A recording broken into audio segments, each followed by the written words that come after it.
soy, me coffee soy, me coffee soy.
Welcome in today. As you can hear, my throat is actually a little sore.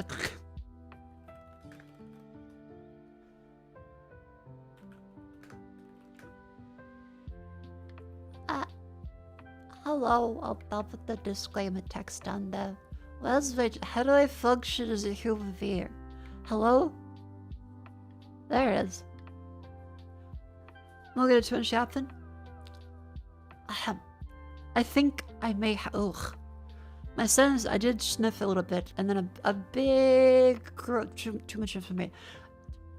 An unfortunate sinus incident occurred as I was in the waiting room when I sniffed, and then a projectile went backwards.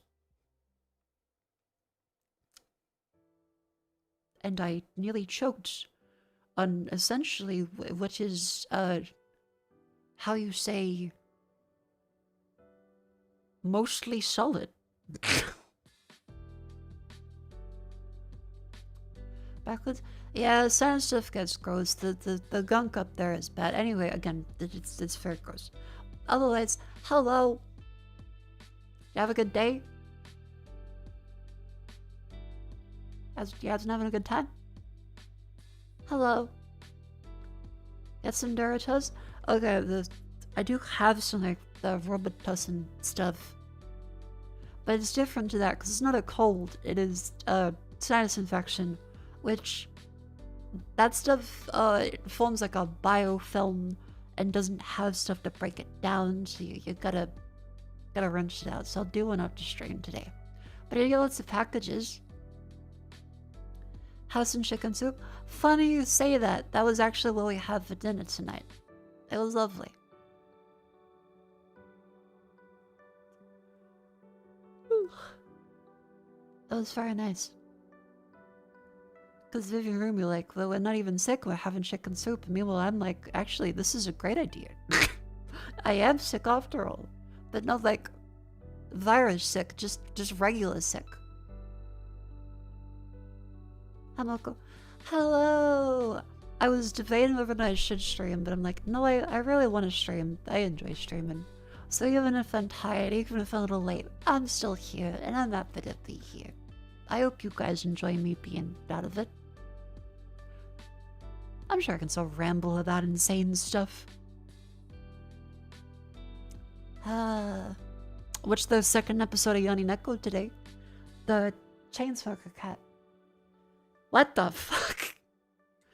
We made the mistake of having dinner again. Wonderful anime. Very great at showcasing dangers of addiction and the destructive tendencies people that go through addictions have. And they even expanded out to rage issues and other drug abuse stuff with different characters. And they're all very well-rounded out people that are struggling with life, but in a way where they're kind of oblivious to the fact that they do have a problem. It's a very good show so far. But I didn't expect the spoilers for Neko episode 2 slightly. I didn't expect this is tobacco, right? They go, yes. I thought that was the extent of the joke they're allowed to say in the show. I thought that they couldn't actually say drugs in a Japanese production. I also thought they couldn't even show a bunch of smoke and stuff, but they did. And then they just show like, yeah, actually she's shooting up heroin, like on the animation. And the whole time they're like, oh no, it's not, haha, please don't tell the police. I didn't even realize they could show that in Japan, because I remember like back when JoJo used to have the cigarettes even censored. That was something that people talked about a lot. Whereas Neko has smoking on screen in a really intense and gross way, which again, effective anti-smoke PSA. But then they also smoked weed, and now they've injected heroin on camera. Remember Welcome to NHK cut out the drugs aspect? Yeah, like also Akira. Akira was originally, the reason why there was a pill on like the back of the jacket is because they were a drug cartel and they did drug runs in the manga apparently. But they cut that out of the movie because it was the 80s Japan, and I think the manga also wasn't fully finished. I do want to read the manga for a care at some point.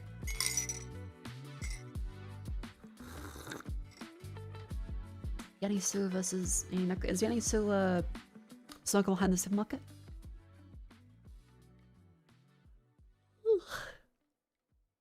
Yep, smoking is bad, even if it does look cool when an anime character does it. Chain smoking car was a bit too real for you. Can't watch it, glad others are enjoying it. That's totally fair. Like, if you've ever been depressed, then I think you'll find that Yaninako, that is Chain Smoker Cat, for the people that are like, what the hell is Yaninako? Chain Smoker Cat's very effective at showing how depression feels, and the person, whether they're tangentially aware of it, or if they're so oblivious to the fact that, like, what? I'm not depressed. As they are eating cigarette butts of dog poo on the ground, and getting sick all the time, and having their family members depend on them, feeling like they don't know how to clean their home, so they fall into despair and then just give up. It's incredibly effective. I think it's a really great show. And it's funny. They still do a good job at the comedy so that it doesn't feel entirely like misery. But I'm in a good enough headspace where I can watch it and go, ooh. Sure. Phantom39, thank you for the 13 months. Welcome in.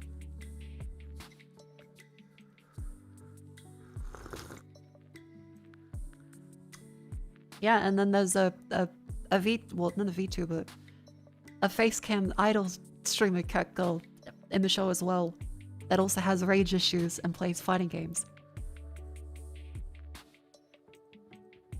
Sounds neat.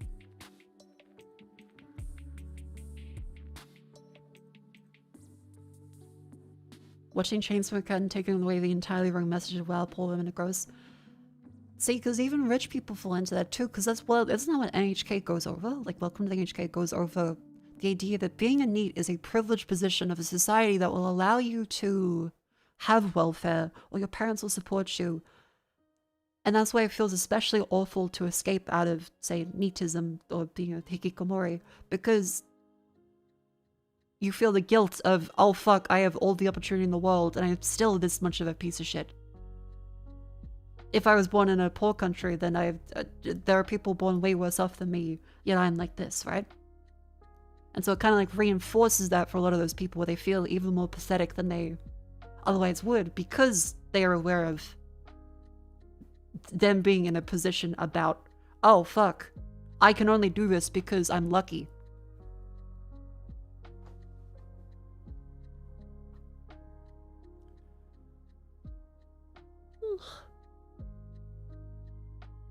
Don't think about the implications? I think it's nice to think about the implications every now and then. What's the Essentite? Thank you for the 29 months. Welcome in. But yeah, what else has been happening? I got some stuff. Let's see, today I got my checklist of things I did. What did I do? I changed out my sheets. I watched some of the sheets and then I went, damn, where the fuck is my other fitted sheet? So I've got a flannelette, like, flat sheet on the bed and another flannelette one above it, because I've been using the regular sheets for a bit. Too cold. Way too cold. But the sandwich between two flannelette sheets, I gotta tell you, I think it's the way. I've tried like one flannelette sheet below and it's pretty good. But if you have two, that's the ticket. That's the combination. It's very good. Yeah, get the flanny sheets. These fellas. It's a specific way of doing like the cotton where it gets super duper soft and thick. It's really, really nice. If you have that one above it, you feel like you were sandwiched as like some sort of hot pocket. One of the fitted sheets went, well, one's out in the line drying now, so maybe another one, maybe it's in the laundry somewhere. Maybe it's someone else's bed. Because I bought two. Because I've got the darker green one and then the lighter green one. My lighter green one's out on the line. I'm like, I don't know what the darker green one is. Oh yeah, wait, I'll just ask the group chat. I'll just like, oh yeah, has anyone seen the darker green fitted flannelette sheet? I have the lighter one on the line, but can't seem to see my darker one.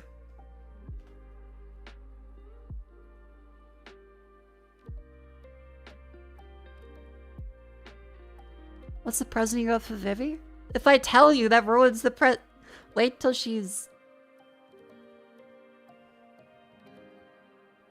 Wait till she's seen it. It's upstairs. You'll know, but it's out in the living room. I got Cleo's gift. I got Vivi to sign the birthday card. I have packed it away, and then I'll be sending it to the mail.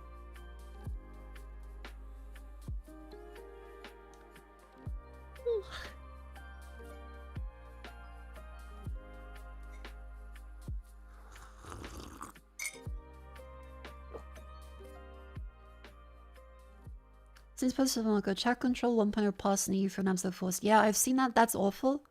I don't really know what you can do because I generally don't know how the European Union stuff works, but I have seen a lot of people talking about it. And I know that it's the 1.0 version of the bill, not the 2.0, which is meant to get rid of encryption entirely for the government, but there is a very scary thing about this bill got pushed in the EU. Check control. Where is it? Yeah, so it paused, and I think this one is more like the 2.0, but it paused even though most people opposed it because they used a technicality while tons of the members were away on holiday, and they called an emergency vote, and then to actually reject it fully, you need a higher margin of votes than to approve it, which is insane.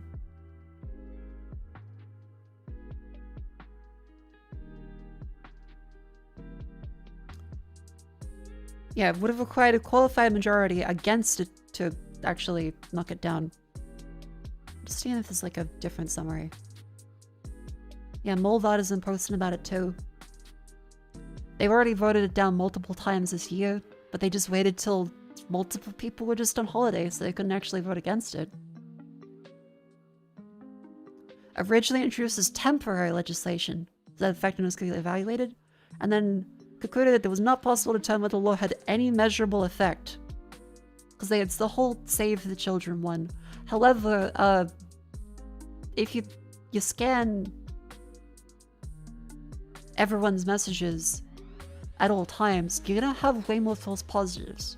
Because that's the insane thing, right? Like, okay, this is one thing that people always get fooled by because it's not intuitive to your brain, is how false positives work.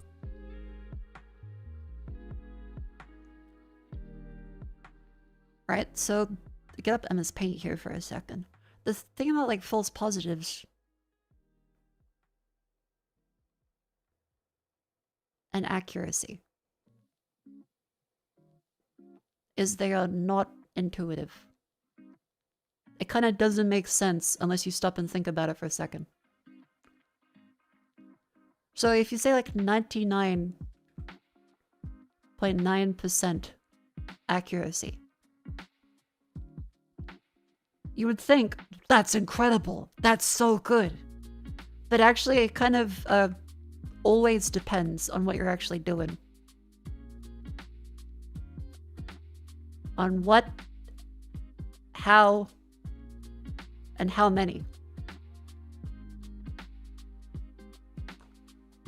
Because 99.9% accuracy means like, oh wow, that could be really great. However, consider it for, say, scanning 1 billion messages. This means 1 in 1,000 false positives.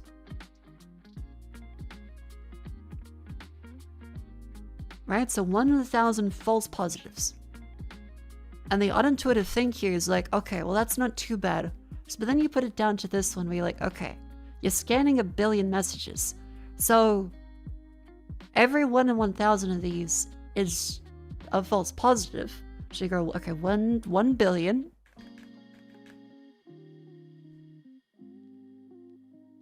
Divided by 1,000. That equals, 1 in 1,000 equals 1 million false positives. Just remove 3 zeros. I'm tired. So that's 1 million false positives.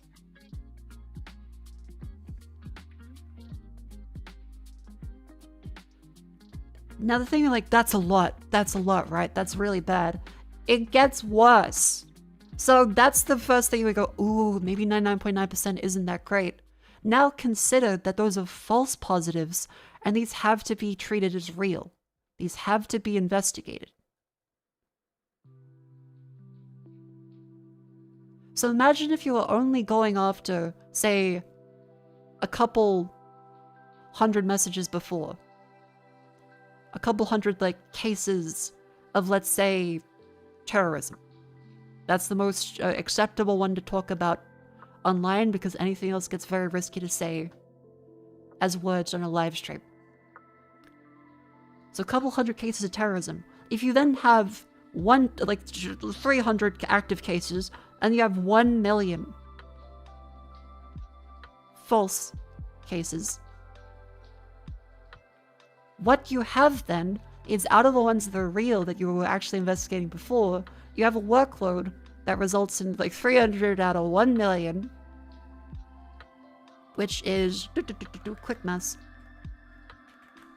0.03% accuracy for this purpose. Because remember, accuracy kind of depends on a lot of things. 99.9% accurate is great if you're a soccer goalie, right? Like, that's really, really good. You shoot a couple of goals. You might miss one or so every now and then, but you do really well. A miss isn't catastrophic. Every miss of, say, investigating a message for terrorism means that's a workload that has to be done by a human because a bot can't automate it. Because that's how you get these positives in the first place, is a bot has flagged it. So you have to have someone come along and investigate it, which means you've got effectively, out of those 300 cases they were investigating before that were real, 1 million get added on top that are bullshit, so they have 0.03% real cases, making the tool effectively 99.97% false. So suddenly, because of the volume of cases here and the catastrophic disparity between how many a person actually handles versus how many they'll have to handle with the same amount of care, suddenly it's 99.9% accurate doesn't look that good. And this is what they'll always say for tools is, oh, but it's so accurate, we have such a low false positive rate. But when you extrapolate it to billions of messages around the world and billions of photos, that's processing power that has to be wasted. That's manpower that has to be wasted to check it, to make sure they don't just say, you posted a grid on Discord, now we'll ban you. Oh wait, that happened. So the issue with automating all of this, right, is this. People posting the Minecraft grid got banned for child safety because they detected it as child abuse material.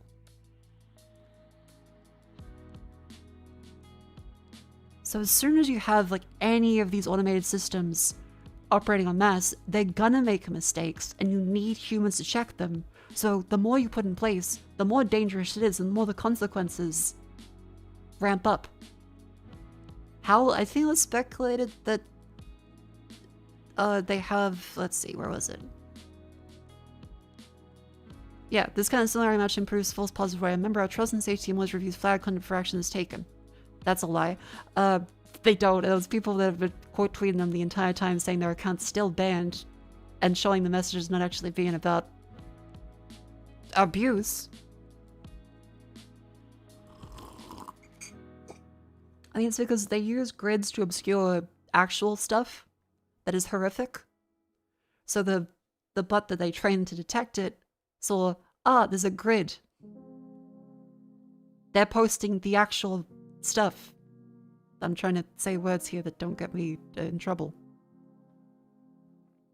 Is it theirs or a vendor? It could be a vendor, but they're not very much saying much here. Any grid could do it. Potentially any grid could do it. There were people that were posting video game textures as well. There was Discord grid. Yeah, a developer had an issue for this one.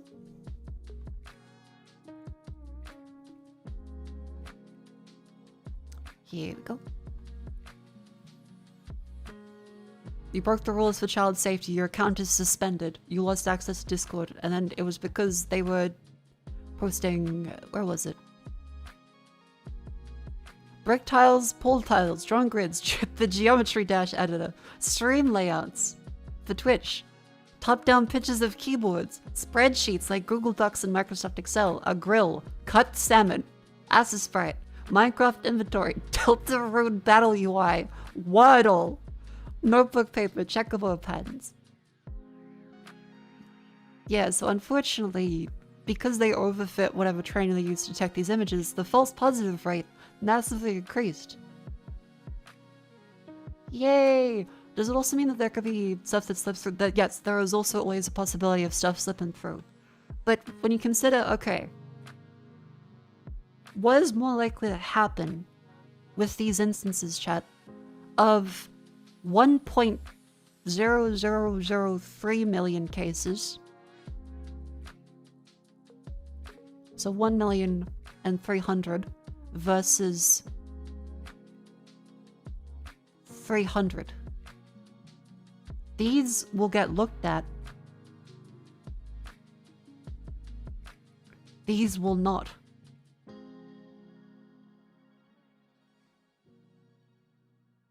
So whatever that workload of person was before was, say they were dealing with 300 cases that they were actively investigating legitimately. They now have to add that much workload. They're going to speed through more of them, and they're going to make more mistakes. There'll be more issues where they'll wrongly ban someone. There'll be more issues where they'll let legitimate stuff potentially slip by. And I think this happens with the European chat control evaluation for some American company, is they got so overwhelmed with false positives, they just kind of stopped. I don't want to keep false positives low. Right, yeah, so 99.9% accurate. That's pretty good, right? Well, as we go over, even that, like, good amount of accuracy, which lets a place like, oh, we got 3 nines of reliability, 3 nines of accuracy, 4 nines even, is still a lot of extra false positives. Again, if you add another 9 here, that's still gonna be, what, 1 in 10,000? So you take away another 0, that's still 100,000 false positives. 99.99% at a billion people would still result in 100,000 false positives. And remember, that's triggered from the automated system. You can't use an automated system to evaluate the automated system again, because the automated system says there's a problem with it. And if there's billions of people on the planet, and billions of messages are sent every, like, think of how many messages you send as a person per day in Discord. The amount of potential issues is ridiculous. So yeah, even if you had a 99.999% accurate way to detect it, the amount of false positives is still going to cripple a company, any company, and result in people being banned unfairly. If it extends to every possible message and overtuned to hell. or it does nothing, and it's solely there so that they can have an easy way to access all of your messages and remove privacy from you. It's almost as if that the logistics behind this don't make any sense effectively, and it's like the entire purpose of it is to just break encryption and get access to all of your messages. Because if this doesn't make sense, even at multiple nines of accuracy for that scale of data, it could be that there's a more nefarious implementation here, especially when they took... Where is it? Yeah, multiple times to vote on this. By a margin of 314 and 276, the Parliament voted to reject the proposal. However, because they've got it pushed through as urgent, they actually need 361 votes to reject it. Not to approve it, to reject it, because it was marked as urgent. I don't know why the European Union is like this, to be clear, just because this is something I care about, not having people's, online presence be completely fucked over and controlled, and what is very obviously a nefarious intent behind this bill that gets pushed every couple of months now. I don't know why the European Union is like this. It's possible it's a holdover from when there was more division in the European Union and people couldn't agree all the time, but that still kind of is an excuse to wait for people to be on holiday to then push something through after it's gotten rejected multiple times before. It kind of seems like they're just waiting until people aren't looking.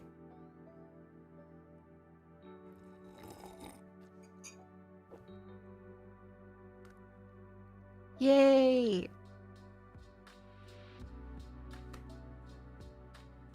You're overthinking this. It's just about control. That's what I'm saying. I'm overthinking it. I'm like, what do you mean I'm overthinking it? I'm saying, hey, here are the logical arguments people will tell you about, oh, but it's so accurate. Here's what it doesn't matter for false positives because of the amount of false positives. They are doing it just for control and access to all your messages.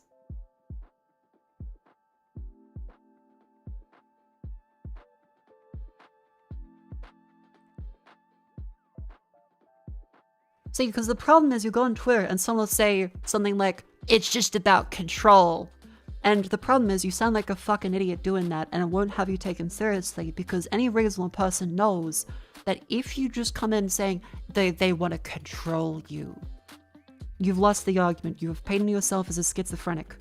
Unfortunately, arguing about this will make you sound schizophrenic unless you come at it from a reasonable standpoint and have the ability to talk about it. We all know it's about control, but you have to be able to explain why this is bad and the common arguments that people put forward that are kind of just a farce. If you just say, it's only about control, then you're gonna be like the uncle at dinner that says the 5G is cooking the brain. You gotta be able to say, hey, yeah, so false positives, it's gonna make such a huge mess for everything, and also, there's no real benefit to running it, so maybe there is more nefarious intent behind this. That's gonna make someone actually go, you have a point, rather than, it's about control. Which, yeah, we all know. At the very least, somebody was getting encrypted messages. That's for the 2.0 bill, yes. As people mentioned, Chat Control 2 is the next version of the bill, which is explicitly, as far as I understand it, explicitly about kind of backdoor encryption and scanning messages despite encryption, which is not very good. Yay!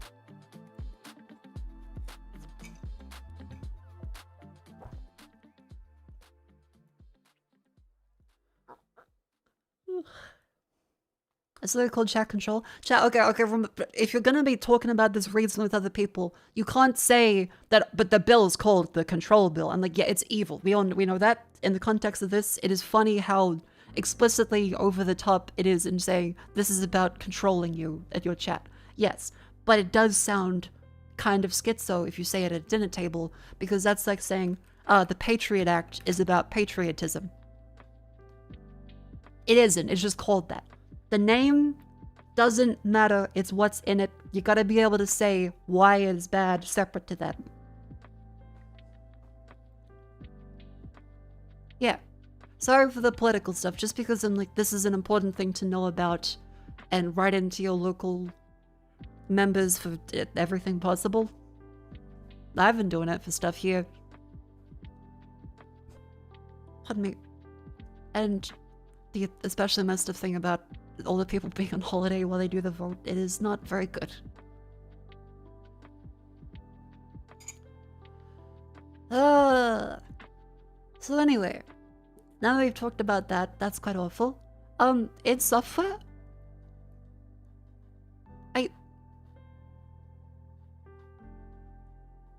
what the fuck? Because I didn't get to talk about that yesterday because there was a sponsor stream and I didn't want to bring that up during a sponsored segment. What the fuck? So, Microsoft, I understand. The new CEO has to butcher the pig, as people say. The new CEO has to get rid of a bunch of roles because they massively bloated hiring, and at one point they even said that they had 14 layers of management at Microsoft and all of the Xbox game companies.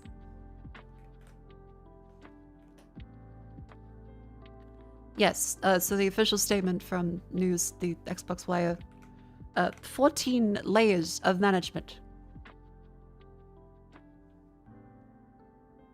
So whatever they were doing with Xbox and buying the companies up, and then immediately adding in more middle management and more people overseeing projects, and then saying, hey, what about if we put this on Game Pass? And then they complain that it didn't sell well because they had it on Game Pass, which is especially crazy, right? Because they're blaming all these companies for not selling well with games, like especially Doom the Dark Ages. Doom the Dark Ages, which by the way had a DLC come out the day after all of these layoffs, which is a fucking insane number. The reports are around last year 800,000 sales, which is not bad. It's not incredible, but Game Pass, if you would look at it, Game Pass has the game for free as long as you have a membership. So why would people buy it?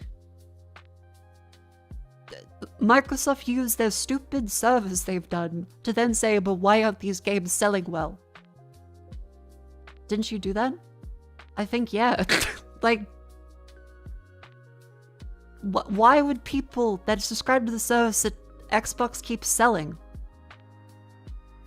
so that you don't have to buy games, then say, oh, but these developers, they're having bad sales. Oh, we need to fire all of them. I thought you were buying all these companies to make games for Game Pass, and then people got it on Game Pass, and they're like, you didn't sell well, so we're gonna fire all of you. Because I've seen this argument like, oh, the Doom of the Dark Ages sold badly, so Microsoft was perfectly justified in firing the half the studio.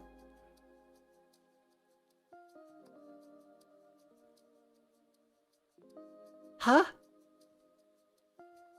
I see what Carmack wrote up about it. Oh, vaguely. I think I remember seeing and going, I agree with Carmack on some things, not on others. Gotta remember, Carmack is a very analytical fellow. And he's also been with Meta and stuff for a while, until he eventually got out of it because of how analytical they were compared to him.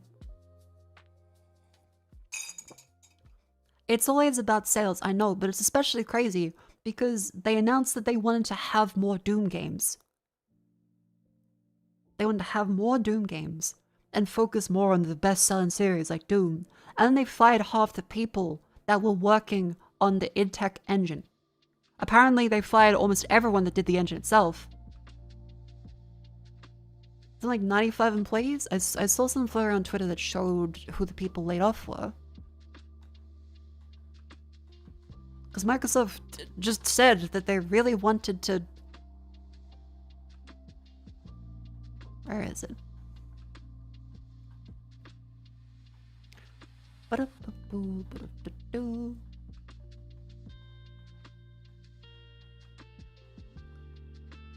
I'm just scrolling down through my bookmarks. I had like a couple things in there.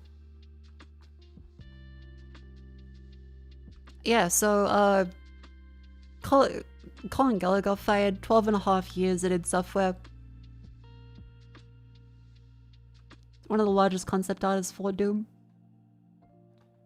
As well as people behind the engine got fired.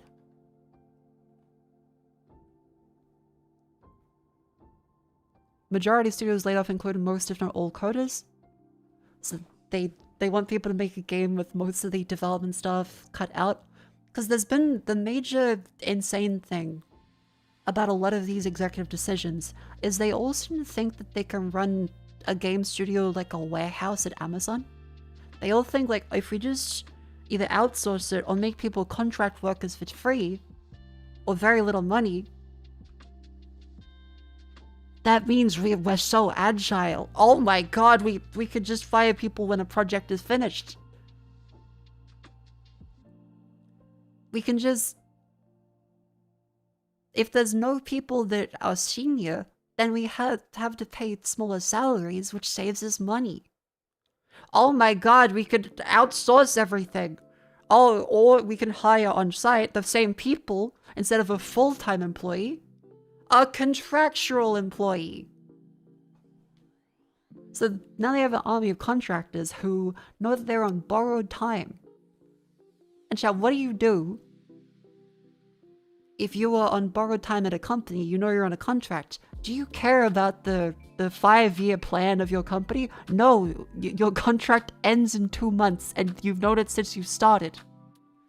Why the fuck would you do well at a company that wants to pay you as little as possible and puts you on a contract instead of full-time employment so you don't get benefits? All of these games companies run by the new breed of executives who they don't even see like company loyalty as a thing anymore. It's just, well, you're in the game dev industry. So many people will come up to throw in the meat grinder. So what you have is a bunch of like, I guess like a pilot analogy. You have all of these new people that want to be pilots and get a high-paying job as you fire all of the pilot training instructors. Yeah, you could throw a bunch of pilots at the front line. What are they gonna do? Like, yeah, you could have so many people willing to learn how to be a pilot, but unless you have the people to teach them and pass on tricks, then they're not gonna do very well. And they're not going to live for very long if they're just sent to the front line immediately. I think that was even, again, plain analogy, I think that was what the US did in World War II, right? They had their fighter pilots, as soon as they were able to down an enemy plane, they took them back to be instructors and teach everyone else how to be a better pilot, rather than just have these extreme flying aces like I think Germany did, where they would kill like 40 people, but then all of their other pilots were essentially fodder. Correct? Sounds about right. Because, okay. Chat, have you ever opened up Unity or Unreal Engine or a game editor and thought, oh my god, what the fuck is all this? Because game engines are awful. I'm sorry, the people who make them, they're lovely. But they are unwieldy, giant pieces of shit. Everything is held together with duct tape. It's a miracle that any video game is ever made. So if you get rid of all the seniors that have experience, and you only hire contractors on short-term contracts that don't give a fuck, they're not going to be able to do a great job, and they're not going to learn very much. And when the contract's over, they don't pass their knowledge down to the next set of workers. So you created a cannibalistic scenario for your company. No one cares, and all of it is shat out as excrement when the project is done. So you start from scratch again, aside from the couple of salaried employees you have. It's just so insane that so many games companies now have been run by executives that forget that knowledge is meant to be a thing in a company. Like the guy that knows things, the people that know how a process works, the people that make the tools and maintain the tools. Like, what if we just use the one tool that everyone should know? And then we fire them afterwards and hire a cheaper person that knows how to use that tool. Which is why they all love Unreal Engine, is because, again, it's not specifically Unreal Engine or Unity's fault. They're just like the big two main engines, where people generally know them, but not the specific way a company does it, so they have to relearn how to do everything again.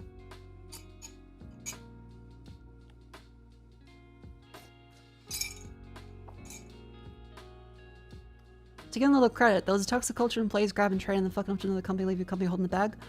Again, and that's in direct response to the company they know not caring about them.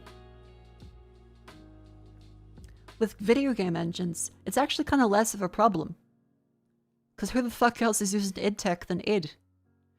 Like, the people at id Software wanted to work on id Software games. You don't go to, like, Riot and work on id Tech there. You could have some of your knowledge and you're still, like, not completely useless, but the people working on the id Tech engine had it down pat. And every single time a id Tech game came out,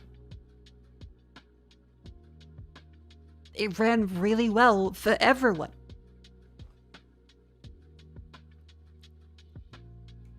Machine games use a version.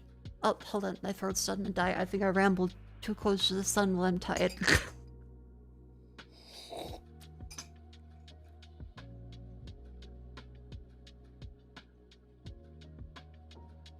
Alright, I should probably not get too animated like that.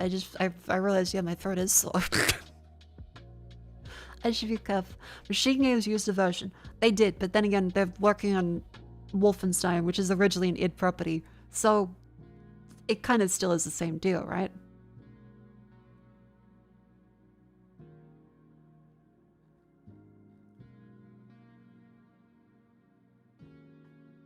But yeah, the thing that's also special with games is people are always willing to go into the games industry because they have a passion for it. Like many creative industries, the only reason why they're afloat and that the people don't kill and eat all of the executives is because they really love getting to make things. And the idea that they can work on something they loved and enjoyed and contribute to that is very powerful because people will accept dog shit fucking wages to do it. And there'll always be more people that hope to make a career in something they love. So then, it's especially crazy that these CEOs would then say that and think, yeah, but we could go even cheaper and fire all of them with contractors. You already have an industry which is dirt fucking cheap. Like, if you get a game dev degree, every person I know that has gotten one is miserable afterwards and feels regret, and they try to tell people, don't get a game dev degree. Get one that will actually make you money because you can use that for game dev anyway. All of the game devs are way unpaid for the class of work that they do. So to have all these executives think we could just pay them less, oh, they're paid too much, is fucking nuts.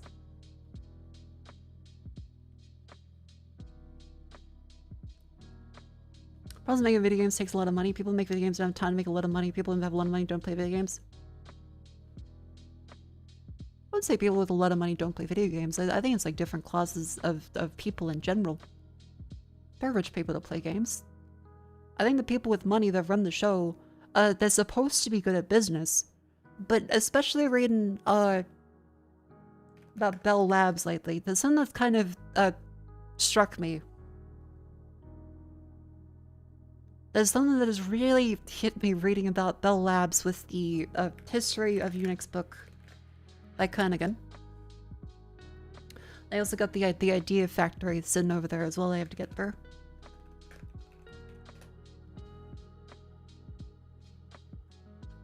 This one. I have to get through these two books. How do I say this without getting too angry? We know what works as a company to make great things and research and do good work. And every single company has forgotten that and done the exact opposite of what we know worked. Bell Labs, if you read about it, is incredible.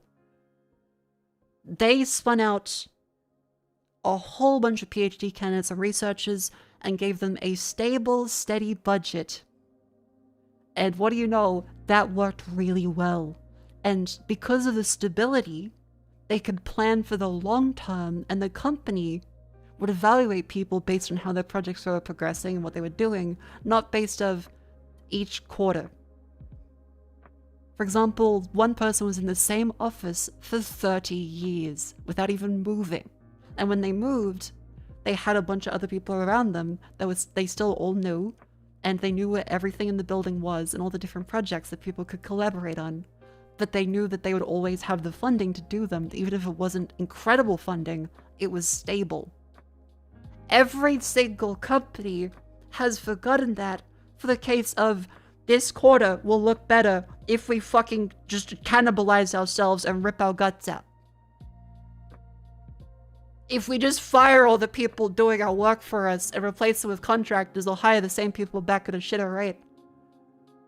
Surely they won't then be upset at that arrangement. Not all, but most. Colloquial all. Anyway, it's the ad break. Time to stretch. Up you go, chat.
Hello, welcome back in from the ad break. Hello, I was just talking about how it's kind of insane that we had stuff like the Bell Labs, which is responsible for tons of research and actual productive pieces of software, hardware, discoveries, and all they really did was have a consistent, stable income for everyone and stop them from being shuffled around all the time.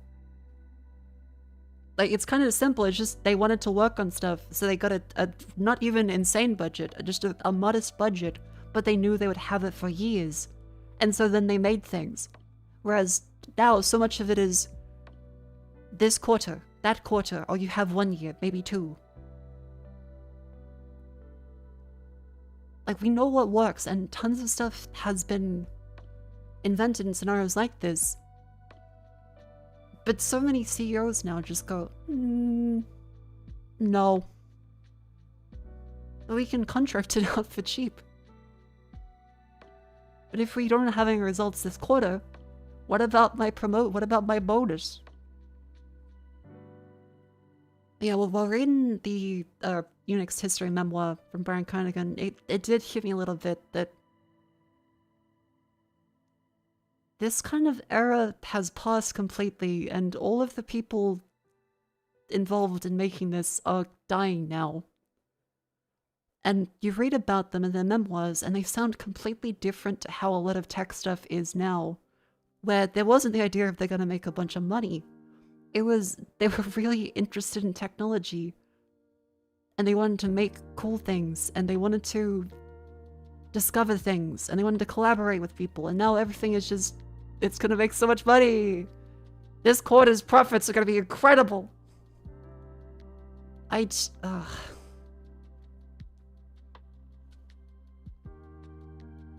Like, hang on, I've got the copy with me right now. I actually have a cute little Quokka bookmark that I got from the zoo the other week. Hang on. When was it?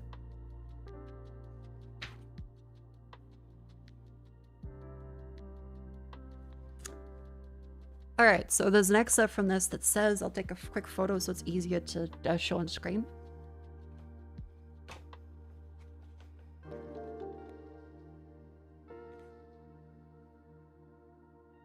Steam did exactly that with Fix.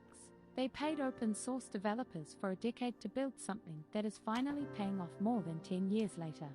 Galban seems to have the same kind of mentality around Yeah, Valve is in long-term pretty good at this vision. kind of thing where they actually will just let their developers work on what they want. And yeah, sure, it doesn't produce Half-Life 3. It may never produce Half-Life 3. But the other stuff they've done in the meantime has been very good.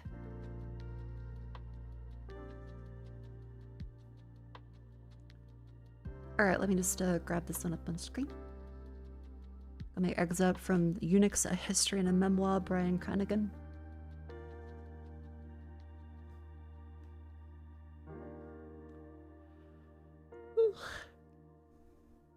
Where is it? Here we go. When I started as a part employee, my office on the 5th floor of Building 2 in a corridor of Stair 9. I'd stayed in it for 30 years, a fixed point in a world of change. Over the years, my neighbors across the hall included Ken Thompson, Dennis Ritchie, Bob Morris, Joe Asana, Gerard Holzman, and eminent visitors like John Lyons, Andy Tannenbaum, and David Wheeler. For the last decade, Ken Thompson and Dennis Ritchie were directly across the office from mine. Then they had Bill Plugger, Lorinda Cherry, Peter Weinberg, Al Alho, Doug McElroy, Rob Pike, John... All of these people that worked on so many incredible inventions and technological advancements just all nearby at the same time with a stable income to work on something. Shockingly, they actually produce things. But then you have these cases of game studios now where everything takes forever because of the 14 layers of management between everything. And then you never know if you have a stable job at these places because if you do well, you're fired. They have a DLC coming out tomorrow. And they've all been fired. You have all of these game devs who it kind of doesn't matter if they do well. It doesn't matter if they do badly. So why should they care? Because the passion is the only thing that keeps them going. But I've shown this one before and I'll show it again. Microsoft came in swinging that dick as they bought studios. Double Fine episode 27 shows Matt Booty coming in here and being a complete ass. Game design, I am here to tell you, and I will say... This is halfway through Psychonauts 2, I think. This is posted around halfway through the development cycle of Psychonauts 2. And people are saying Double Fine hasn't produced very much after Psychonauts 2, and to that I would say, if your company got bought by this fella, would you be producing very much? Okay. That our goal is to change as absolutely little about this studio as possible. One of the things, and then we can just open it up to questions, but I just want to address one thing because it kept coming up. I was surprised to hear how much the moonlighting topic came up. So I wanted to just address that one head on. Even though most of our concerns... Context, moonlighting is working a secondary job. I don't know why I say moonlighting. A lot of people here just say the second job. I guess it's like a US thing specifically. We are a creativity first company. There's questions about ownership. A lot of people have side creative things they do. They write children's books or play in bands or something, and they want to make sure that sound like a superhero. That will be able to continue under Microsoft. Where the moonlighting only really starts to be something that we even really need to have a conversation about is if you are making something that directly competes or conflicts with what happens here.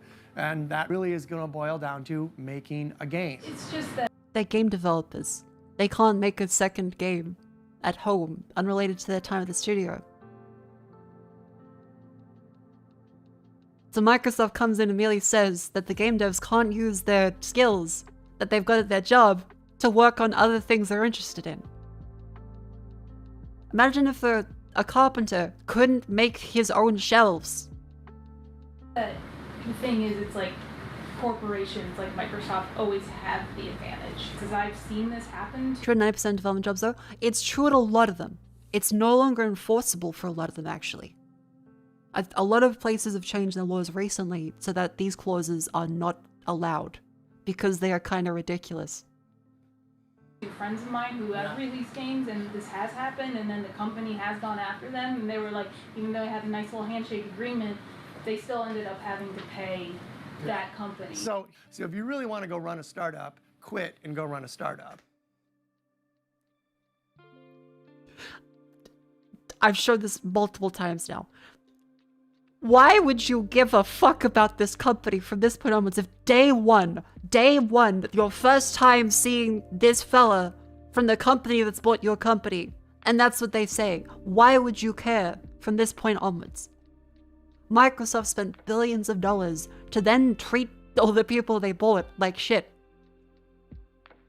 Right? And so I'm not trying to chase anybody away. That's not trying to be harsh language. But if you work on something and suddenly it starts to pick up traction and you're like, hey, this thing is going big, I think you've got a choice as a person to make. The reality is that once something is kind of in these walls, everyone doesn't look very happy. Owns it, right? Although where that comes to conflict a little bit is where we do this Amnesia Fortnite pitch. Yep. We have always, as a company, said that we don't own the ideas until we actually produce them in the Amnesia Fortnite game jam. But before people submit them, they work on them in their own time, on their own computers, and they do, at some point, tell the ideas. And a lot of them don't get selected, and we've always maintained that we don't own those. Yeah, we're gonna have to sort through that, because I don't know, someday down the road, we might want to go back and say, ha, that was a great idea, you know, we should go make that game, right? Yeah, I mean, it is something we have to figure out, 'cause we're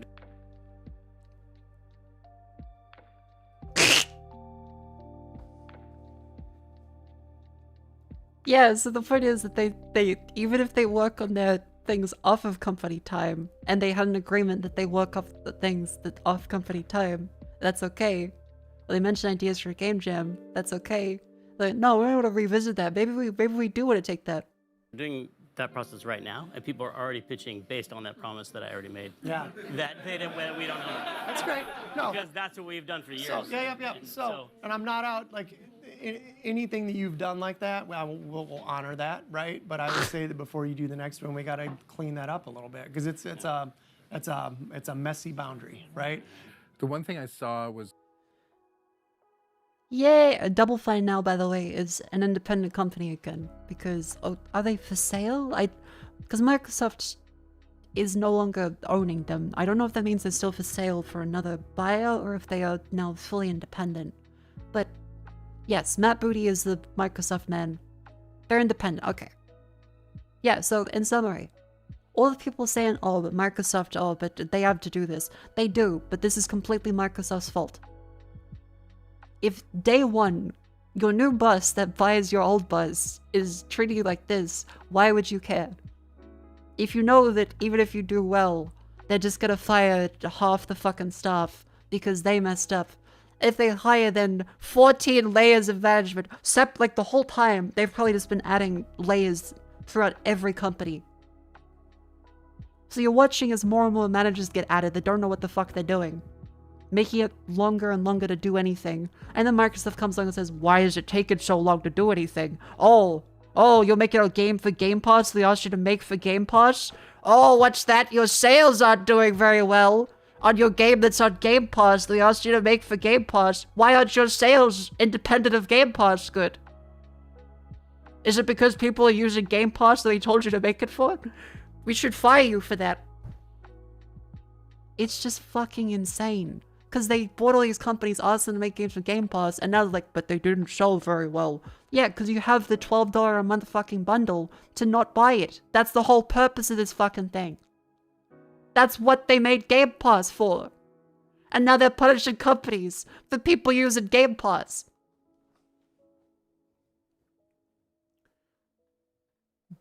And yeah, did Doom Dark Ages not sell as well as Doom Eternal? Yes. When did Doom Eternal come out?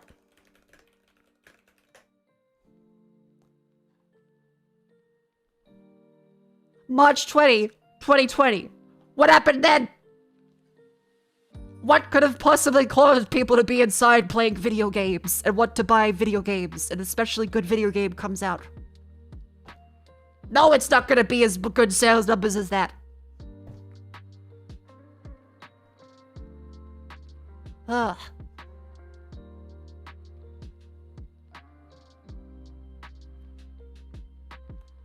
Yeah, Game Pass is insane, and especially pisses me off hearing low sales numbers get mentioned, even though Microsoft was like, we want to buy all these companies to make great content for Game Pass. And then people use the Game Pass that Microsoft has been selling for so long, and then they say, but they didn't sell well because people were using Game Pass instead of buying it directly. It's like, well, yeah.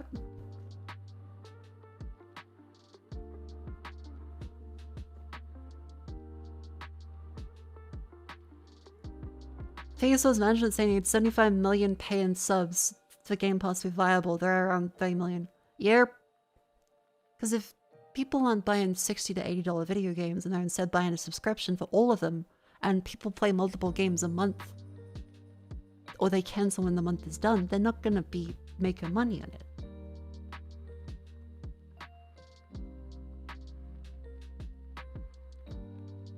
Anyway, Microsoft. Every time you look at Microsoft, they're just doing this or this. I've had to show this shot many times. It keeps happening. I understand the new CEO. Again, I understand the new CEO was put in this position. I do not agree when people completely absolve the CEO of all responsibility, or they blame Phil Spencer entirely, or they say, no, but Microsoft now can't be criticized because they have a new CEO. That's just the golden parachute. That's how it worked. Phil Spencer fucks things up. He was still had all his actions approved by Microsoft. He was the guy. Microsoft as a whole is a big fucking shit entity that keeps messing things up for everything they do, but they're just ever present, and we can't get rid of them. So they don't have any motivation to actually change. They get a little bit of money when the interest rates are low. They buy a bunch of companies, say something about this magical game service that everyone will buy. Then they get upset that people buy it, but if they didn't buy it enough, just enough for them to then say, oh, but the sales are bad, so we'll fire everyone that we bought for this service to people to use the service.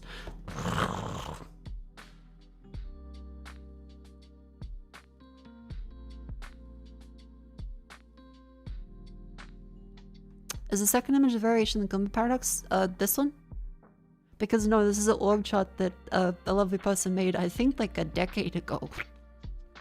Maybe 2 decades ago. Because every single team at Microsoft shoots itself in the foot, and every other team. I don't think it's XKCD, I think it was another person, like the Microsoft org chart.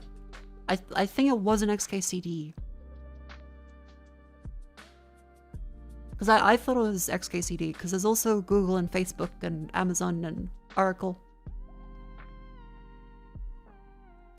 I think it's not XKCD, even though it's a similar, like, design. Yeah, because you have Amazon like this, Google like this, Oracle is a gigantic legal team, Apple is Steve Jobs at the middle. Who made this one?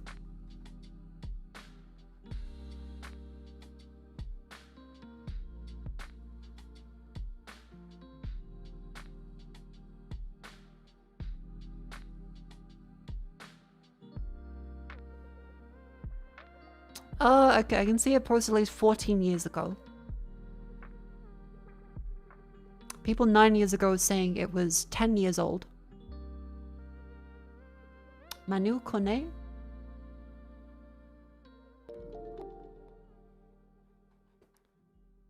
Oh! Senua 2 had an incredible 1 million Game Pass players in the first 3 weeks. Of over 30 million. 95% or 29 million people passed on an effective free game.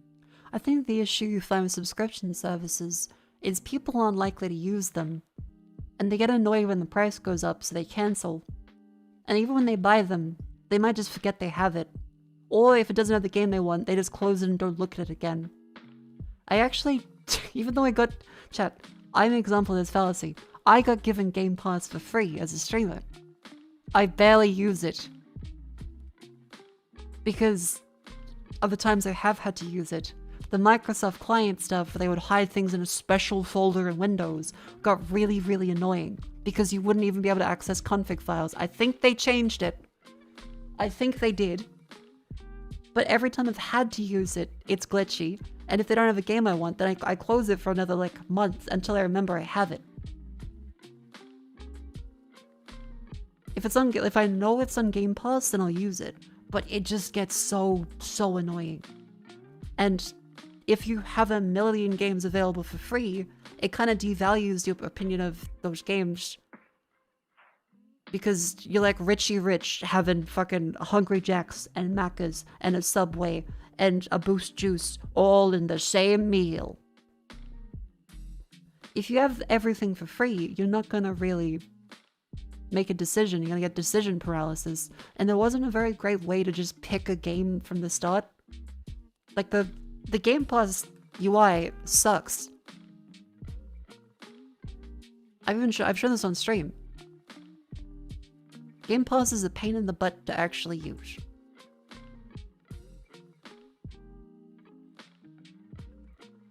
Here's Xbox Game Pass. That's at $9.99 a month. Oh boy! I can't explore play day one games. Play new releases in day one. Gears of War E-Day. Coming soon, Fable. Wow, these are great. You're like, okay, cool. I'll now go to my Xbox app. And I open up the Xbox app. Launching Xbox.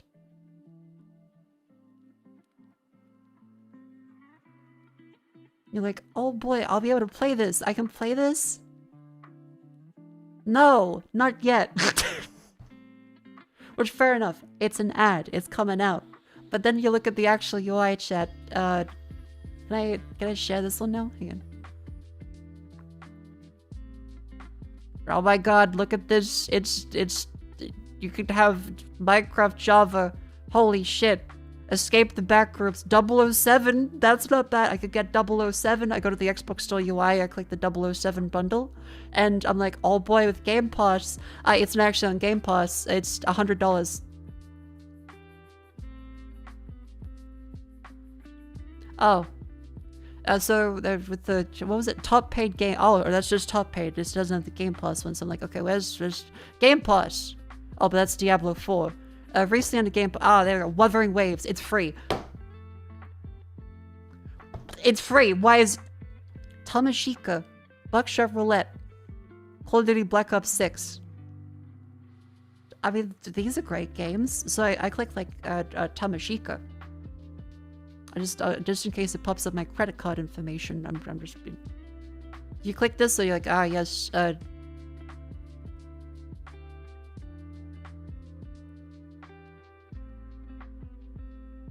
Where's the video? Where's the video? Is it this one? Why did it start? Ah! Why didn't it start in the video? Ah! It went back up!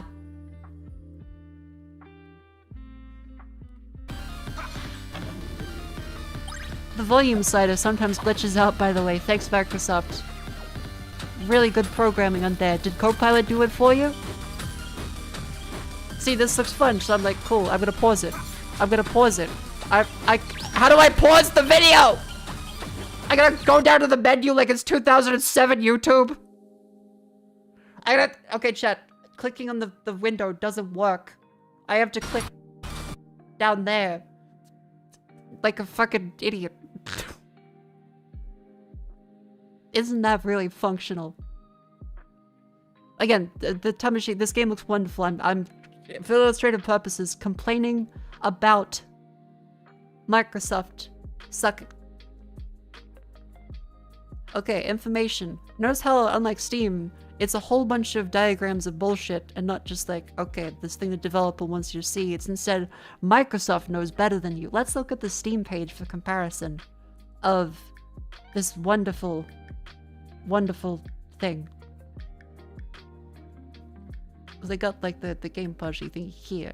I'll keep this up. Easy comparison.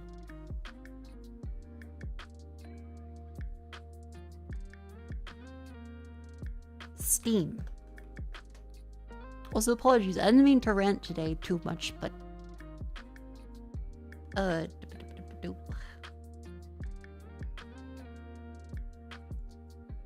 Alright, so I go and I'm on Steam. I'm like, wow, there's a great game now available. I may not have to pay for a subscription thing, but I'm like, I know it's there. There's discounts and events and stuff. I'm like, it's so far it's not too badly dissimilar to the Xbox Game Pass, but I type in Tamashika, was it? I go to Tamashika, and I'm like, here's the page for Tamashika. I set it to not start the video, but the video is right there. I click it, and then it starts at a reasonable volume. And I can click the video player, because it's not 2007 fucking anymore. So if I click the video player here...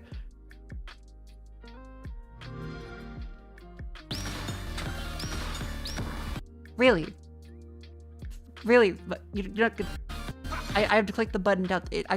I double click, it makes me full screen. Fair enough. But there's no click to play. That's silly. So it makes everything slightly slower and very annoying. And then you go back to the Steam page. You're like, okay, what do we got on the Steam page? Well, you got at the top the score that most people care about to say, is this game good or not?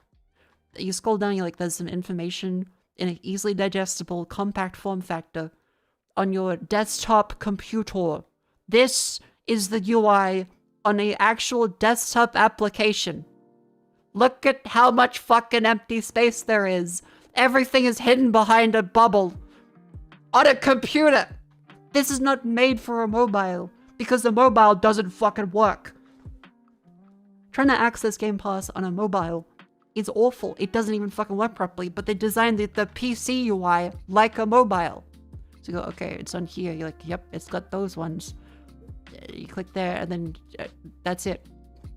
It's included in these ones, because of course they have 3 separate subscriptions.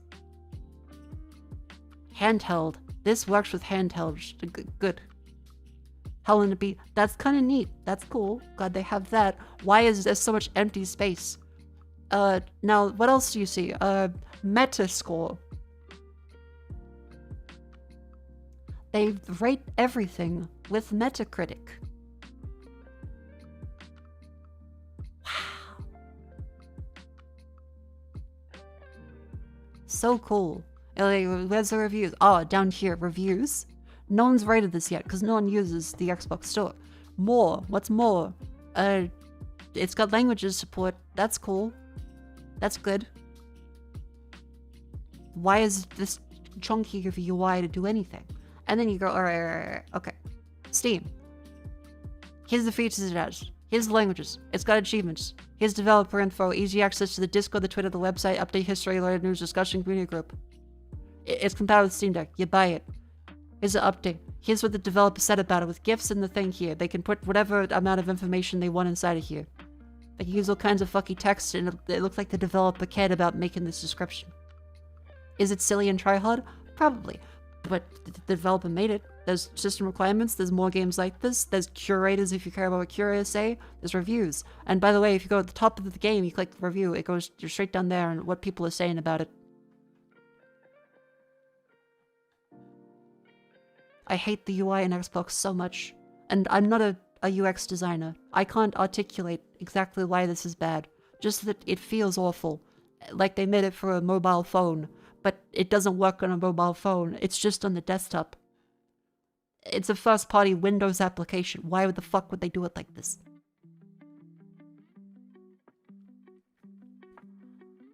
So anyway, is Metascore the same thing as Metacritic? Oh wait, yeah, wait. Is Metascore even a real thing? What is Metascore? It's Metacritic. It's just Metacritic. Yeah. Digital Chump says it's good. Steam Deck HQ, Final Weapon, and Console Creatures. It's got 4 reviews. Between Xbox and PlayStation, which is worse UI? I think Xbox.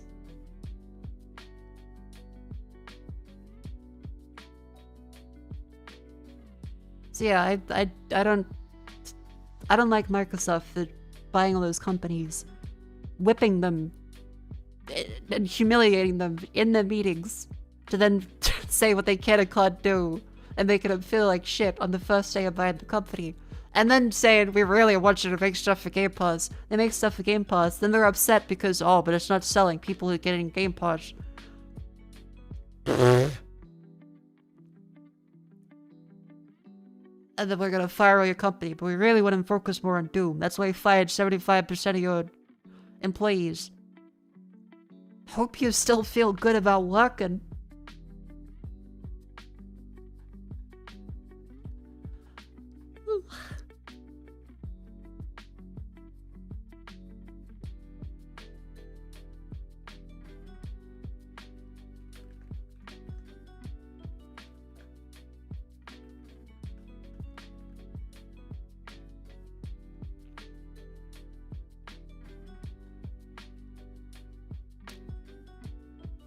Hold on, just check the messages stuff. Okey doke.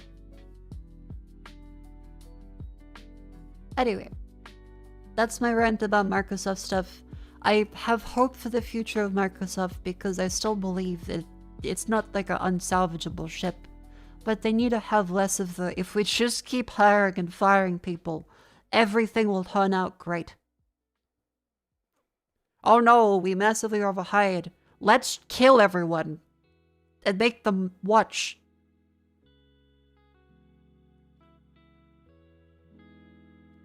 Every time you stream, you remind me why Microsoft sucks. Not a complaint, just observation. It's unfortunate because I would have less anger at Microsoft if they weren't trying to be like this all the time. If this was an accident, I would be less upset. I have to use Microsoft in everything and they want it to be that way. I have to watch as companies I like get bought by Microsoft and then they massively mismanage the companies. Microsoft has literally at least 6 directly competing teams building completely different UI systems, each of which have been told by management at one time that they are the actual final way to design UI for Windows. They haven't been for more than a very decade. relevant image. Someone else gave everyone with Electron web apps. Yeah. Because isn't it like there's WinUI, there's the Windows 8 stuff, there's the Windows 10 stuff, there's the old way of doing stuff. Ugh. And I get it, they have to stay compatible, but ugh. Anyway.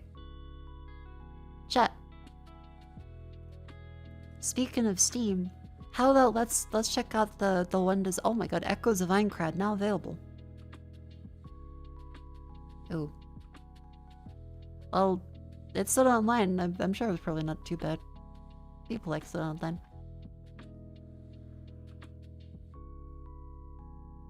Okay. Discovery Hue. I think I broke Steam. Really funny right after that rant about how great Steam works. I think...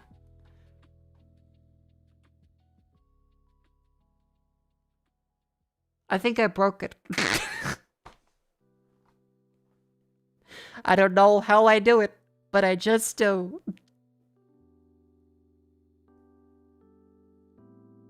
I have the ability to have things go wrong at the funniest moment every time.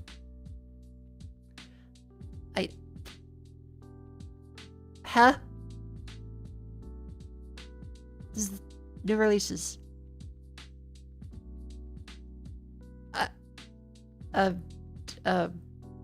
Interactive recommender.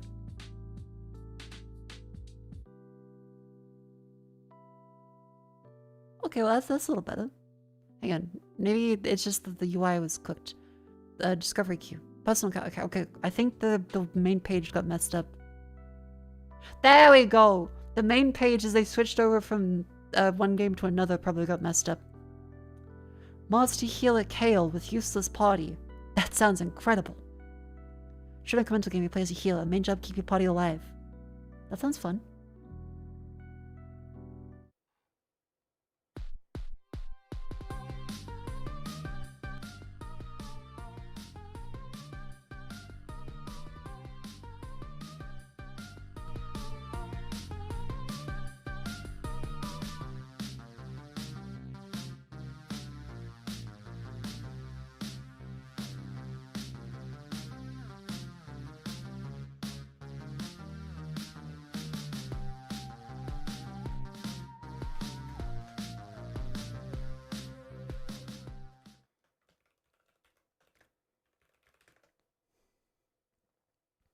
Just changing the title to Sick Woman Browses the Internet.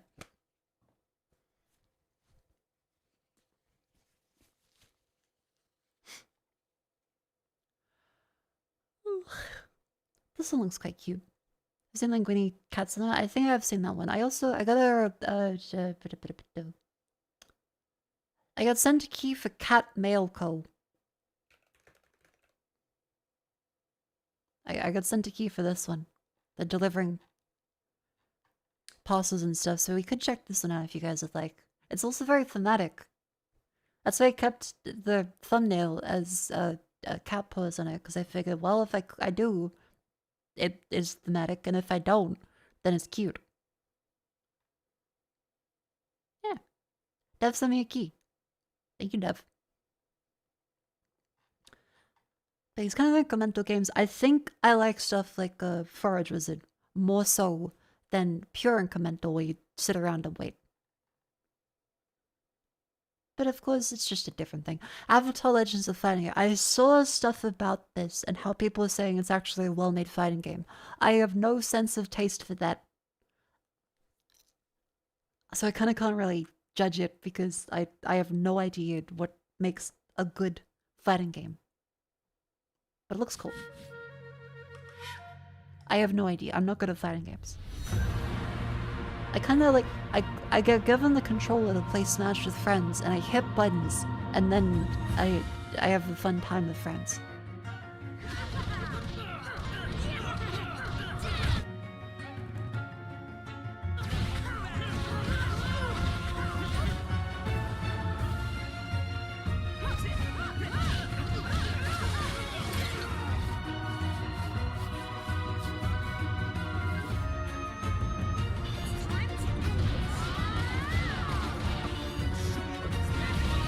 Smash is a party game more than the fighting game. See, look, the fighting games people, as soon as you say something that is slightly incorrect, they just, like, the switch flips in the brain, and they go,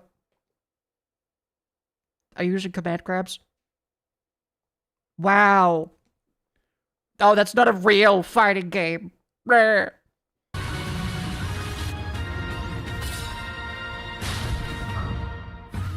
Of course you use Kirby.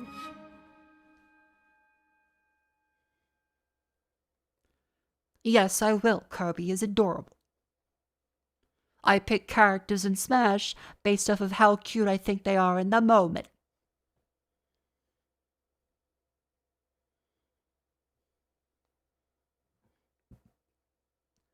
Anyway, this one looks good. I've heard people say it's great. Well, the new game, Yuppie Psycho. I have not. Yup, well, actually, I think I've heard the name before, but I don't think I've seen the game. Let's see, Yuppie Psycho. Oh, yeah.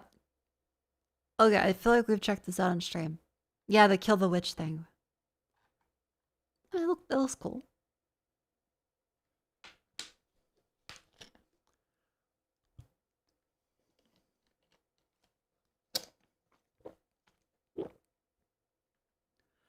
Those people aren't fighting against people. Those are salty nerds. Have you seen a fighting game tournament? Have you seen someone that plays fighting games? It's impossible to be into fighting games without having a fighting spirit. And unfortunately, that fighting spirit in the modern era is stifled by the fact that you cannot beat the fuck out of someone in real life. So people's brains go, they're screaming at them to just uppercut, uppercut, uppercut. But they have to look at their opponent and say GG. I sympathize, but also anger issues are very scary. Like when I lose in a game, like sometimes, like if it's been hours and hours in a very long game and I lose hours of progress, I'll be upset. I might even yell, but I'm just gonna be like, man, that sucks. There's been a couple times where like I've just been like fist on table for comedic effect, and at one point it snapped the fucking tracker mount off, and I was like, okay, that definitely wasn't my fist. That was the mount being weak. What the fuck? Oh.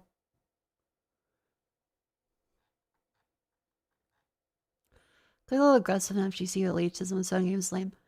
Yeah, but I get it. They're passionate about stuff. I wish them well. Night Shift Hospital. Up, friend stuff. Handle bizarre stream of patients. Or bizarre patient stream. Diagnose illnesses and assign people to the correct treatment zones. Work as a team, get through nightly crises. This sounds like it could be fun. You said all you got. You're a night shift doctor in a crazy-ass hospital. You know how to use the defib, right? I'll figure it out. And your patients. So hardy. Well, they're full of surprises. Should be somewhere in there, Doctor, I swear. Oh, there it is. So, your job here is to check them in. Figure out what's wrong with them. Holy crap, next. Is this an insurance case? Then send everyone to the right wards. Hey, stupid bastard that shit all over the place again. What? I'm a janitor here. What is your problem? Doctor, this is gonna hurt. How is he turning them 10? Definitely. Right on the bum. Oh, yeah. And remember, you Wanna play with? Say hello to my little friend. I'm Don Cochino. Hey! We can't say Al Pacino without Gay Man. you've got 10 slip-ups. So be careful there. I mean, this does look cute. I'm Grab your gonna do a coffee, good job with because this. your night shift starts soon. Night Shift Hospital. Wish list now on Steam. Avatar Legends World Mike said was involved in the development, which had controversy. Oh god, the controversy. I'm not aware of the controversy. God damn it. I was hoping this to be like a... I'm so excited for the work of Mike said. Not... He was quite the weirdo. Well, you say double quotes... Okay, I'll check. There's no point just being like, chat, explain to me the controversy. Mike said, Skullgirls. What did he do? Did he do bad things? Oh, fuck.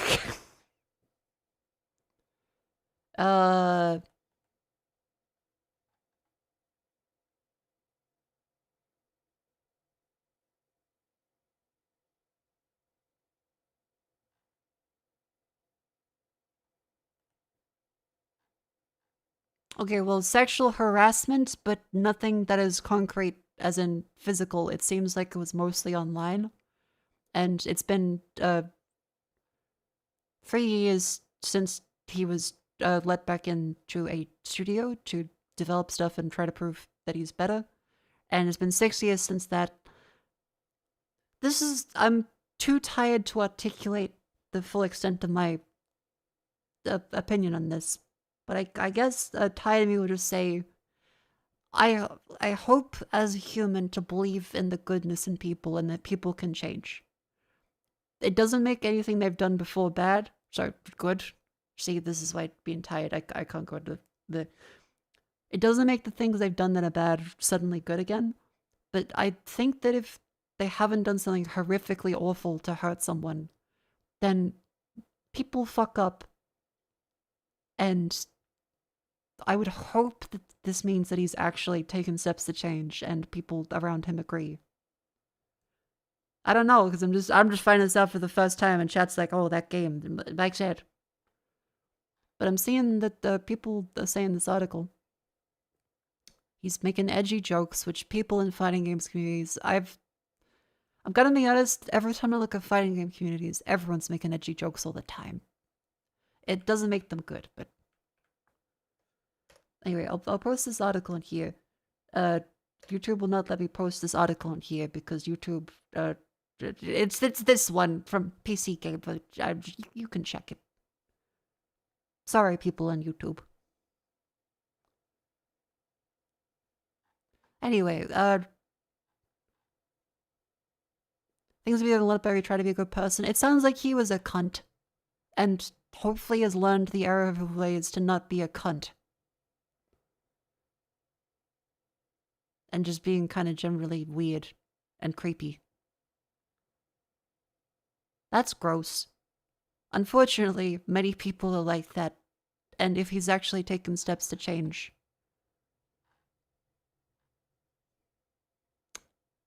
The CEO spoke about hiring him. I'm one of the few women that CEOs making games, and the companies have made the decision to hire him. I did not take the decision lightly. You have to have a path for people to learn and improve if you want to have a diverse viewpoint and an inclusive environment. Okay, I mean, that's fair. Because that is the thing that, again, this is a topic that can be very easily misconstrued on the internet, where people want to be reactive and angry. And most of what you see is just words on a screen.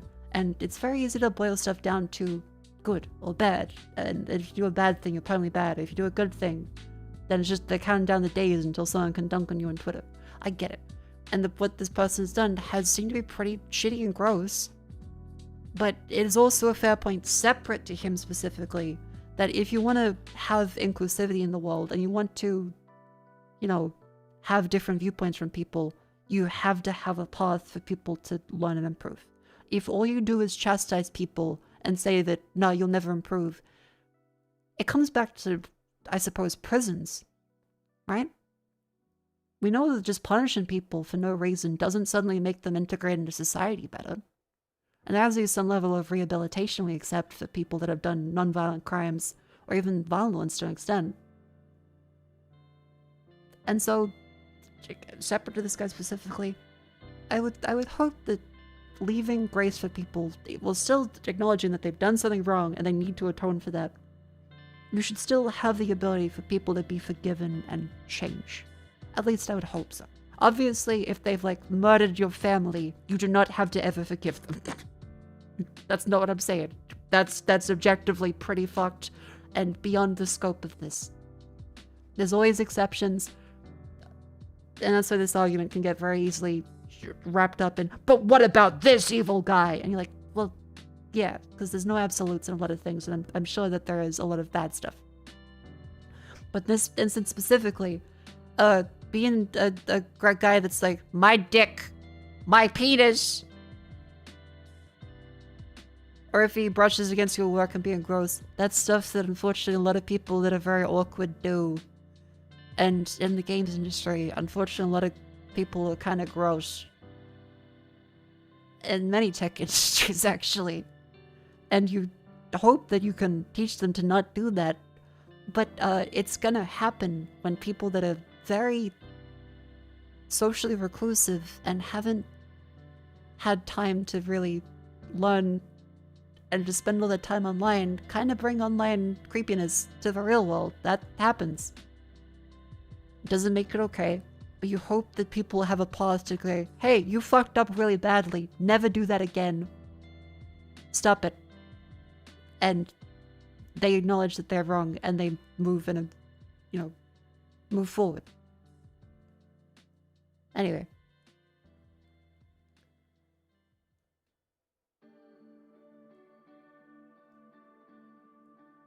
The person that knows him now, like years later, says that they believe that he's changed, and I'll go with that. There's people that knew him back then and say that he was refusing to actually improve back then, which is also fair and that can be true. People can change a lot in a few years. People cannot change it all in years. Everyone's different. I've just seen this for the first time. So that's why I'm saying, like, okay, Avatar game, I completely understand your perspective and not wanting it because of that specific guy. I don't know him that well. But the woman CEO of this company that has hired him 3 years after the allegations, and then it's been 3 years since that hiring, and I haven't really heard about him since. I would hope that means he isn't being an asshole to people now. It's possibly still an asshole. It's possibly he's an asshole, but a different kind, just like a regular asshole instead of a sexual harassment asshole. Honestly, that's probably still preferable to, you know, I think I prefer someone just be like, still a dick, but not like sexual harassment. You're just like, he's kind of rude. That's fine, honestly. I'll take that. Again, tired rants. I want to believe in the good in people. I'm not saying this guy specifically is good. But also, it's been 6 years since the original allegation stuff. I hope that he is better and there aren't people being hurt by it. Did I explain myself well? I'm tired. I ranted about Microsoft earlier. I had to assemble a whiteboard today. Thankfully, Ruby's there to help.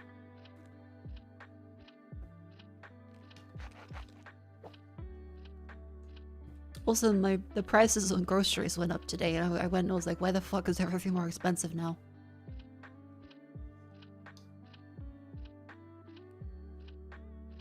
Also, with all the Mike said stuff, one of the people currently work for Skull goes, I let Alex A. Head take the reins because he's the actual creator.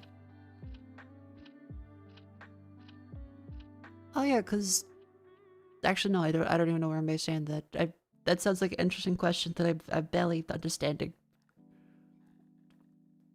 I think I should move my limbs just a little bit so the blood kind of wiggles around my body a little.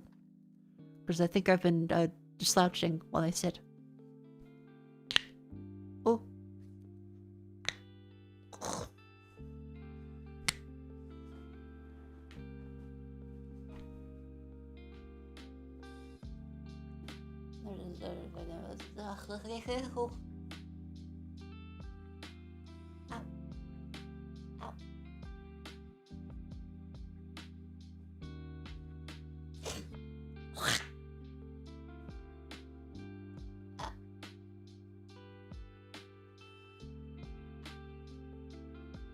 Flab.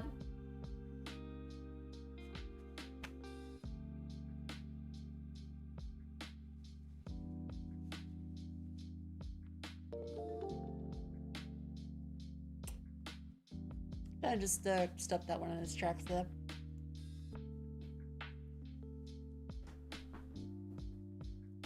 Not the kind of thing, buddy. Come on.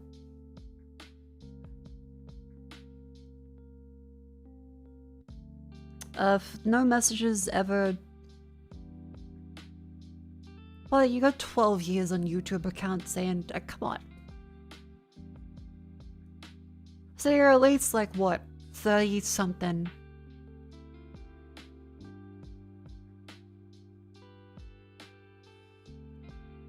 Like, it probably makes like a funny YouTube clip, so look, if that's the jollies you get in your day, good luck, but come on, man.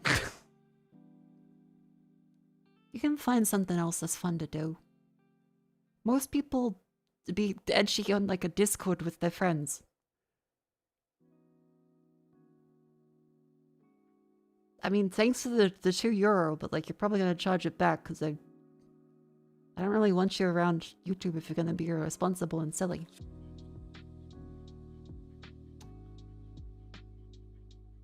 Hey, look, if you send in an appeal and apologize sincerely, maybe. We did just have the whole talk about rehabilitation.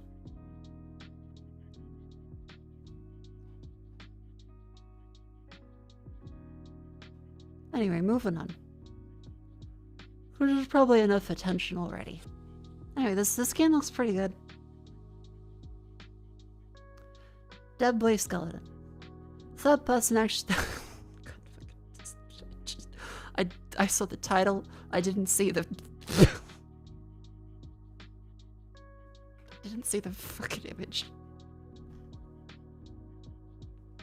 The fucking skeleton. It's the backwards cap and sunglasses and a fucking Glock.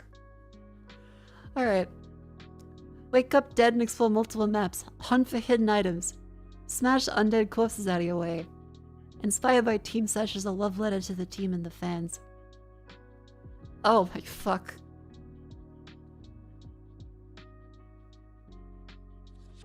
%96 positive. Okay, this is either pure gold or really bad.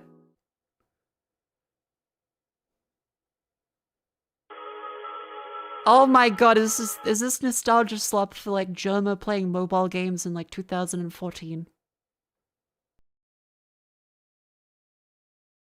Is that what you're saying?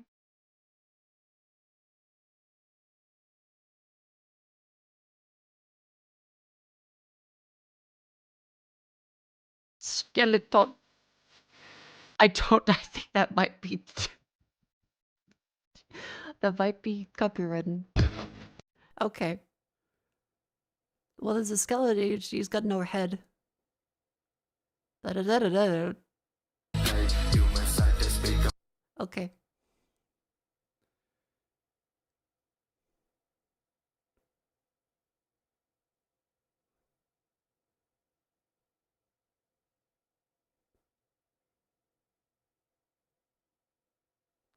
I imagine some live streamers will have a very lovely time with this. And I'm sure there's probably something I'm missing. But this does look really bad. This is obviously a cash grab on the Sesh fan base? The Sesh fan base? The best Steam poop. Sesh. Is this like a cult? Are they a coordinated pump and dump crypto group? Who the fuck is Sesh? Sesh game.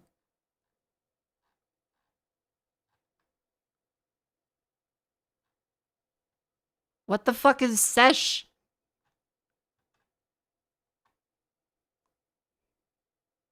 Team Sesh.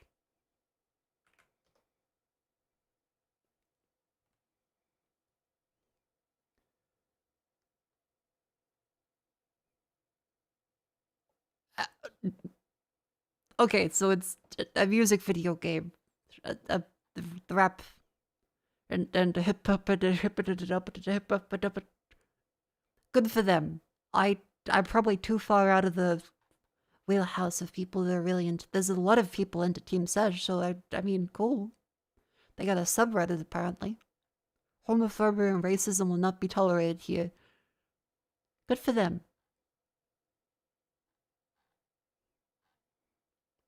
Just so bones. PP3. Okay, so they're going insane because they're waiting for their favorite YouTuber to release more music. And so they're shitposting about it all day. Good for them. I mean, it seems like it's successful. Good for them. You learn something new every day. There are millions of worlds out there. Yeah, I guess they also made a game based off like Metallica. They did.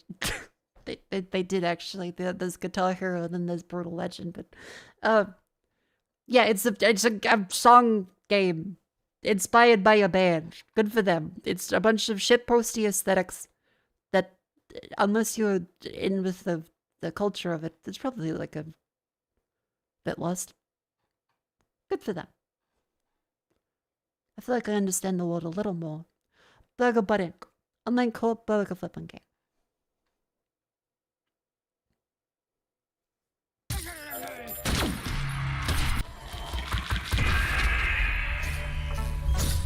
Is Dimitri.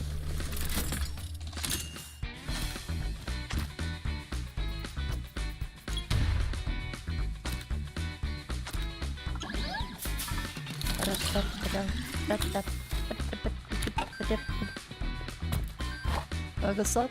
Oh fuck, that's the actual Mako sound, isn't it? I hate that sound.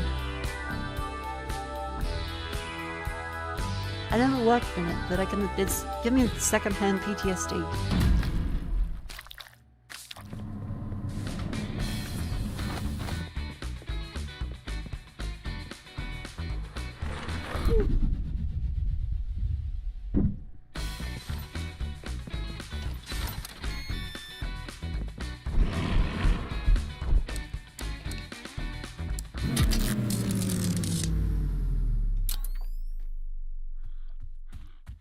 I also make sure to have plenty of water. I also got some of Vicks throat rolls because my throat has been sufficiently sore.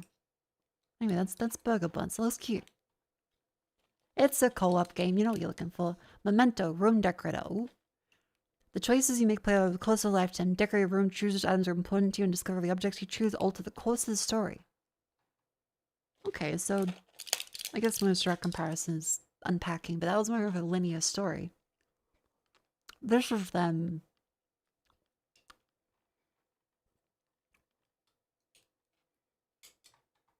This is then a multi-route kind of thing. Oh, it's the outbreak.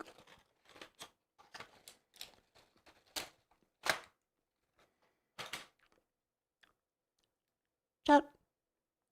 It's a wonderful time to stand up and stretch. That's right. You there. Yes, you. Get up. Isn't it nice to have all the blood pool in your legs? You gotta wiggle them around a little bit. That's good for you, I promise. You sat down? Wiggle your toes then. Do a carpal tunnel exercise. You probably have been standing, but have you been stretching the tunnel? There'll be a 7-car fucking pile up in there.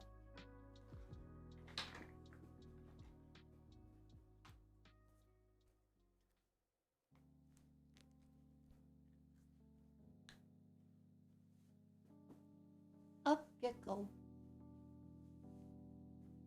Grandma says get up.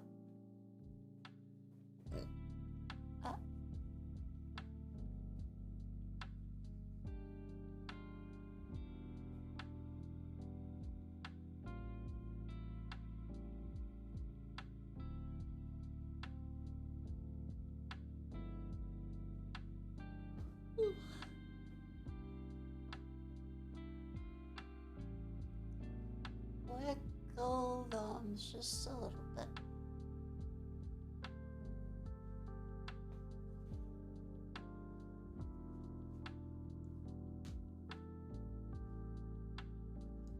Watching a Ghost in Shell yesterday, how I really loved it. Gives vibes of old PS1 game, but over for it. Yeah, because the manga was the direct one for the PlayStation 1 game, and Oshi for the movie just took very loose inspiration and the concepts rather than copying the art style and trying to adapt the story.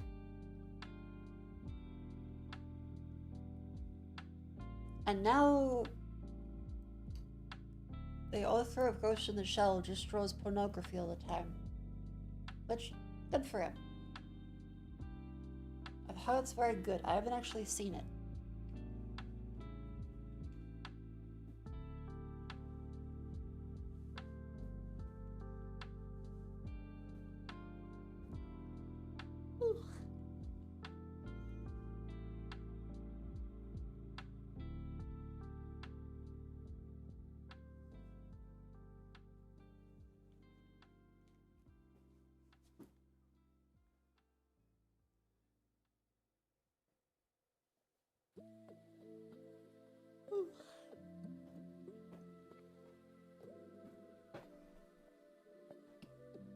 Wonderful. Hello, you are.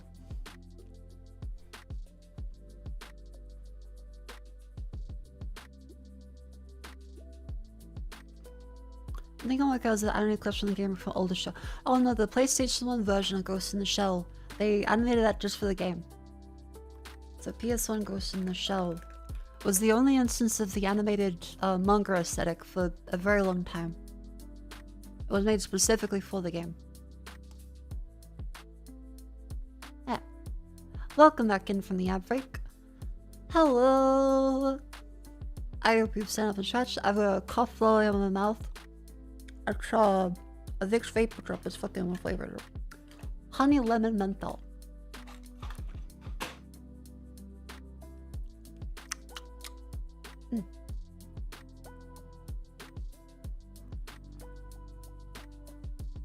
Trapaka, thank you for the raid. Welcome in. I feel like the raid alert didn't work though. Thank you, Trapaka, for the raid. Welcome in. I hope you had a wonderful stream. If you've never seen the art for it yet, there's a bunch of very cool cinematics.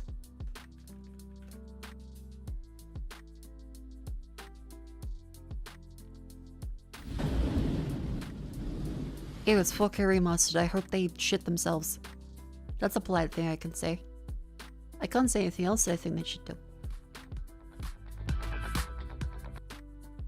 Yeah, this is the only instance before the recent series of the animation from the manga art style. It was just for the place. Oh, this one's all so smoothed. Stop smoothing it!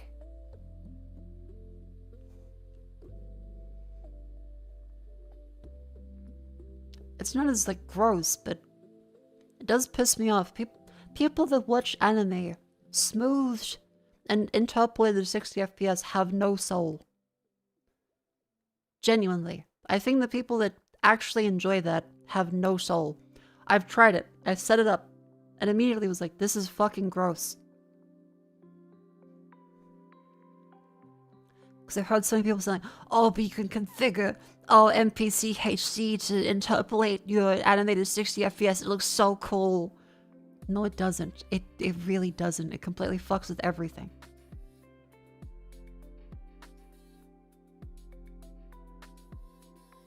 Yeah, very cool cutscenes in this. Well, cutscene, but it's one cutscene.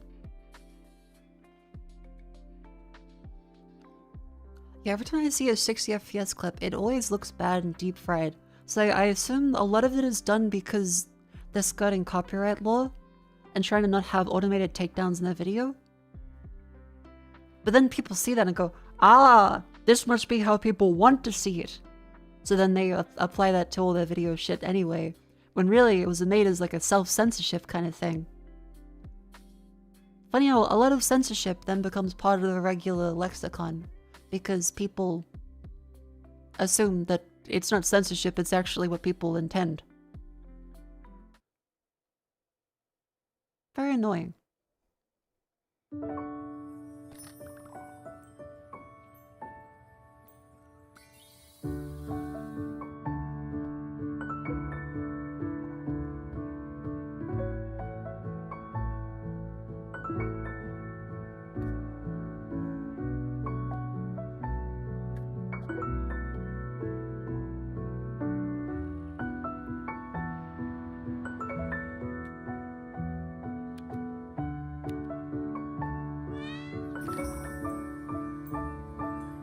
Oh fuck, don't choose Australia. No! No!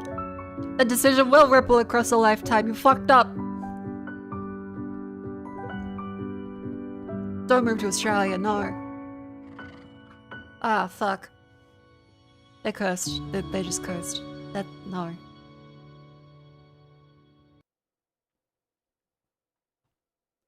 Up. You can choose a few. I'm imagining they go through this. You're like, well, choose whatever future you'd like to do. And they're playing the music that makes you know that the indie game is gonna make you cry. I can tell that they made this game very well, but it'd be really funny if it cuts to the end like, you just made the decision to have your child interested in astronauts. Well, guess what? It's the Challenger disaster and they're in it. You did this. You should have given them the Australia set. No, this looks like a really cute unpacking alternative. Oh, this looks really cool. Memento. Sledge department. Murky point-and-click game with straightforward repair job gets stranger the deeper you go. Solve 2 and 3 puzzles, meet weird characters, and figure out what's happening below the sledge. Oh, this is funky.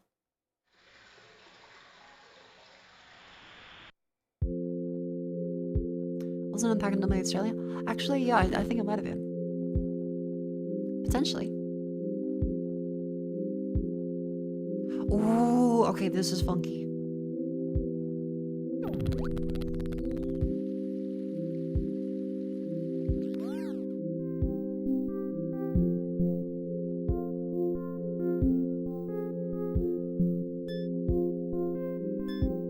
Oh, the little seal. Pink.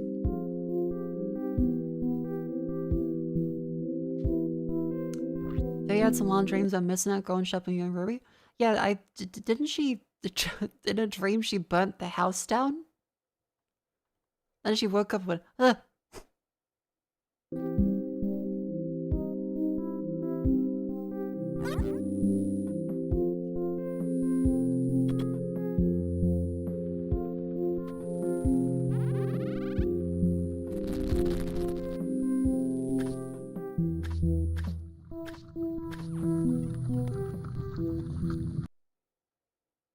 This is funky. I like it.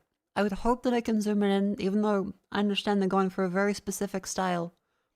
But I would also like to zoom this in, because having it be that tiny of a screen forever does frustrate me.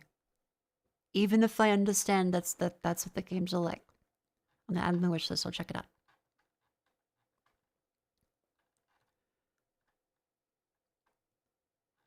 Is she using app version still? Oh, it's literally zoomed in because on a live stream, remember, presentation of the thing to people matters, and if I have it too small, people can't actually see it on stream. I've considered having it be like a full screen one, but change is difficult for me. I'm like, maybe. I could maybe try it.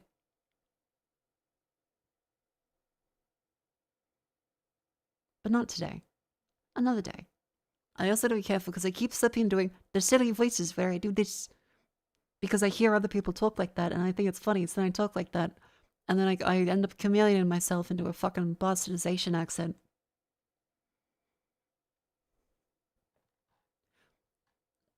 Like, the one that's stuck in my head right now is a, hello, I'm Mr. Burge. Fucking Homer Simpson has ruined my vocabulary.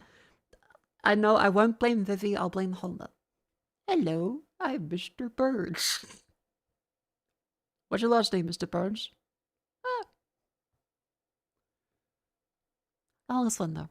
Newbie become a skateboarder. 65%. Interactive skate video. It's a video? It's on VHS tapes?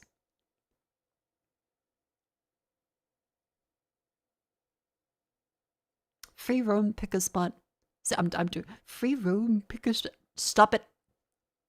Brian, stop it. I don't know. God fucking damn it. Free roam, pick a spot, set a current channel. All your stairs have the fully physics-driven board. Always active ragdoll, reacts to everything organically, no animations, and everyone unique.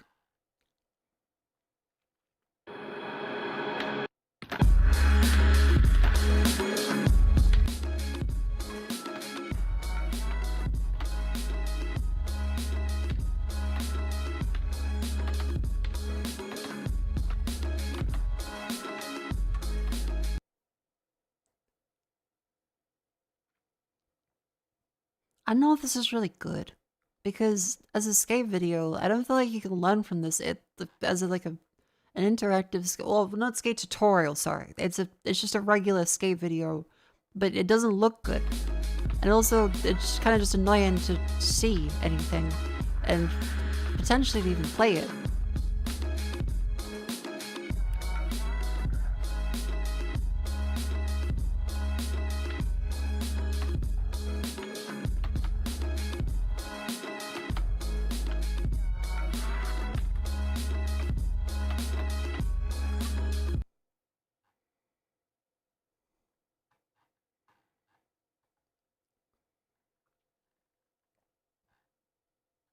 Extremely rough.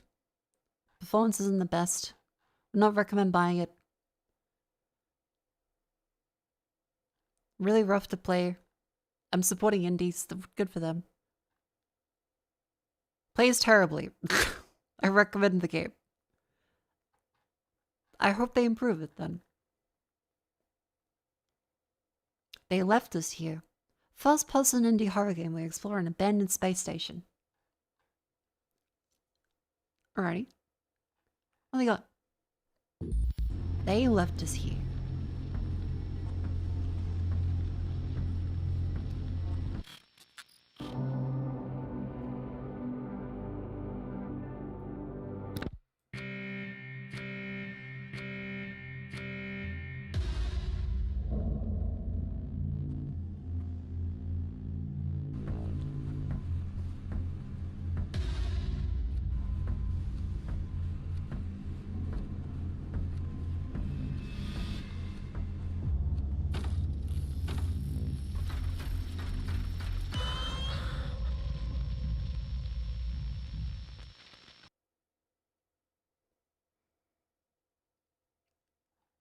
It seems okay. I don't feel anything. But it looks okay.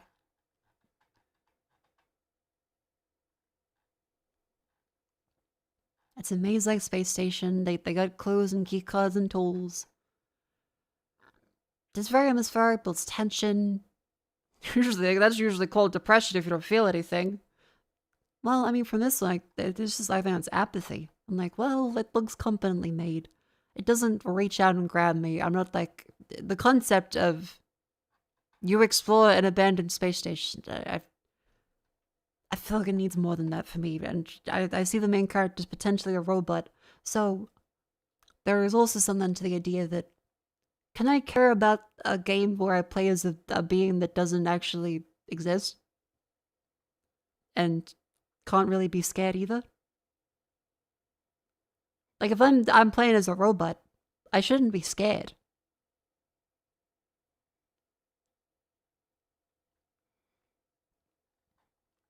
maybe that then begs the question. Why would they program a robot to feel fear? That's a good question. I'm not sure if the game gets into that. It probably doesn't. I think it's just because it's sci-fi. There's a rogue AI hunting you. Surviving is difficult. Look, it's an indie horror game. It seems competently made. I don't want to shit in it too hard. It seems competent.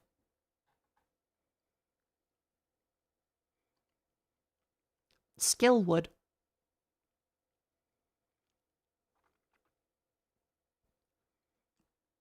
Sorry, the cough volume in my mouth, it's like just the right size where it's annoying to be in your mouth because it's like a tiny little, like, shot of glass. It's thin and stabbing me everywhere.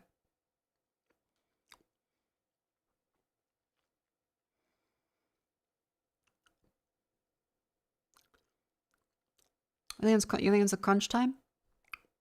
Probably.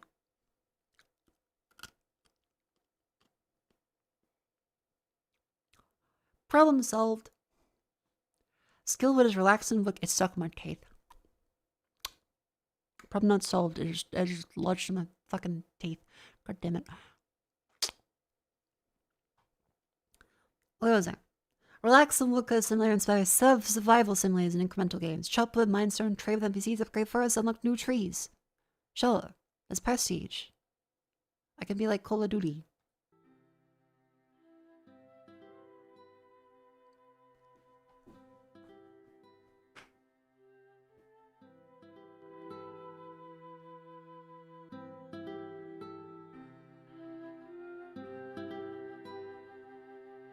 Dum-ba-dum.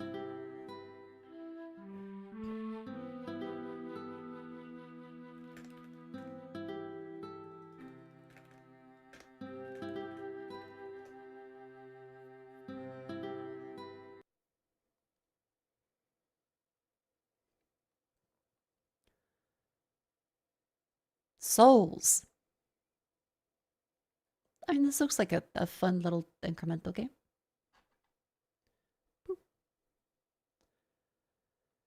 Maze Creep.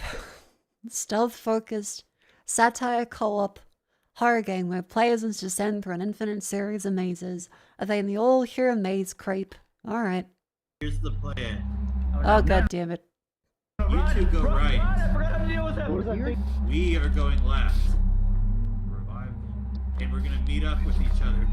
I'm in the center. What do I do? Is that a fucking shotgun? It's kind of funny.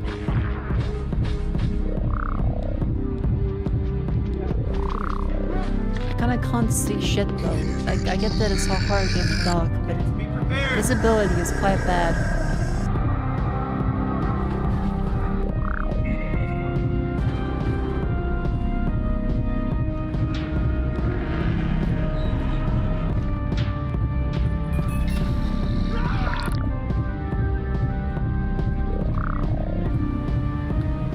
Holy fuck them. Okay. This is what I mean. Visibility here is very, very poor. I'm sure it's probably better in the game, but I think some levels of pixelization filter do not play very nicely with video. And in a game that is designed for, like, live streaming, I think it kind of hinders it a bit. It's him!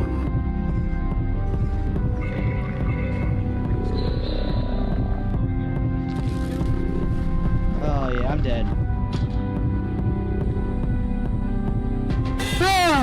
That's just Five Nights at Freddy's. That's just five. Okay, I guess this is a satire game, but still. Back up, back up, back up! Not going, we need to revive him.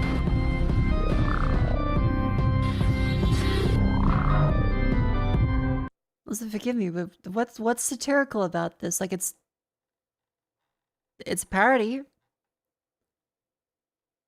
I think it's sarcastic. I'm not sure if it's satiric. Oh my, okay, this is an uncompressed screenshot.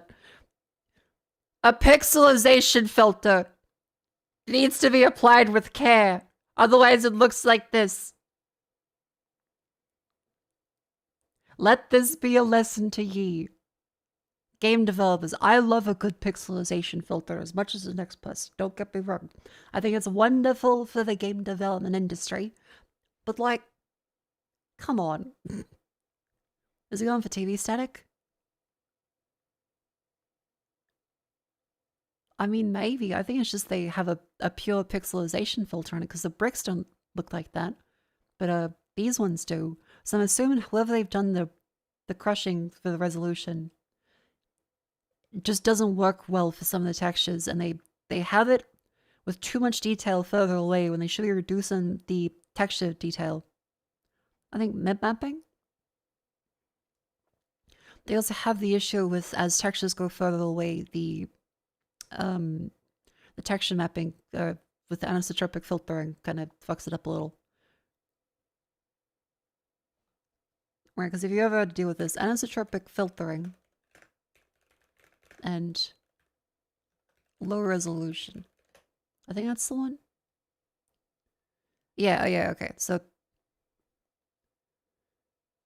if you slap a pixelization filter on trilinear, it's going to blend it out in the distance, look kind of fine. But if you slap a pixelization filter on an anisotropic image, where it is able to keep the detail in the distance better, which is better at high resolution, but not better at a lower resolution, where all of these details will be crunched and shifting around all the time.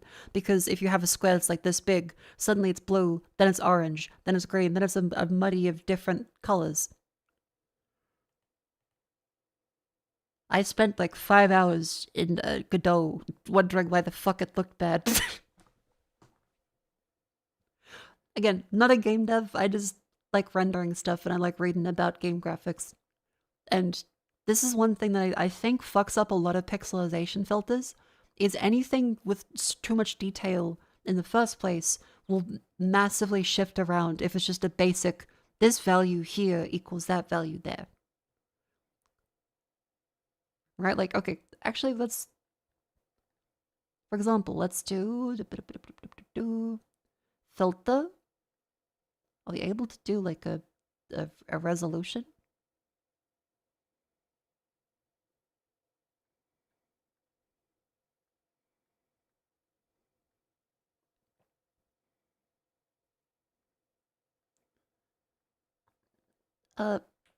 Photo P.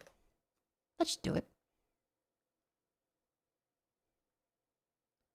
I can log into my little Photo P. It's gone fine, by the way. It's a pretty fine alternative to Photoshop. I wouldn't say it's incredible, but you know. I want to copy this image. Maybe like a better one if I can find it. Here we go. Much better resolution from Wikipedia directly. You see, this looks bad at a high resolution, but lower, it kind of works just fine. So I take this into Photo P, and if you then say reduce the resolution of your canvas, or image, you say like, make everything 25% resolution, and then nearest neighbor, sample it.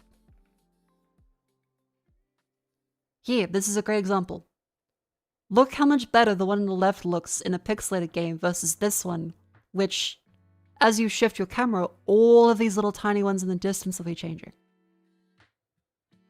So the reason why we have anisotropic filtering is not because higher equals better, it's because when the resolution is higher, it looks shitty to have it be this blurred in the distance. But in older games, you didn't need it because it would look insane if you have the resolution super low. It works to smooth out those further away ones a lot better. Like, compare these. Okay, get rid of the pixel grid.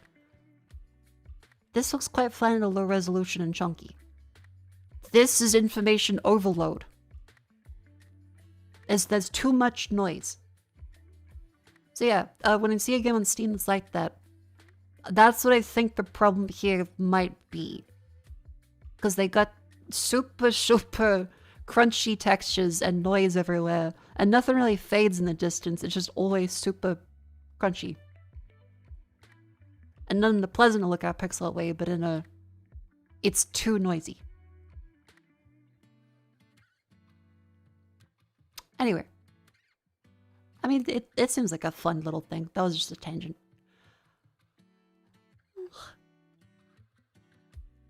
Gladiator command. Recruit unique gladiators, train them, equip them, hire stuff. This seems like it could be fun. You are a Lanista. Your task is simple. Command a gladiator school. Recruit gladiators with unique backgrounds and traits. I'm sorry, just... I love that they did their own voice acting for this, but going from... Lanista. Your task is simple. Command a gladiator school. Recruit gladiators with unique backgrounds and traits. They go from super angry to, hi everyone, welcome to my YouTube tutorial. Do this and come to this marketing copy. He does the little gladiator voice at the start and then goes, hee. Design their training regimes, level them up, unlock powerful new skills, negotiate contracts with medics and scouts. I mean, this looks like a Flash game, but I assume the target audience accepts that that's what's available. Positive reviews, yeah, sure. This thing looks fine. I'm not particularly interested, but it looks fine. And that's the Steam queue we've done. We're now up to the tally of 1,481 titles.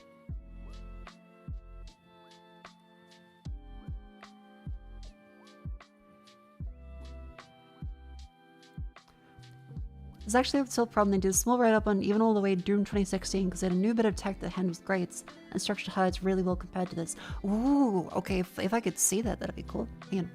Doom and grades structured highlights. I assume it's like a dev talk at like GDC or something.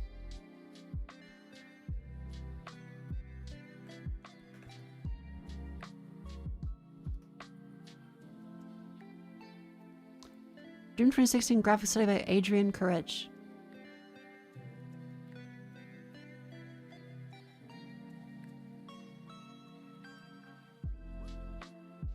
Is it this one?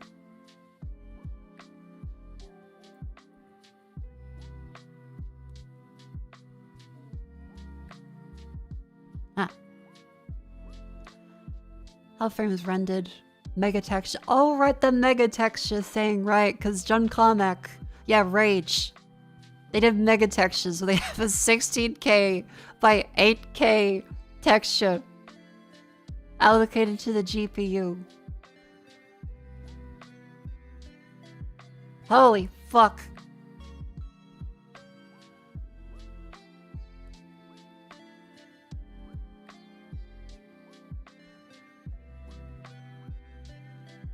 Shadow map atlases, depth 3+ filter, velocity map. Oh, that's how they do the speed lines on shit. Occlusion, lighting. Cool. This is a really neat blog post.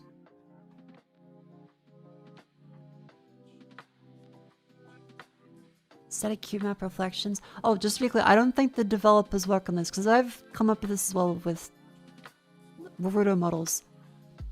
Having one big texture is a pain in the ass to work on, but it runs really well because they don't have to have a whole bunch of different tiny little files you constantly grab from the disk back and forth all the time and move in and out of the GPU. That becomes very slow very quickly. But to edit them, having them all in their own little file is a good idea. So it's probably a case of when they build the game, it is all combined into one big thing. Hang on. John Carmack, mega textures.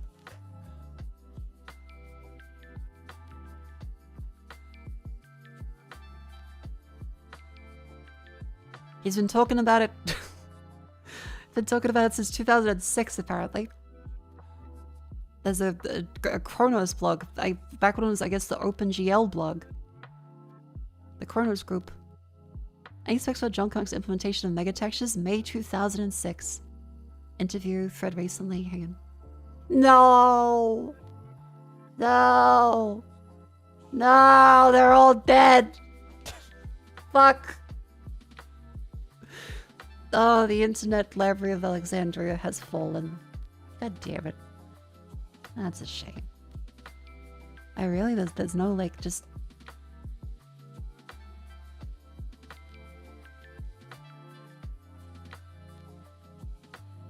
Yeah, Cloudflare blocks gamedev.net now. Damn. Sandy Peterson, post about mega textures. Please, John Romero needs to wish you well. No, I'm kidding. Carmack was doing that stuff way after Romero left the company. Remember, he left after Quake. And Rage was like 2009?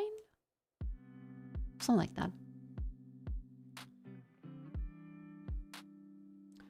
But he's probably been talking about mega textures for a while. Anyway, that's a topic for another time. That really cool Doom one, though.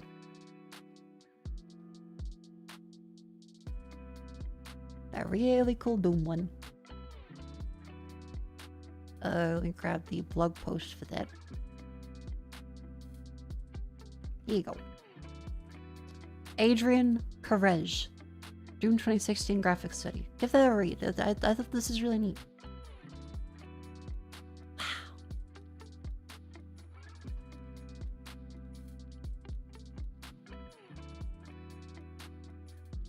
Wait on. Oh yeah, we've made it throughout Steam queue.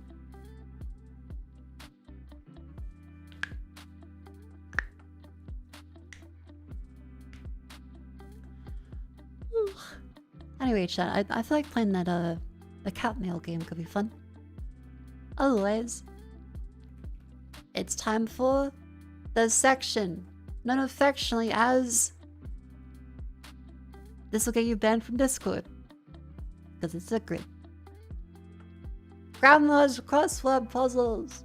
Regular film play all the daily doubles. That's right, Waddle, Scrandle, Game Doll, etc. Remember, as a streamer as I do, try and not cheat by looking at chat. However, I may accidentally do so.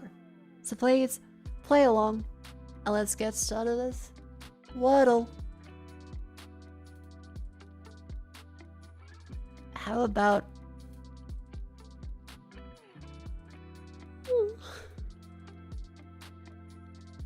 Grain? Very thematic. No. N-A. No. No. Nape. Nap. Knackle.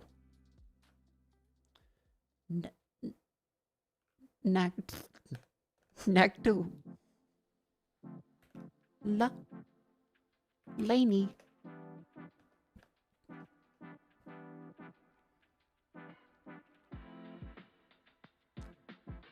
Pains. Okay, A in that order. How about L? Lenore? Canopy.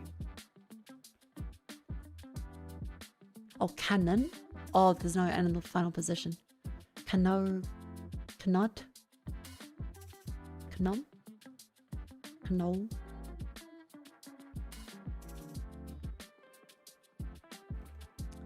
Tandy.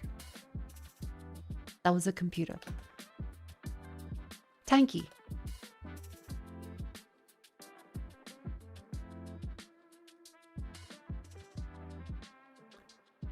Hank.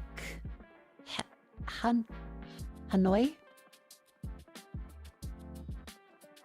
Hanu. Manuscript. Manu. Manood. Manoob.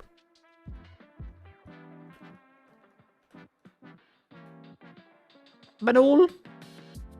Manool. A-N-L. A-N-L. For now,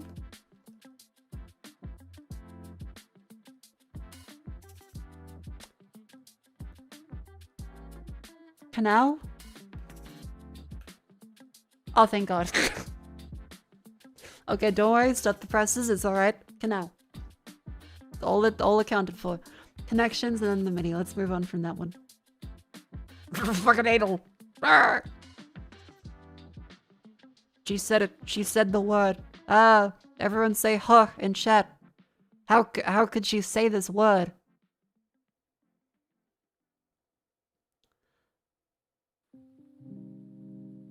Actually, relevant.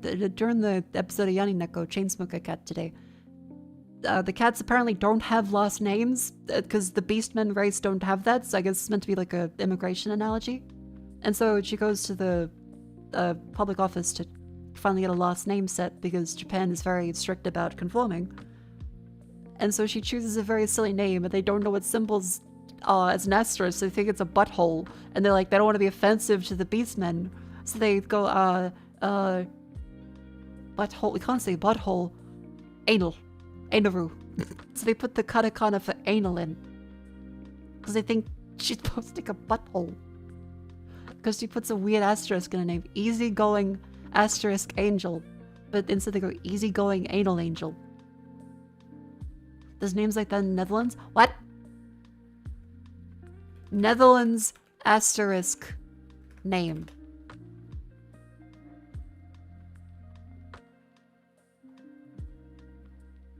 Is that, are there like weird symbols in them?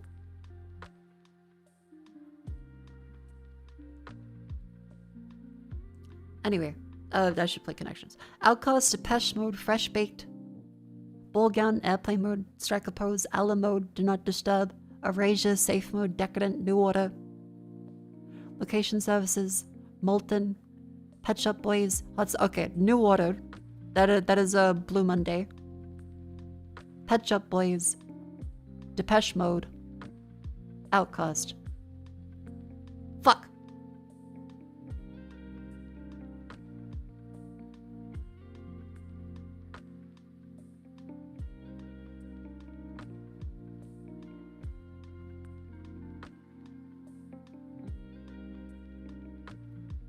It's not Allah Mode. It's not Striker Pose. Well, actually, that was one thing in a song. No. Molten Hotspot. I feel like Erasure. Hey, Synthpup. Don't disturb Allah Mode. There's like Pi Allah Mode. I don't know what Allah Mode means. Striker Pose, Airplane Mode, Fresh Baked, Decadent, Safe Mode, Outcast, Hotspot, Ball Gown, Molten, Location Services. Well, Location Services don't disturb iPhone set in Hotspot, Airplane. Outcast, Safe Mode, Decadent, Fresh Baked, Striker Pose, Molten, Ball Gown, Allah Mode. Like Pi? Is like Pi descriptors? Dessert. Outcast, Ball Gown, Safe Mode, Striker Pose. Baseball. What? Ball. Out. Safe. Strike.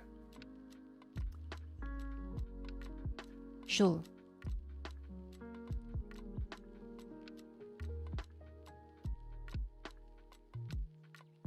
But yeah, New Order, they made Blue Monday, which is the dun dun dun dun dun dun dun dun dun dun dun dun dun dun.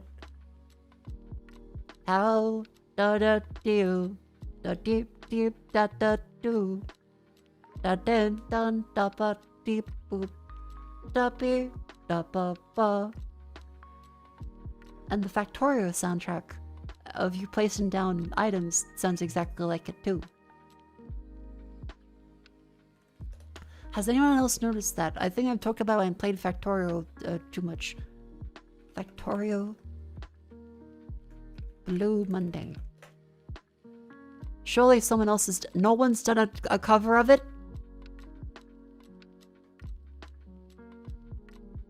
No. Really?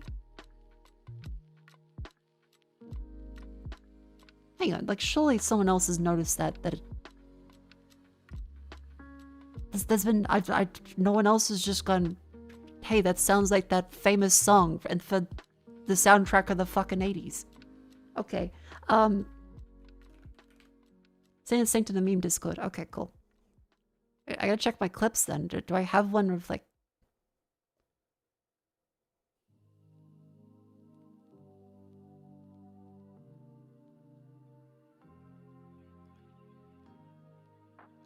Do we have...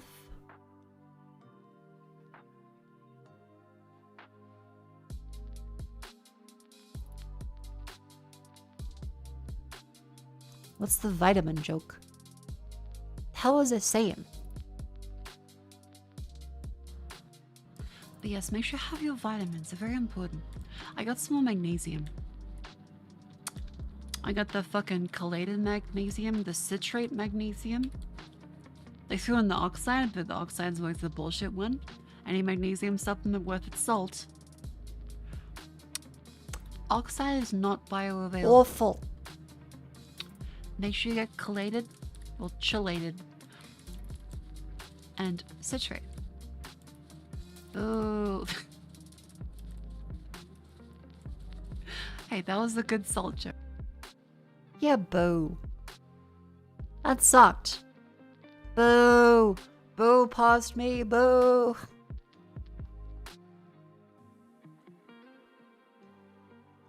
Did I really not like clip me having the Blur Monday? It's not been posted in Discord.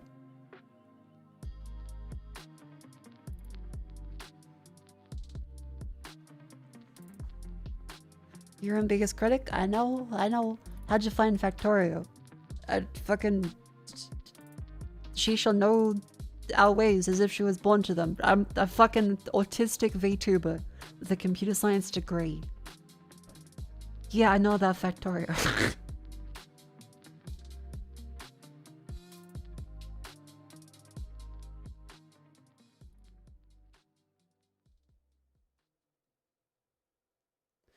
Oh, do you mean like how'd you find us and how'd you like? Okay, how'd you like it? Quite well. But Space Age, I want to go to Space Age. I thought it was cool.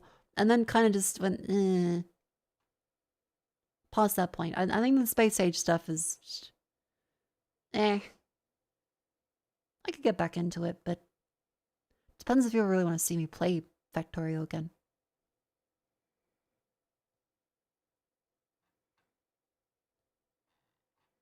Because there's a lot of clips of me playing it. But I don't know if there's any of me actually just placing like a...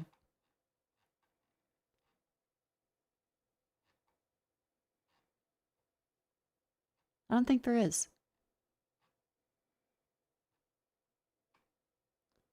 The Ghost in the Shell manga originally did actually say autistic mode? Really?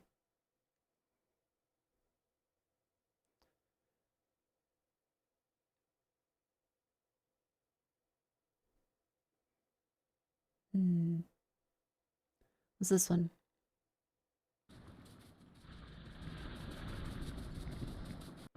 Doing? Fuck. Nope. Is it this one?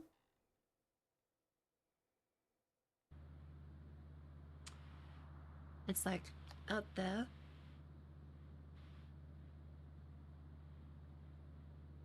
Like that. I know what the fuck I'm doing. Oh, it's because it says Stone Ocean. That a JoJo post. Sure. Silly fucking... Musical timing. Maybe it's this one. Hold on. That is like a red roach.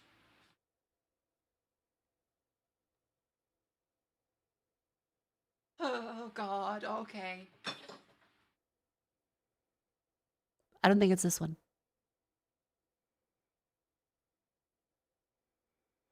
I do not think... I think I'm slapping a cockroach with a shoe.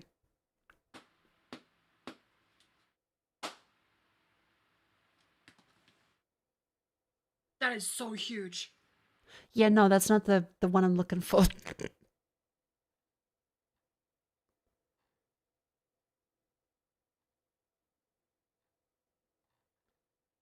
Not this one. Category for Twitch, no. Morning, Mako. Good morning. Is this the one? Good morning, Vietnam. One day, I will get to actually do that genuinely. From the top of my lungs. Actually, I'll say it when I eventually find my own place. Oh. I can live alone, and the sound is not too bad. I will shout, "Good morning, Vietnam." That'll be a very fun. Remind me. Oh. And then day one, when I got to finally move into this place with my roommates, and the sound wasn't bad, then I got to just shout, "Good morning, Vietnam." Oh, okay, that's cute. That makes me happy.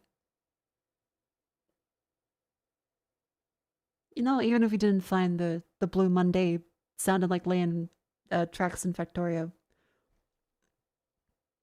I think that was still worth it to look. Is that how you say serendipitous? And then I got attacked by a cockroach a lot in that old house. Oh yeah, because the fucking landlord didn't have proper cockroach spray. They just put some fucking Mortine around the edges. And then they would have 50 million cockroaches hanging on the outside of the building. I had to leave the window open, and there's no fly screen on it, so the cockroaches just fucking come inside. Okay, so just realized, it also dropped an egg sack. On... Yeah, that was a good time. Good time had by all in that place. Look at the... What's this one?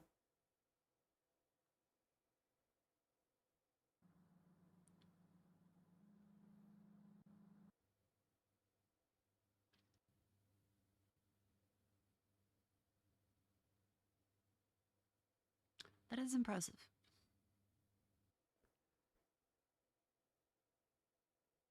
Boo! Mako, you should watch this clip. Oh, it says Among Us.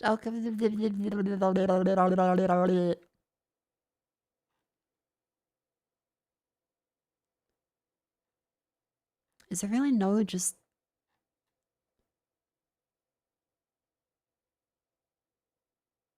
I guess I never clipped it.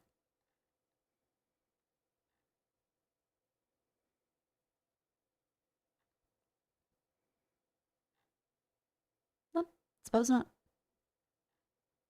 Oh well.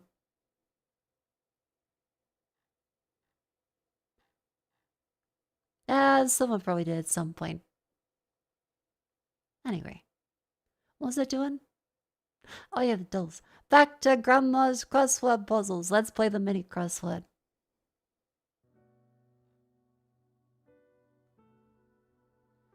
Orc trying to catch Frank Abagnale and catch me. Oh, FBI. Bzz. Wrong. You know why his variation ends in Z? That's fucking ounce. Ding ding ding. Correct. Right. Everest and Kilimanjaro.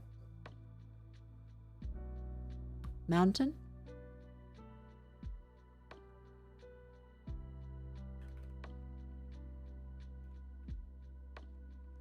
Fruit.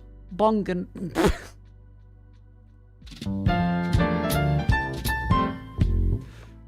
Glassware for pot smoker. Bongs. I said bongan. FBI wrong. Ounce right. Mounts Everest and Kilimanjaro. The worm for a dance. Fruit. Lemon lychee. Bongs. Inch is the 12th of a foot. Acquires get. Wonderful, and then there's strands. In we go. I think Chanel. No, that is a word. Fuck you. Love. That. WeChat. Believe. Huh? Shug it. They hate shug it. History. I think, love, history, believe.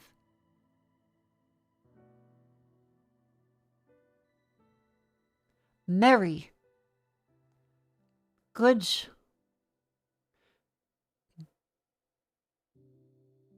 We can make it.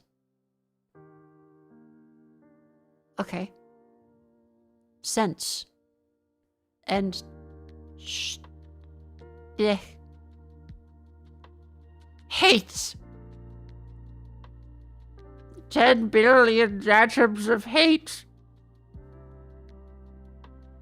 All I feel for the human race. Heats. We can make heats. We can make stiha. Heats? Yeah, fucking good clue. Hats? That's one too. Make haste. Oh! That is something you can do. Hi, new to challenge chat. Excited to be here. Welcome in.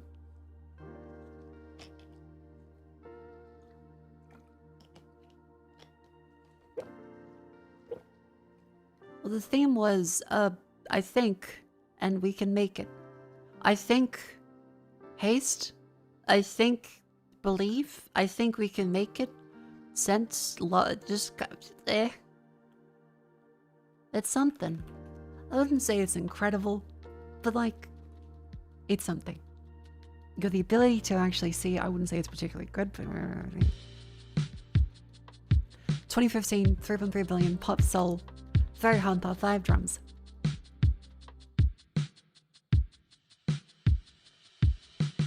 Starboy. Damn it.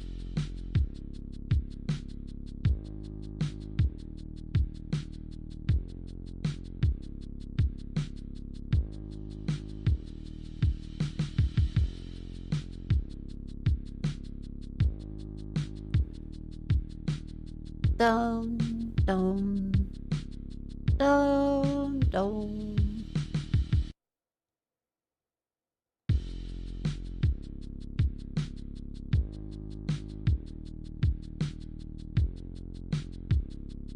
Such a dabba beautiful.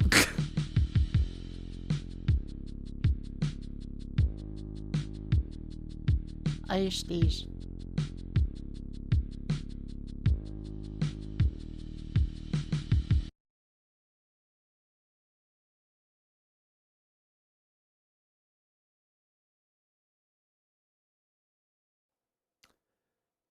Dabba beautiful. No, that's One Direction. That can't be that.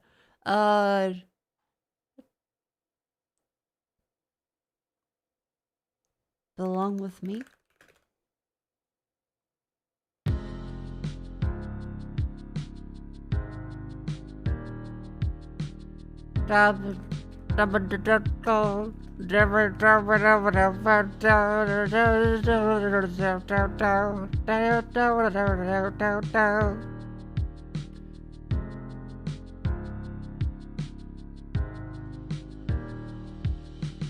Dum dum.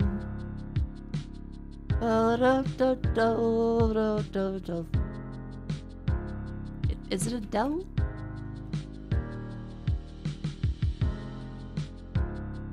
Damn it.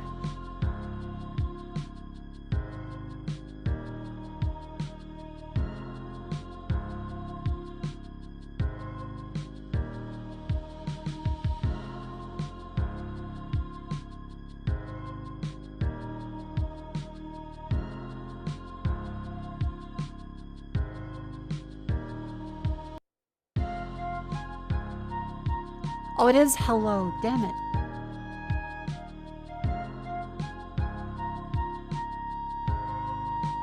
She did make a very good James Bond opening.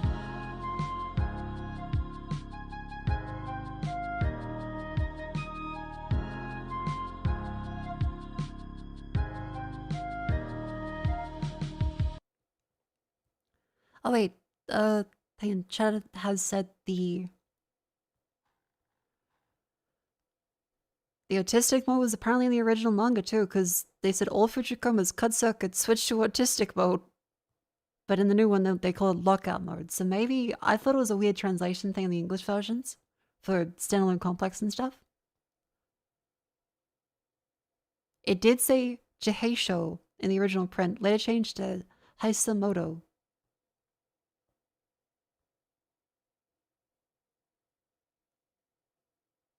Ah.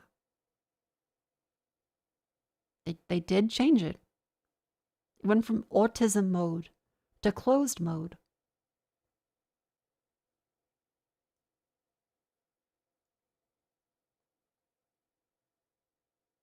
Actually, wait, I can just check my copy. I have a copy. Wait.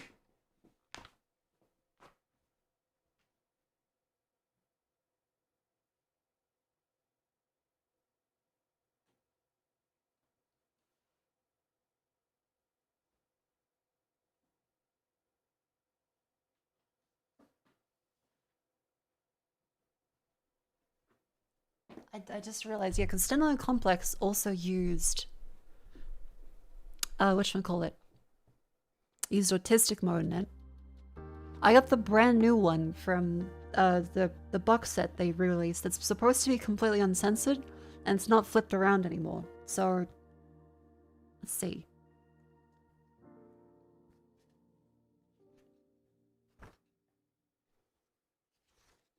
So we got the orphan facility stuff.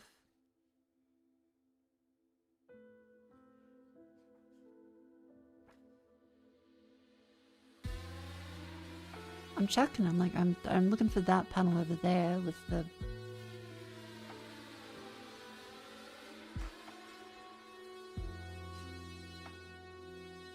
Ecto, thank you very much for the raid. Hello, I'm checking a manga to see if they still call the the closed communications mode in Ghost in the Shell autistic mode, because that's what they said in the original. Oh, I think I have the page.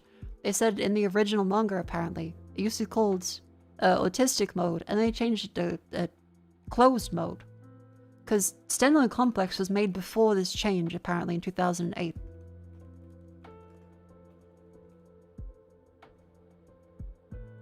So you can see that... There. No, back. This one. No can do. He's running in autistic mode. Me every day on stream.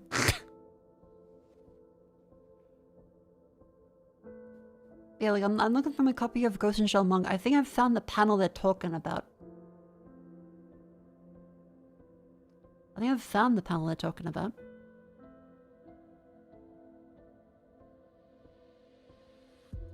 Let's see. What does mine say? Mine says closed mode in English, and it's in the proper direction one now.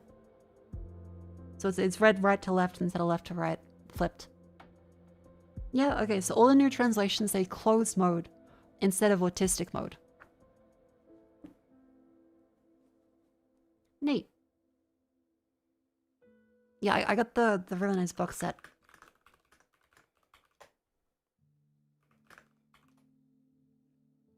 Because I had they were reprinting it for the first time. And I was super duper duper excited.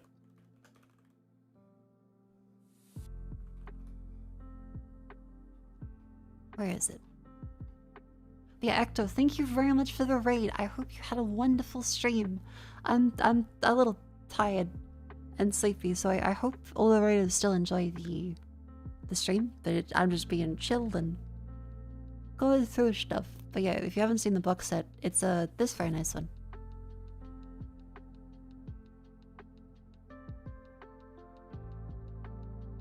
The brand new one. Here. This one. It's very cool. It's kind of like a PC case. It's got ports and stuff at the back. It has posters in this one. It's got 3 of the volumes as hardback. And the large ones too. And they are completely uncensored. Yes, this one does actually have in English for the first time ever the gay sex scene. And Hey, Jet's opened how's it directly going? to it. Great job on your vid. I know how Without she did that, spoilers, but she is there opened any just more directly to projects like the that major coming having up gay for you? sex. Makofu wob love keep yorking. Yep, there it is. It's in full color too.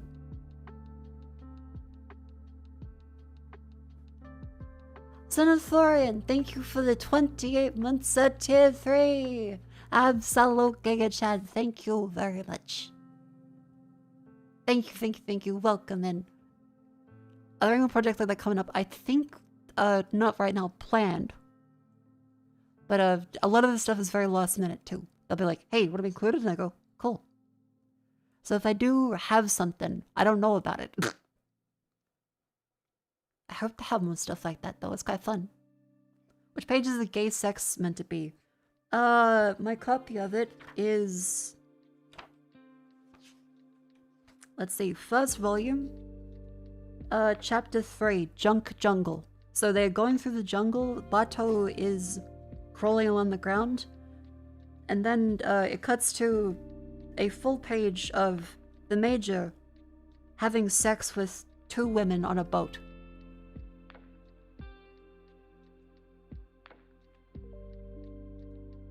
So if your version doesn't have that, you probably have the censored version. This one came out this year, so okay, there's multiple pages of gay sex. And then Bato is very confused.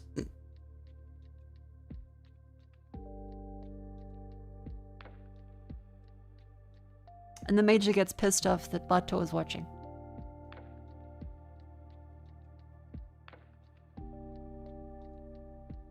But yeah, I definitely grabbed this because I'm like, I don't know if they'll ever reprint that again. This is the perfect time.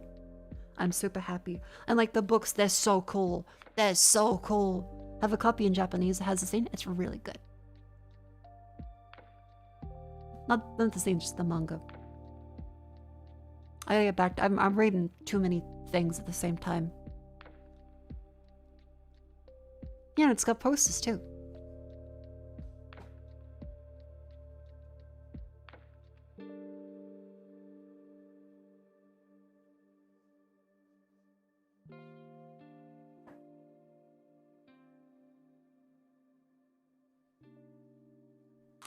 Anyway, just quickly stand up and stretch a little bit. But yes, Ecto, if you're still here, what are you up to? Did you have a good stream? I saw she was off in the autistic mode. But in fairness, yeah, very funny.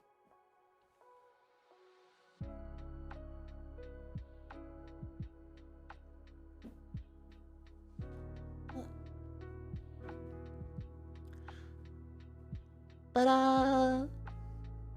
where am I? Streaming. Oh yeah, and if you're looking forward to the Ghost in the Shell anime, there's some very cool characters coming up, like the nurse. Where is she?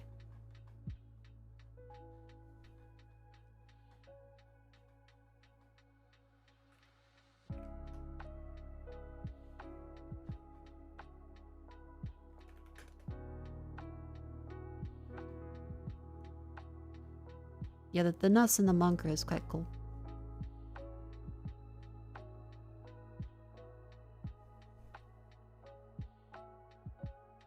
This is appropriate nurse wear, apparently.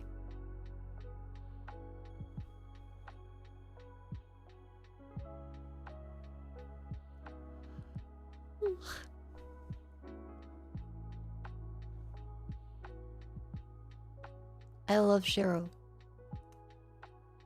What was I up to? Oh, playing Vandal. Next synopsis one, I'm thinking. Enclosed a horse. That's the one. We assume high autistic moves the mode to allow a section operative to operate without distractions. I think that's what it's meant to convey, yeah. But then it sounds very funny in English. Day 193, remember chat, the way you enclose the horse is by covering in walls. However, That's more area. That's more area still. We want to make it as big of an area as possible.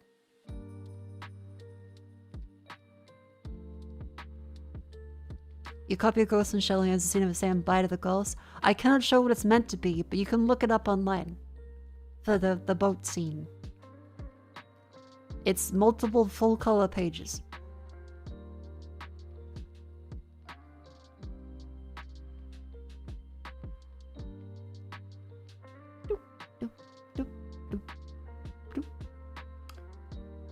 About that though.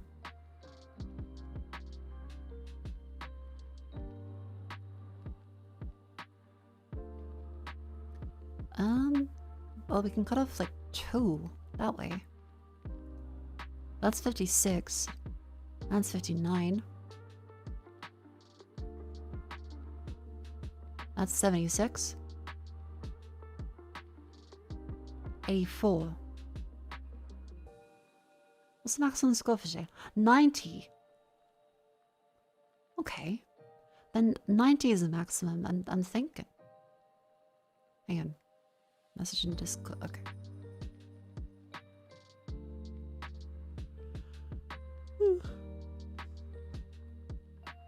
A4 then 90? Oh, it's in. Okay, we misread. Okay. This one's 84. And the Heartbreak is 90. Okay, thank you, chat. Heartbreak. This one is 2 separate enclosures. So the 2 unicorns are not very happy. We're not doing the together thing anymore. Wall me in.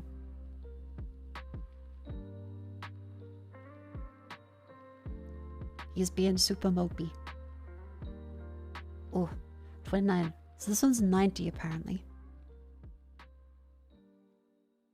In that case...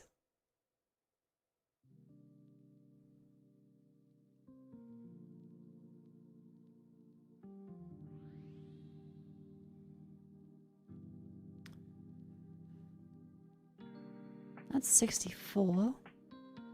And push that out there again to 75.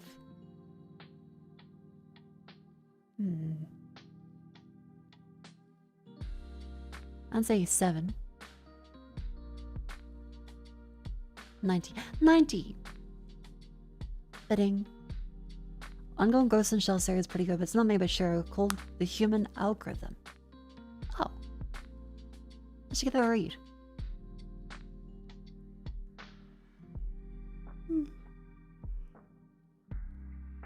Current books I'm making my way through. I think I showed in the chat before. I'm making my way through. Making my way down.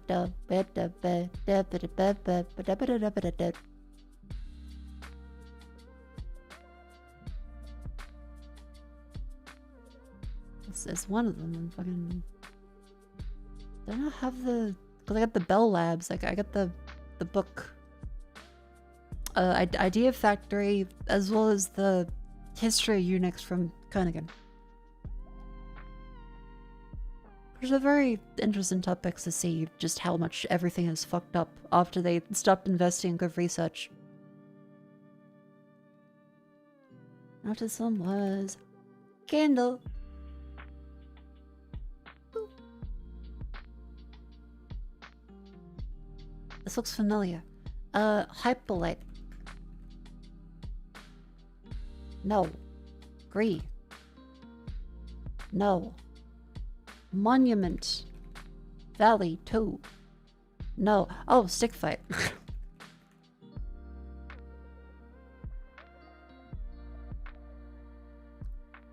It's Mario.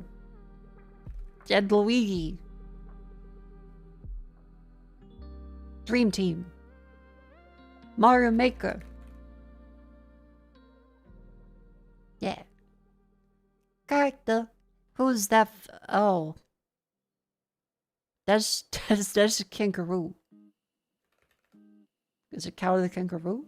It is. From Cow the Kangaroo. What the hell is Cow the Kangaroo?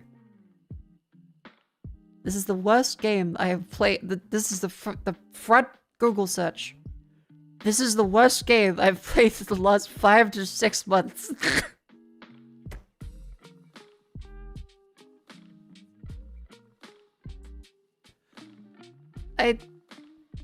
Oh my god, this looks incredible. It works on Windows 7.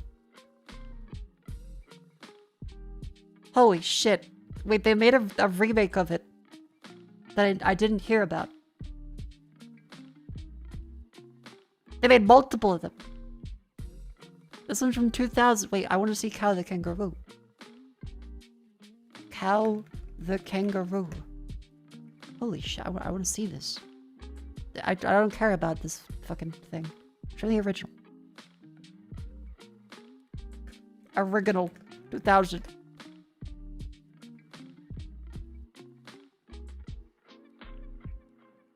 Full game walkthrough, no commentary. Thank you, Point Guide. Fuck!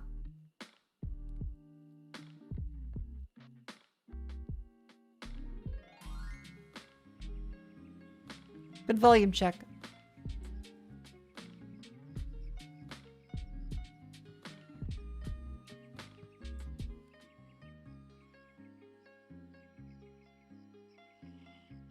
Lazy fuck. Your mob's gonna leave you behind.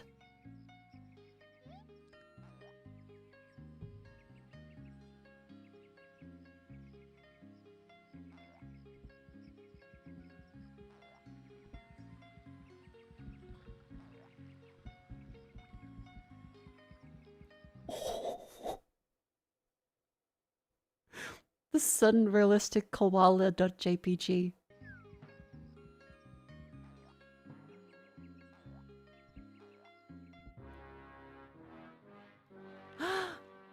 Man. Oh no, they captured him. And then made him do boxing. That's just it. Now he's here. He's just here now.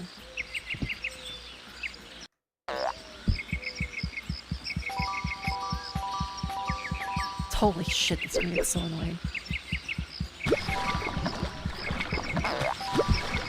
Wait, his neck gets longer like a giraffe as he steps into the water.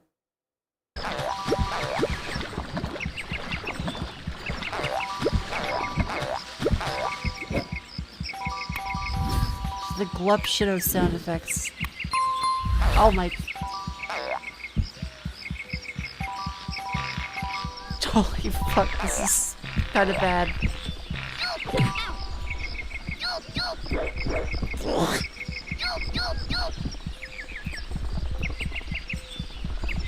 Vivi, I found Spyro 2.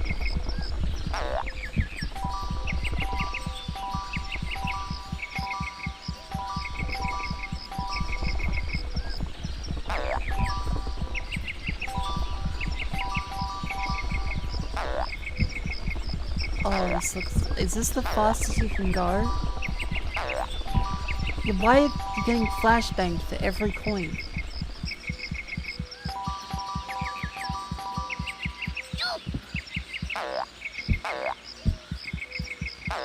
Also, what are those birds? Because those don't sound like a currawong. Those don't sound like a willy wagtail.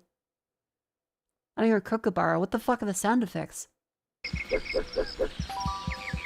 It's the same...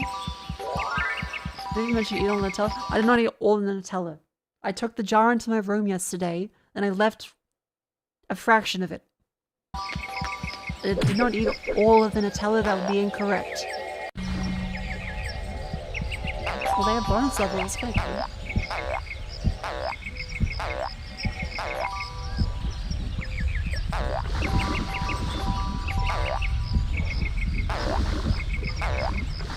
Oh, this looks so bad.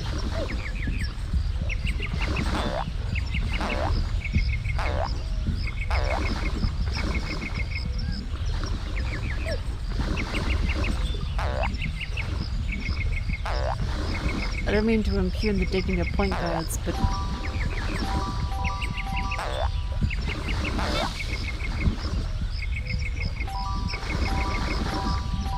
They made a remake of this.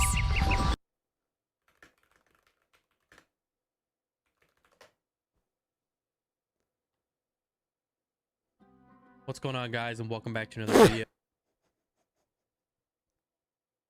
I'm sorry, AJ Brown, you seem lovely, but I just wanted to see the first 12 minutes. They've got him with ukulele. They got him with the ukulele. Oh, the failed Kickstarter. Well, it paused, but.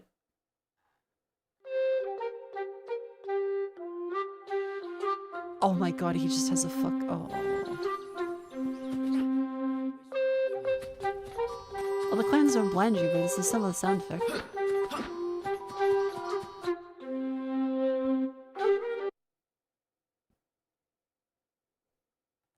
Incredible. You clearly didn't fail.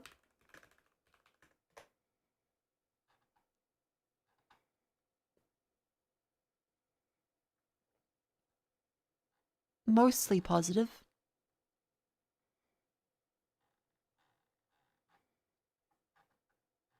I remember just not being very incredible. Like it seemed okay. It's like if Banjo-Kazooie wasn't funny. Ouch. Anyway, chat. Back to Gamedom. There's an update that made it better online, but on release was dismal. Oh, okay. Fresh, funny, casual. Bobby. Realistic camouflage team. Oh, Mecha Chameleon.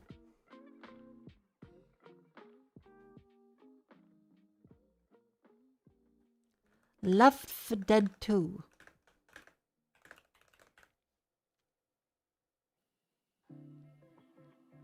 Not a shooter, not horror, not survival. 4009, not first person.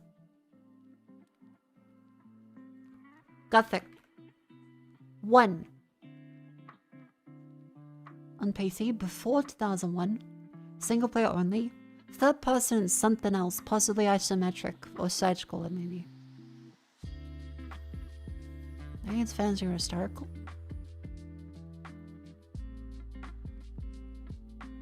Third person before 2001, Mario.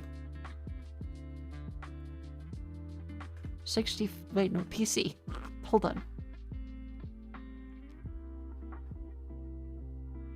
Medieval?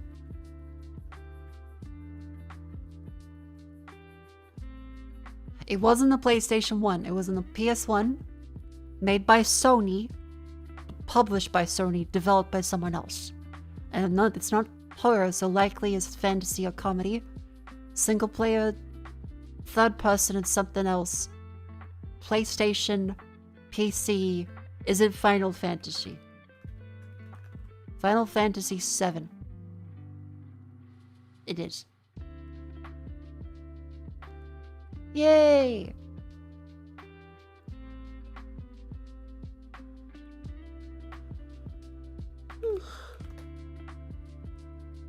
Then comes Rattle. I actually need to pee really bad. So, please excuse me. I'll be right back. I'm sick. It's okay. I can dawdle.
Hello, welcome back and thank you for waiting patiently. The bladder doesn't work like it used to. Gotta go too frequently, used to go for days. Days without pissing. Now, fucking every 5 minutes. Oh well, you drink water and get over it.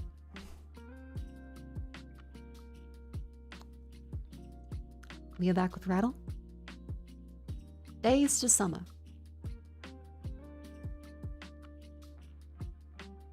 Pissing ain't what it used to be.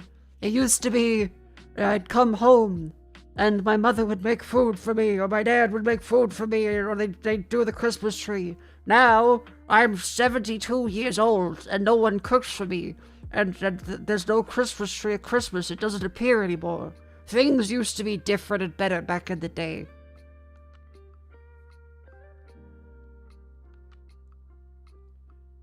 Halloween decorations mysteriously appeared and now they don't, and that's because of the woke. Back in school, we drank out of the hose and the butt and the chug, and we drank eat the runaround outside of yard, Bologna, Pepsi. If you were raised on Bologna, drank Pepsi, played in the Bologna, got your butt drank, had 3 pickup truck, had outside hose, and the school started with this bank, had a pickup truck rode in the back of the creek, and could have sung from the antenna using the hose, and drank Pepsi from a hose in the creek, said Sarah at radio, and you still turned out okay. Say, damn right. Damn right.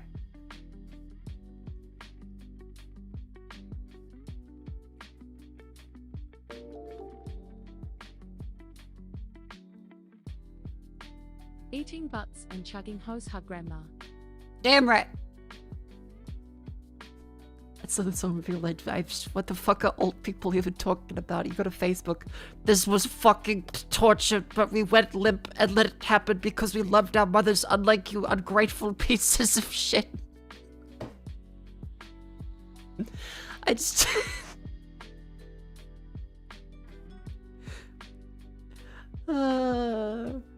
If you were raised below the drink Pepsi, got your butt drank, 3 pickup trucks, school started with the spec. Yeah, too much lead paint. They really did do a number on him.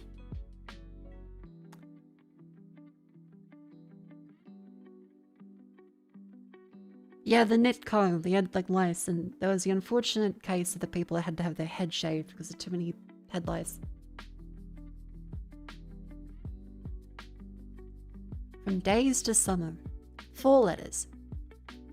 Attach a days to another days. Tuesday. Because it's 2 days. Is that why it's called Tuesday? Because it's the 2nd day of the week? Tuesday?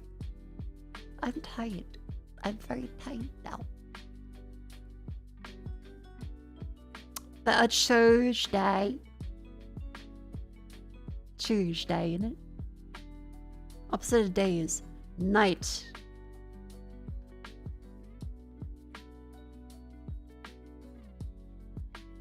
When a ball goes in days, attach a day to another days of the... One learn days your punishment, one learn days your season.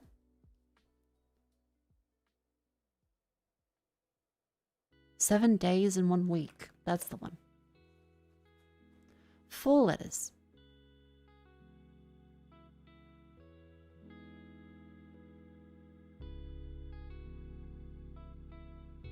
Erase the something gets the week. Opposite of week. Oh, week. Put it down. 6 letters. Opposite of week. Shrunk.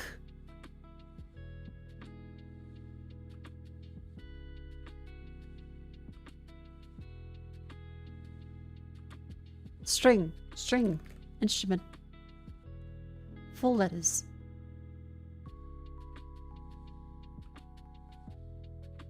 Attach a string, another string with a knot. 3 letters. When a ball goes in a knot, it's a knot. In a race, the something gets knot. Change the vowel sound to a short E to get a profit. Net. 4 letters.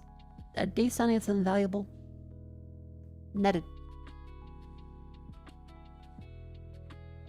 When a ball goes in net, it's a goal.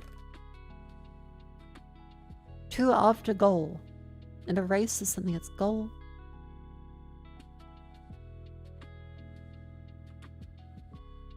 A decent end of gold. Gold. Oh, gold. 2 after gold. Bronze. Oh. The winner gets gold.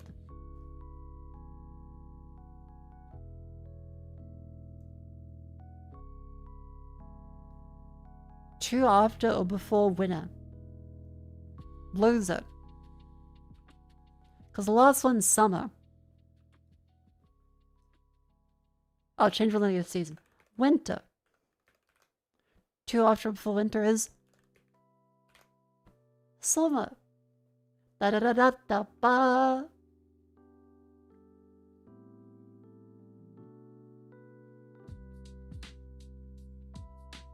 Winter into loser.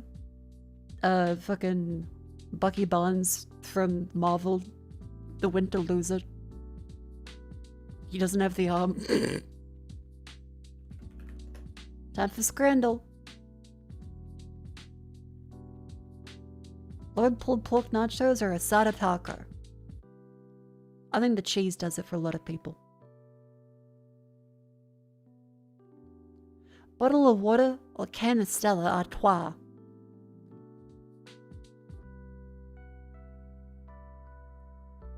These are both bad. Dasani is such a cunty water that I can't support it, so the beer. Protein or lamb korma? Fuck. Okay, because that's got actual cheese curds. But that's the lamb korma with naan. I'm gonna pick the lamb korma with naan.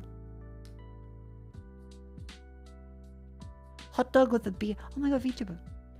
Or nigiri.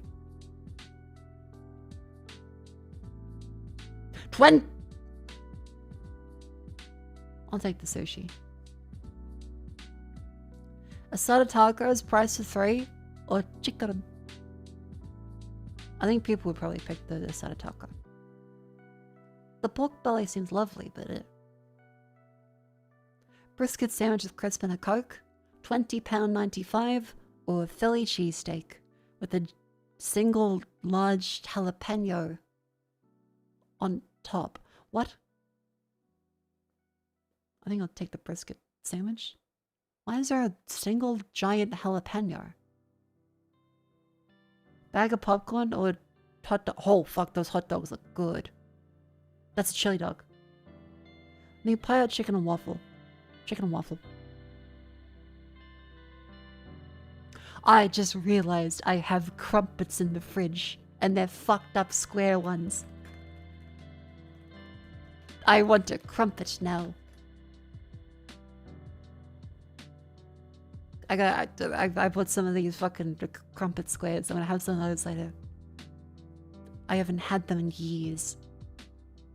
If you have trypophobia, I'm very sorry. I can't wait to have a crumpet.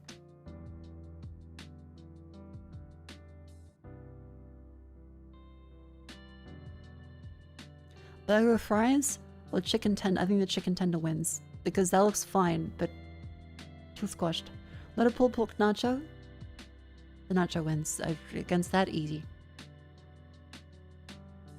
Potato and cheese dumpling or pretzel?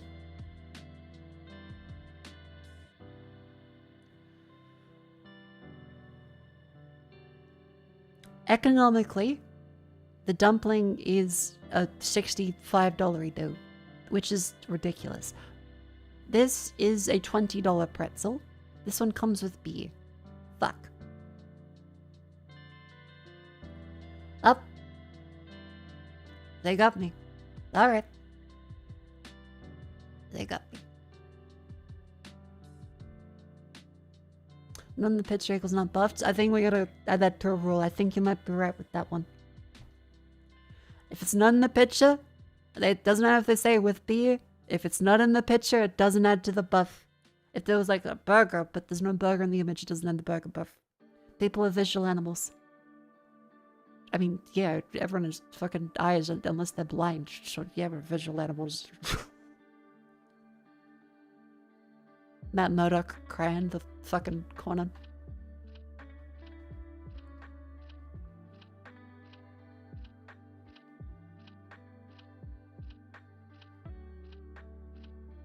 Anyway, I'm gonna grab... Chat, how about I grab some chocolate? I think I'd like to. And I'll eat some... I'm gonna grab some chopsticks and eat my chips with the chopstick, and then I would have... What game should we play? I don't know, but I'm excited and I'm tired and I'm gonna sore throat. I'll be right back.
Hello.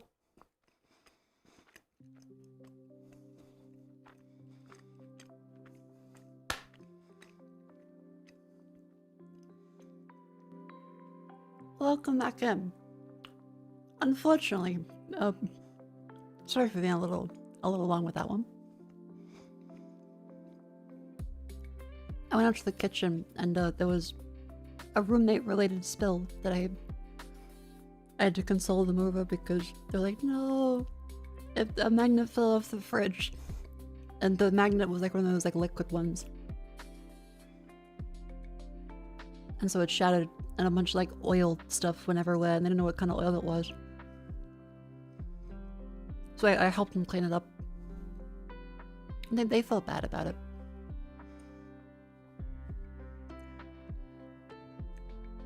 So, rip fridge magnet. Yeah, I feel it was mineral oil, because it had like the weird smell to it. They went over like the spray and wipe, and I was like, I'll spray it down again, and don't you worry. It's okay, mistakes happen. I try consoling them as much as possible. Ah, the roomy accidents.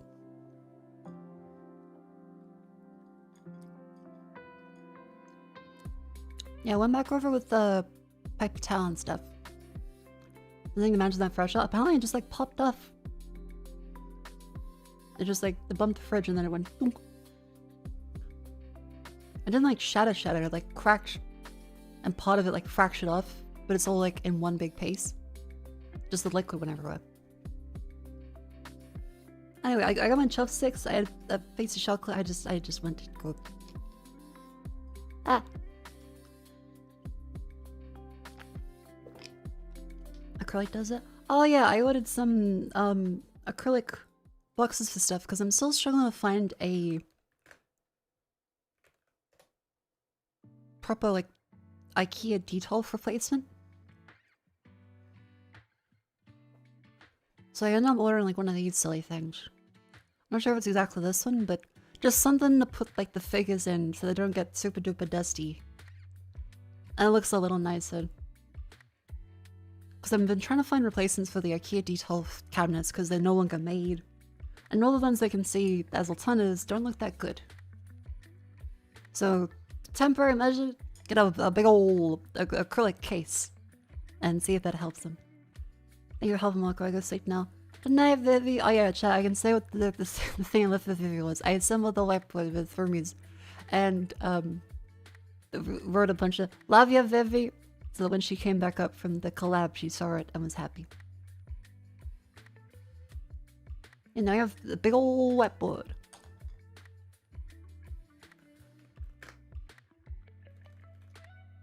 It's one of these like big wheelie ones.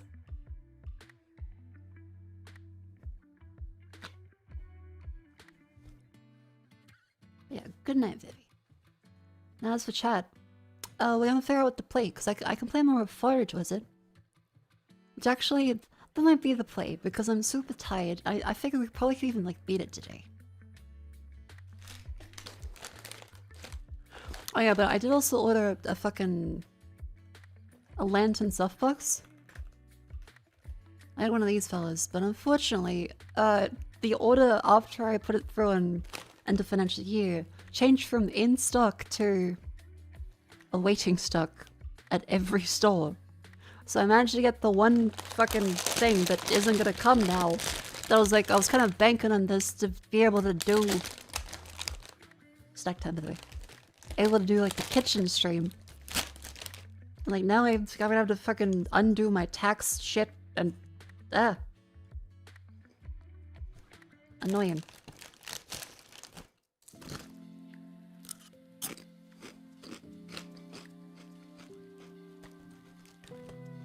Anyway, Switzerland sour cream chips. I'm eating it with the chopsticks.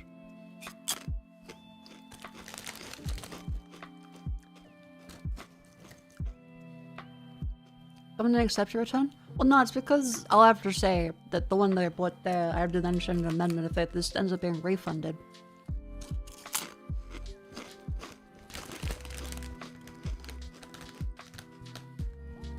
There are quarterly ones too.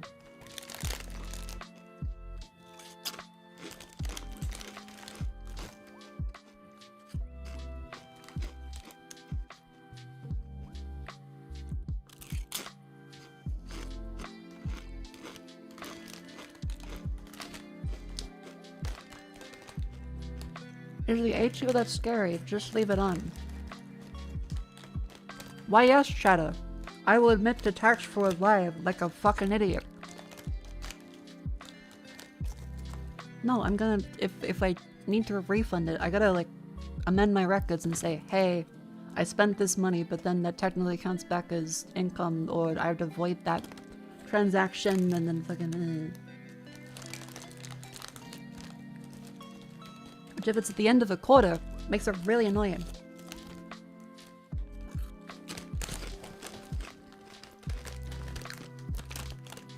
Now we're on the chalk chip thing? Oh, well, it's kind of fun.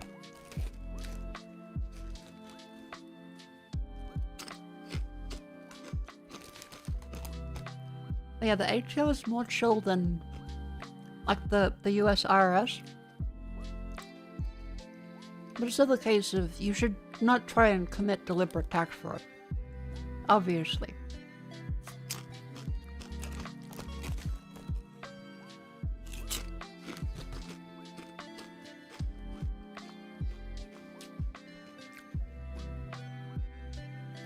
What's Love Yang split? Oh, Love Yang is the name for all of the chat, the mascot stuff. Because I'm a Wobblegong Shook. It's just a way to spend channel points and then just you throw it in and I'm like, yay.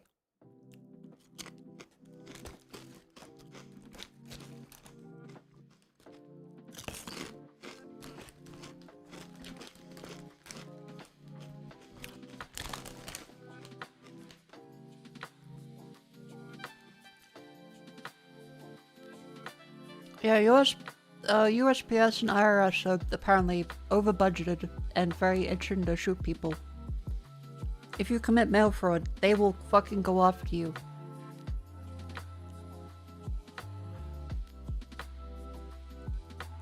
Anyway, speaking on the redeem stuff on Twitch, like channel points.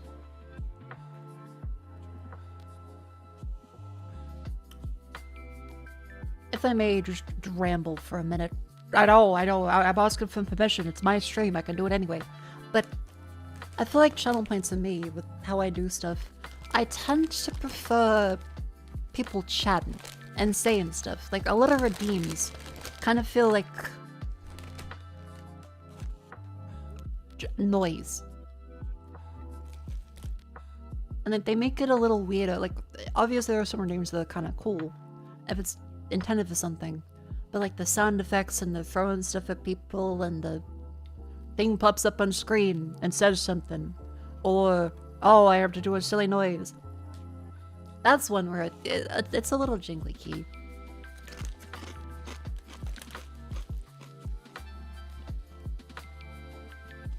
But I think it kind of undermines the stream experience a little bit for some things.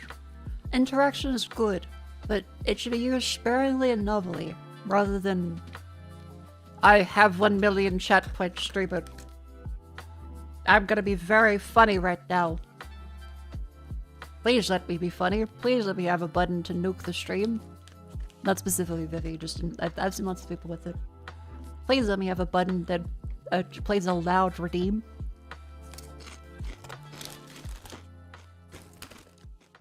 And those have their place.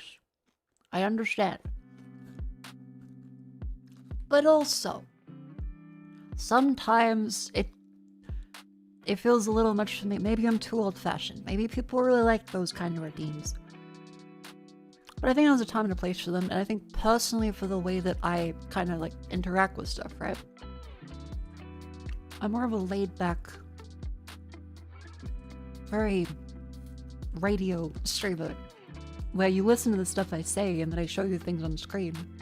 And it's kind of like a fucked up retirement home teacher.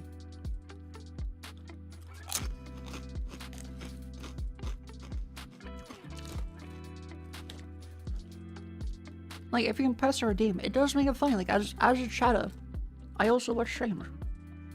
It does make it funny if you press a button and then, like, live, a person reacts to it. It's fun. But I think, like, as a streamer, like, in general, like, I feel like the sound alerts and poke stuff and stuff goes on the screen does kind of, like, I don't want to say makes me melt down, but I feel like I'm about to crawl into the fetal position if there's too many, like, sound alerts and stuff.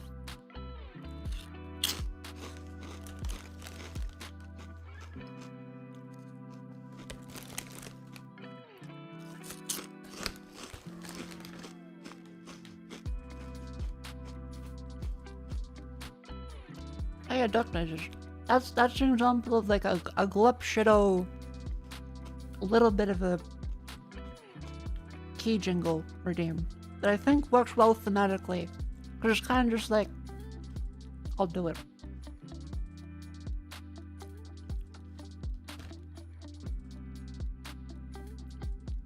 Hold on, let me get the...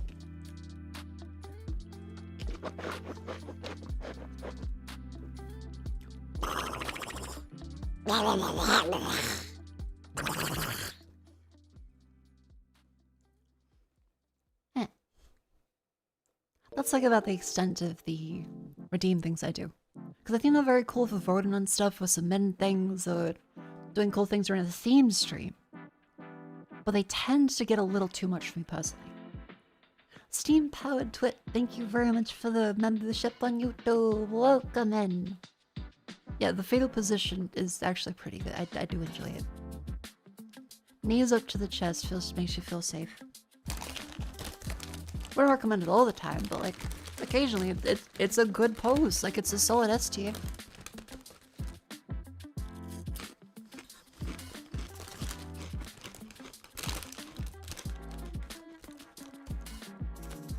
Something emotionally happen in a game, boom, silly Fortnite game. I think if you go into it expecting that to happen, it can be kind of like, you plan for it, it can be funny. But a lot of the time, it's just random chatter. So you're relying on the comedic timing of 70,000 internet perverts. Which, first off, hell yeah. But secondary to that, hell no.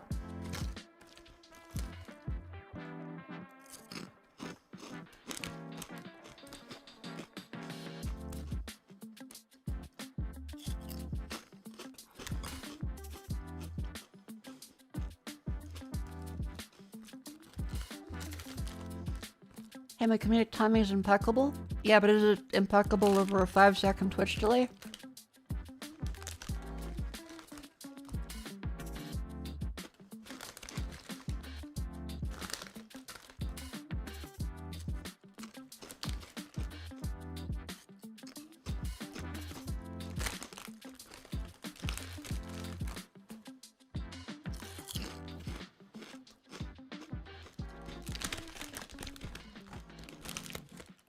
This is glitch in your button, not mine. Alright, fair, I'll take it. Yours is greater than dispatch redeem? Oh! Right, hold on, I think I have that.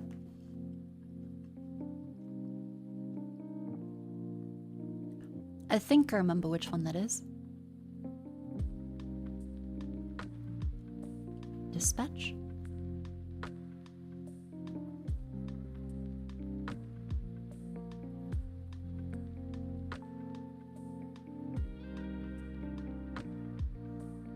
Sliced into your head before you were afraid to make your own decisions, Elliot. 100. Have you ever felt like this? When strange things happen, like two astral pulses. That was very good timing. See, stuff like that is very good. Because it's not intended to be a disruptive thing. It's intended to be a, hey, here's a message. And plus I get money out of it. I'm a shameless corporate whore, I know. But it's not intended to be bazinga. Bazinga. it is people can type in something and it's an actual interaction. And the streamer is able to focus on the thing and also still listen to a chat message rather than watching chat directly. It plays a role. I would also the community plays a role. Another vtuber I watch always has to deal with the same chatter redeeming a fart emote, and the other making Kratos say pee pee poo poo.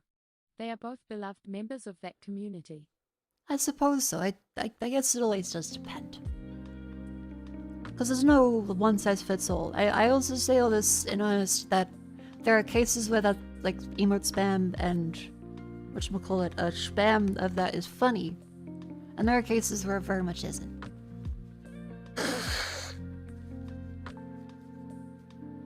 Just blow my nose.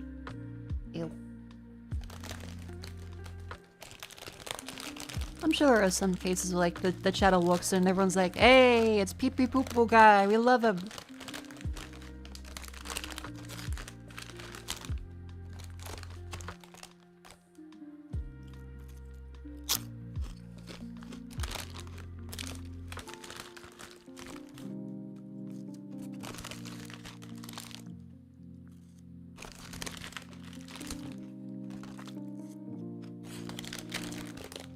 Because that kind of thing is what all of streaming in general is built upon.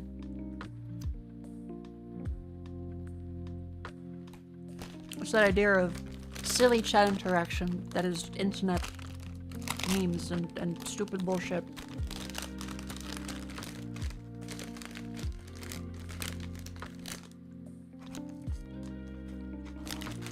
Just a thing in moderation.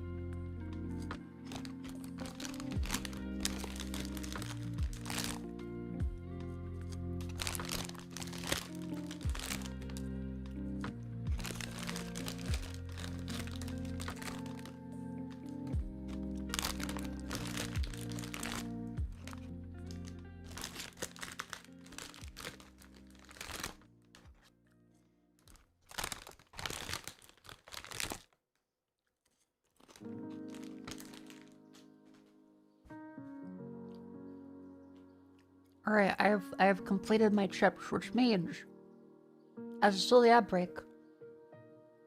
Psych, it's still the ad break. Get up and stretch. Up we go. Come in.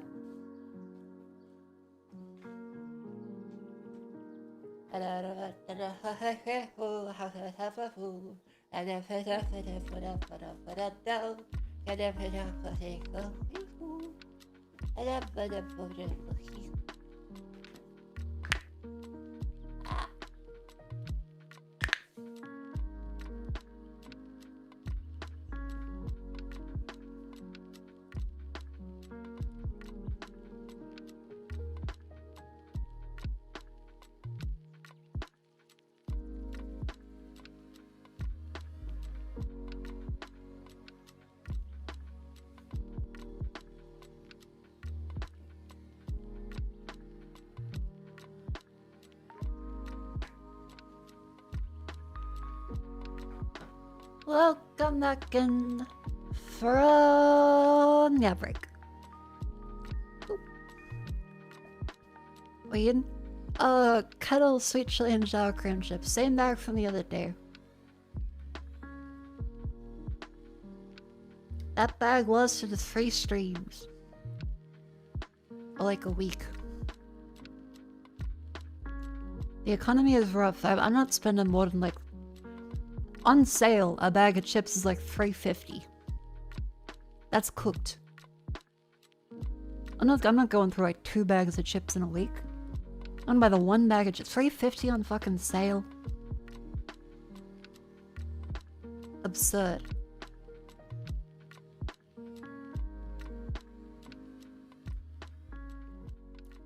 How did I like Black Flag yesterday? I think it was very good. I also really enjoyed how they reduced the amount of tailing missions. That's if you genuinely want a reason to buy Black Flag resynced over the original, separate from sponsor stuff, they reduced the tailing missions a lot.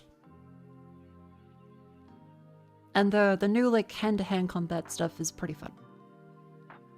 A metaphorical shock or an actual shock?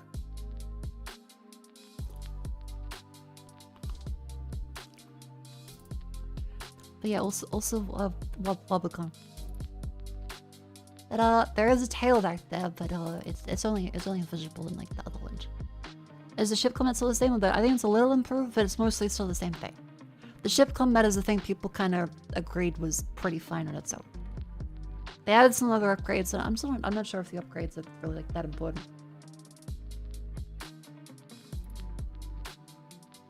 Yeah. I recommend the game just for having less tail emissions.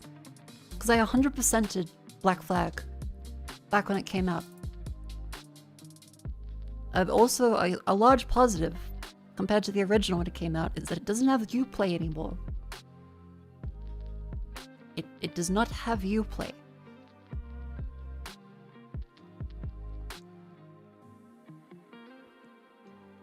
I also just felt a sharp pain in my spine when I said that. Like, legitimate, that's not a bit. I just felt a sharp pain in my spine when I said Uplay.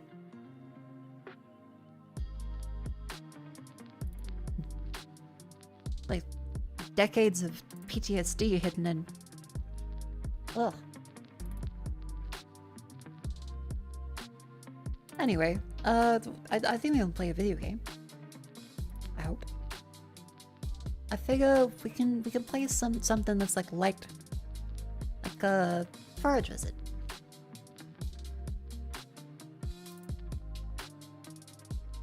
So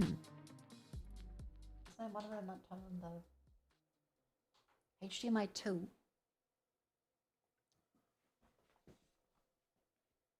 Hold on.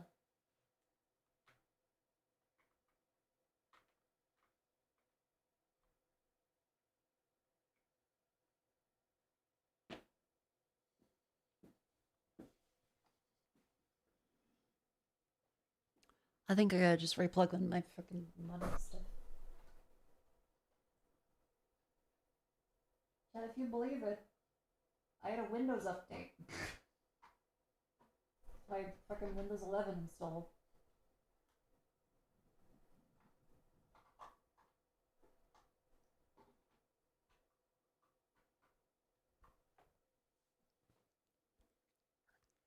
Come on, up we go.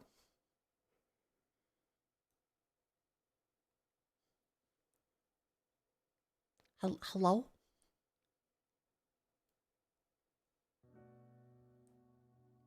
Windows install update, now my monitor will not connect. That's fucking sick.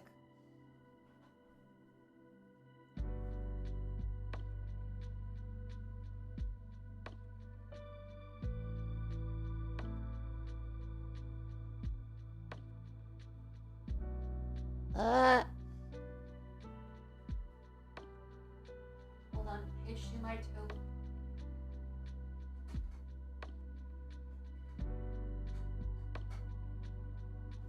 Piece of shit. Okay.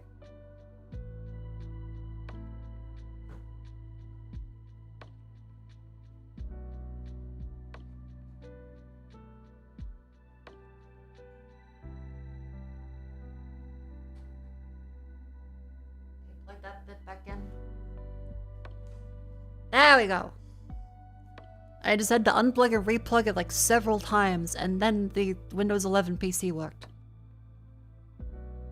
I love Windows Update! Yay! Piece of shit. What the fuck was even the update this time? Yeah, we're gonna play Forage Wizard, by the way. Really been enjoying that one. Maybe it's just a little thing. We could play the cat mail colon. I think I'd like to play that tomorrow, maybe. That'd be good. What was the fucking Windows update?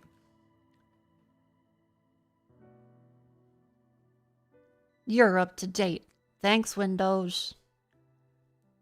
There's another update available. What happened to your update? How do you say you're up to date? Last checked. And then preview updates available. Oh, I could beta test your updates for you? Is that what that is? Fantastic. update for Microsoft Defender antivirus anti-malware platform. That sounds good.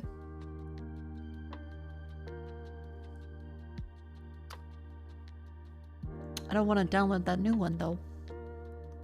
You're all up to date and ready for the updates. Come on, you don't want to install more updates for updates?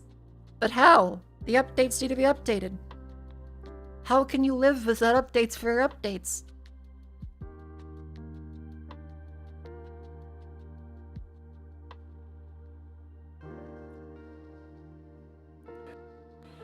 Anyway, chat. Forage visit. I believe this is one where the chat can also be on the other side too.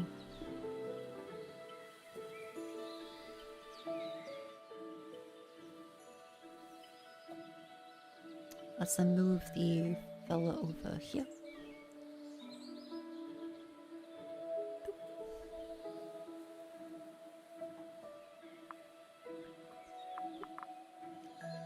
Play.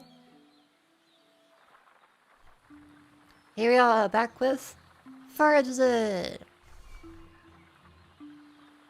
Yeah, chats, this lovely game is essentially Factorio for women, as Chet has described it. I'm not sure I 100% agree, but I get what you're saying. So we have a lot of magical machinery that we want to feed into other machinery. See here we have these little fellas that are extractor pylons that feed into teleporter pylons, and these teleport the water into these little brewing stations and campfire. That's making a lot of sap. I should really get the sap out of there. You pick and drag things up. It's an incremental game, but I like it a little more than other incremental games because you actually build buildings and place stuff down, and the way you start off every new resource is by going. And eventually it upgrades.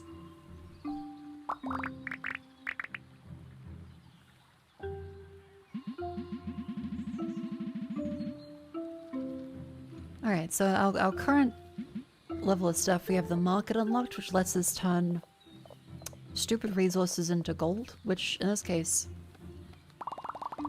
the air stuff is quite cheap. So you just rub it in, we get gold, and we put those into here. We have an infinite coal station, so a log chops itself and puts that into this furnace that makes coal. And we can feed everything in here with coal. But now there's also a infinite coal. That's not actually infinite, but it feels infinite.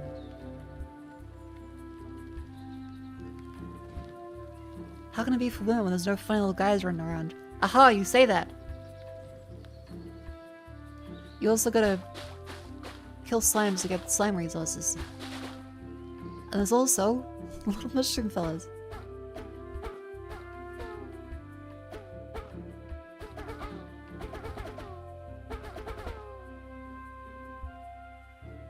And there's mithril now. That's one of our new resources. There's also this lovely turtle fellow if we need to make a cosmos elixir to unfreeze him. And there's the stupid fucking frog wizard, who we're looking for an enchanted, like, turnip or some shit. And this frog wizard is like, you are what a shitty little man who can't do spells. However, if you give me money, I'll teach you some shit spells. And so we want to get like a enchanter and shroomling patch from this fellow. Needs 5 mithril bars, and then we've got our wheat mills over here too.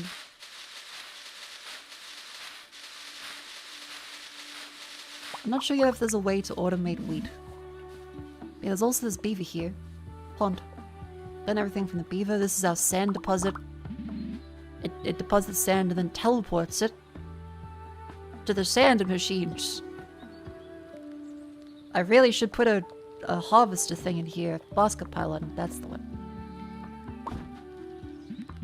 Okay, let's grab 1 metal sheet, a few of the stone blocks, and a few of the boards.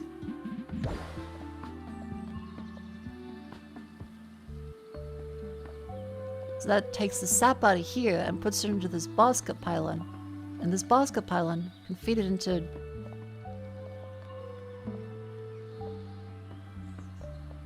Oh dear, we need to move the chest with the sap. Hold on.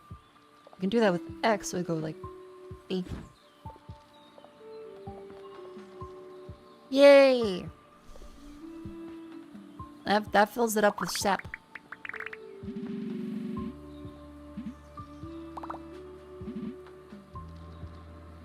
Look, there it goes. Oh, it's out of fuel, that's why.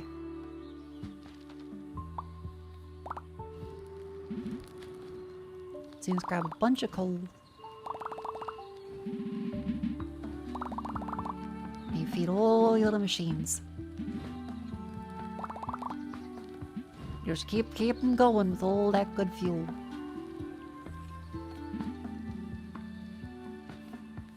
Wonderful. That's a bar of mithril. And I think we're gonna make some more of that with, yeah, more mithril ore. It's a very cool increment. I really enjoy this one. There's also some different stuff you haven't touched yet. Like there is filter pylons, fuel pylons. There's totems and stuff too. There's transfer, chest, collector, extractor, basket, filter, fueler. You can see there's the pylon manuals up here. The filter pylon selects an item type. And so that way you can like collect multiple item containers into one thing. Yeah. Quite good.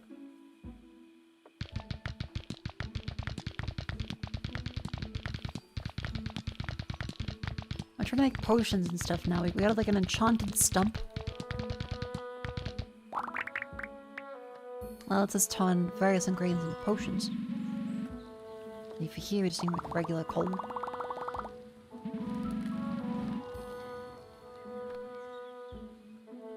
Yeah, that's like the rock node. It just shits out stone really quickly. There's the iron node.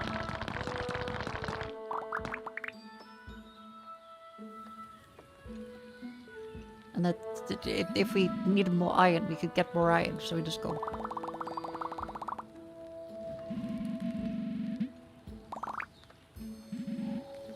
Now I figure it's probably a good idea to also make a basket pylon for here, because the iron is probably very useful.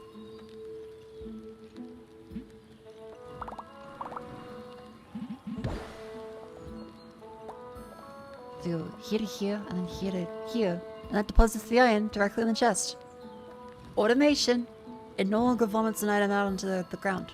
And you can then send that to a teleporter, which teleports it at like an infinite distance away.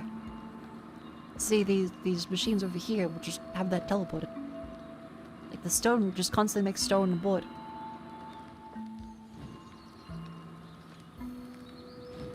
Yeah.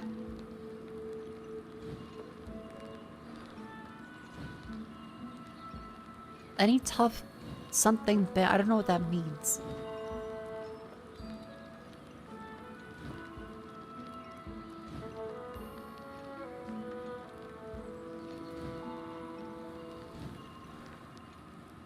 To the teleporter. The teleporter?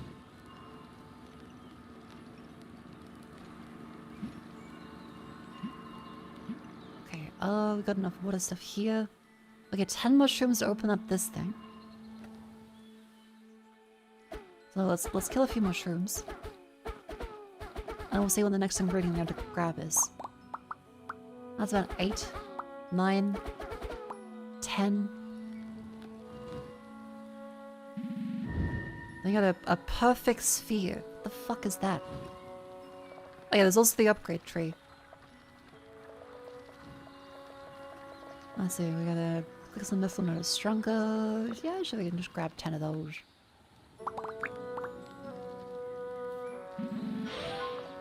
We should really make those infernal thingies quicker. How do I make the infernal thingy quicker? Auto clicking against all creatures faster? That sounds good. Galen Valdarian, thank you very much for a whole 5 gift subs. Thank you. That's very kind of you. Oh yeah, we should build a collector pylon here, shouldn't we?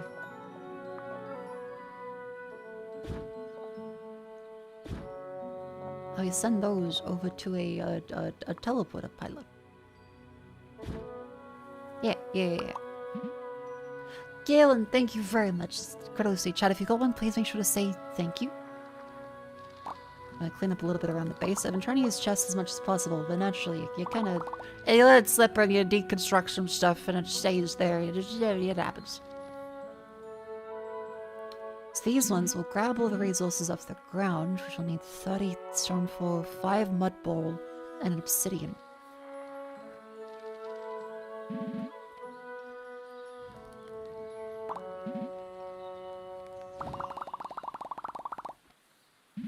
Grab some obsidian.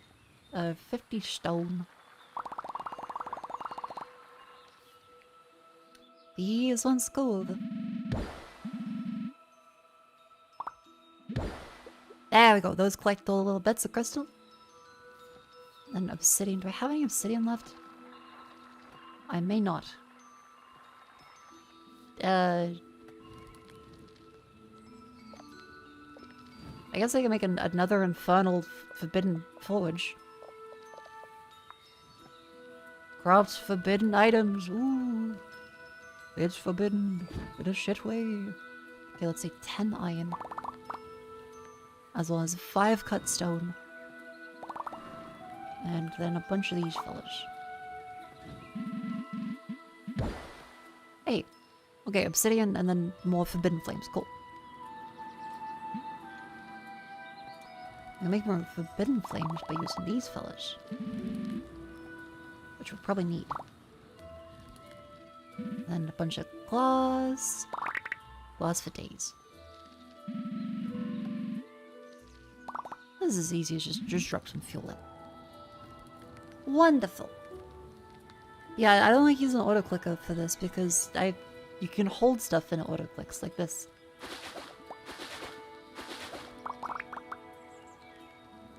It makes sense to just do it like that way.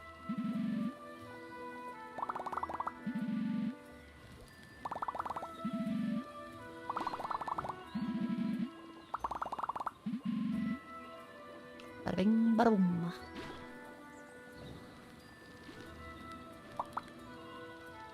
Yes, keep making each of these little fellas. I'm gonna grab some more mithril, I imagine. Because this is me clicking really fast, this is the auto click speed. Eventually your auto clicker upgrades to the point where it's faster. But if you're tired, you can just hold it down.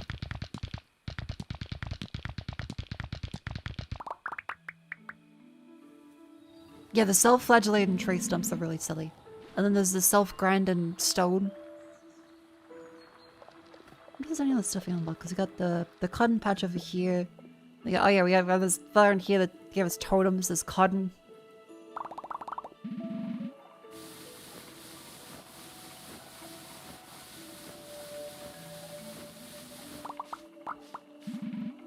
There's all these like whiffs around. Give us like ghost tears and stuff. There's mandrakes.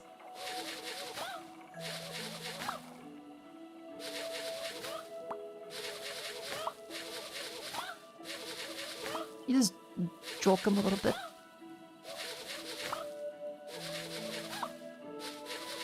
What are you trying to build up to? We're trying to open up this big old door up here. To get to this evil turnip fella that's apparently like power unimaginable to crush the land. Or some shit. He wants to commit to it. We had no idea what we're actually doing. It could be a trap. They could try and like put us in a cube. Of some variety. Who knows? I always gonna make more gears.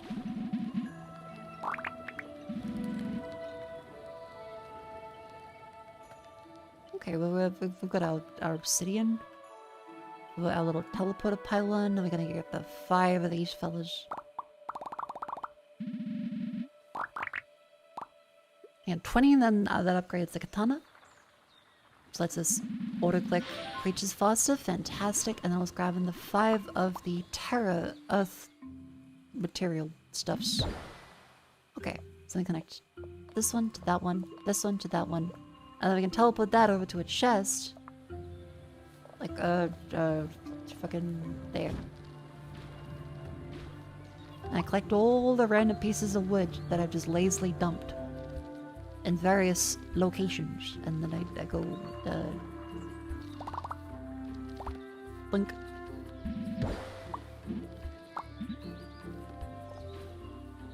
I say this, lovely fella. You send all the crystals here. That's the wrong one. You send all the crystals. How do I stop that one? Actually, wait. How do I get rid of a connection?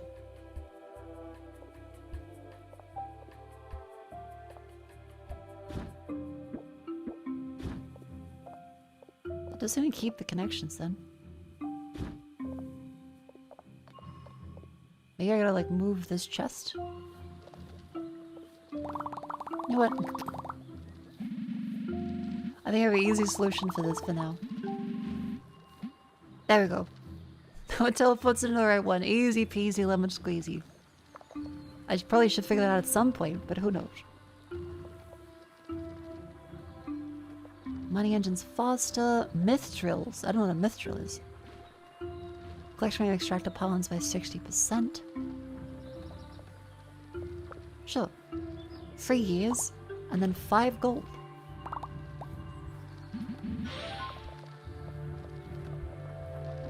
All of my generators faster? Sure, give me some of that mithril. Need more coal. I tried right clicking, it didn't seem to work. Maybe I was clicking wrong.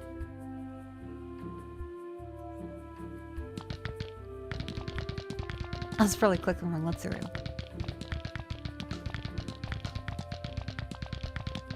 Yeah, these kind of games like this, I really find soothing. I still can't get into the full incrementals. I need to feel like I'm progressing. I need an artificial matrix sense of the best time in the world was 1995.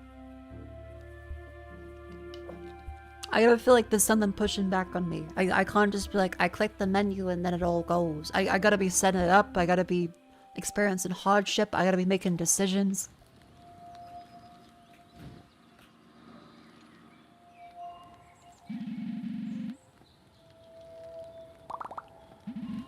A lot of auto clickers, I tend to find they go too far in the one direction of just to wait for upgrade and then do nothing. Which is fine, because some people really like that, but I just tend to find it's not for me. Where the fuck did I put the air? Ah.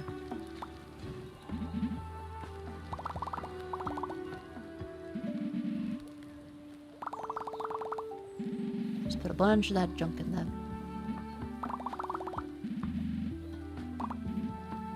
Here. Also the paperclip game? Oh yeah, everyone turns into paperclips.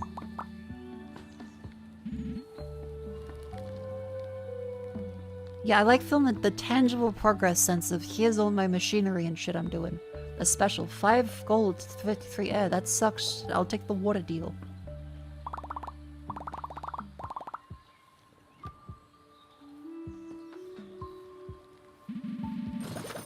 Why would I just want water?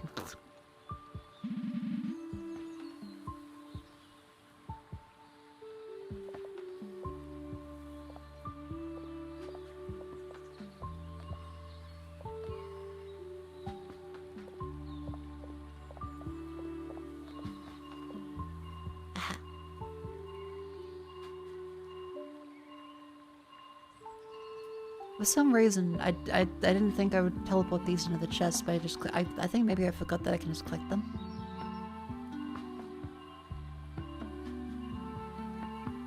I've heard good things about Dyson Sphere somehow.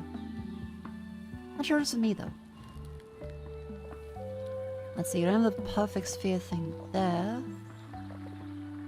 This one has the various potions and stuff. There's like Blood Moon Elixir, that's got like the wisps and the shrooms and the unbreakable flux and the ingen and the dungan and the...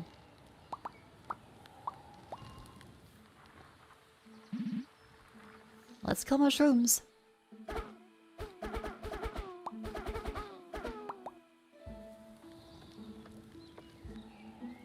That's a bunch of materia.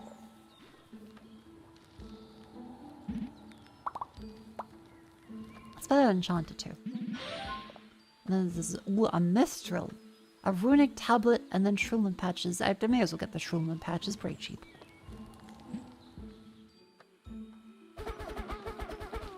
Up we go.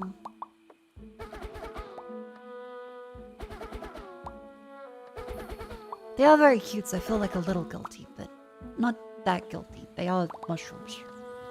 And I like a fun guy as much as the next person. But if I felt guilty about eating mushrooms, what am I gonna do?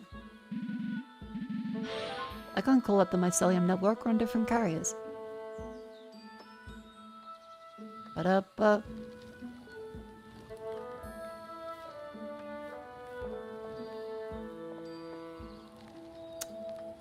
Unbreakable flaws. How do I make unbreakable flaws? That is slime and iron. Okay.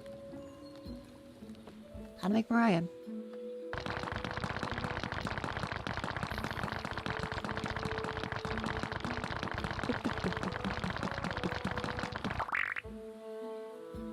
God, the sound effect. The sound effects are really, really satisfying.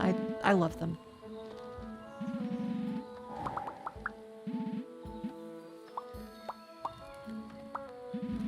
Okay, that makes some unbreakables. Then I'm gonna get some more coal. Into that fella.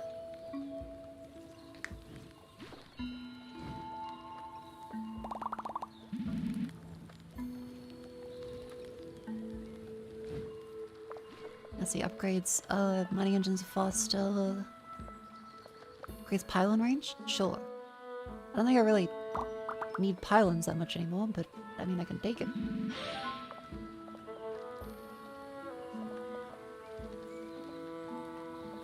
Edicels faster. Living cauldrons work faster. Sure. 10 living wood. I don't have 10 living wood. I'm gonna grab 10 living wood by just going.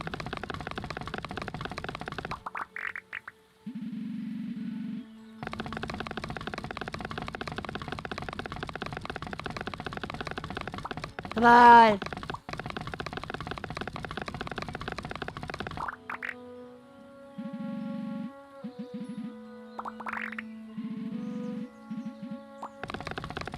More living wood. It's a small drop chance. There is no other way to do it, but I don't want to do it. Maybe if living wood becomes a priority, maybe. But until then, I'm just gonna hit the wood pile.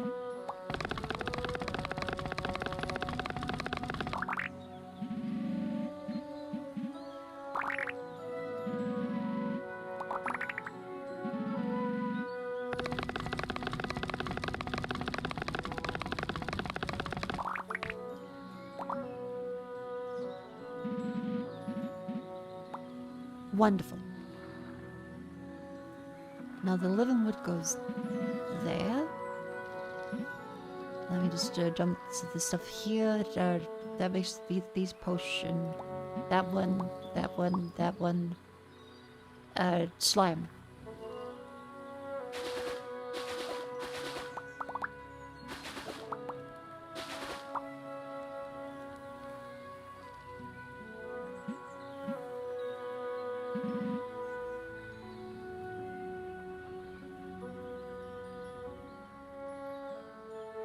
Oh, I need more mushroom.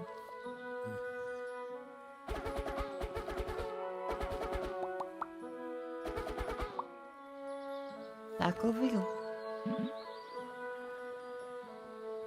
Now it's going. Wonderful.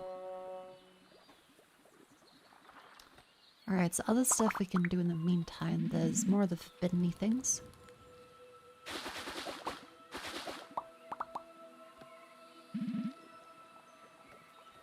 Otherwise, there's coal stuffs, there's... Two of these fellas for gold. Just drop in a bunch of glass. And then, I think sap.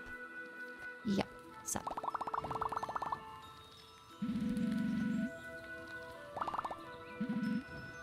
Beautiful.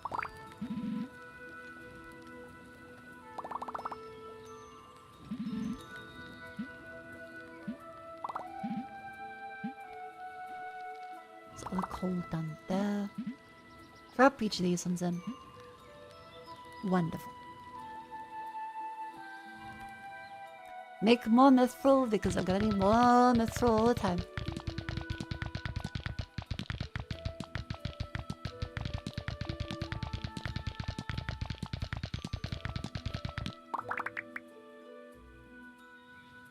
If I get an upgrade for clicking the mithril, that would be pretty great. Okay, that's one of those little berserker potions done. Industry elixir. Glasses. Rope. Arms, rope. Anything if you have the rupee.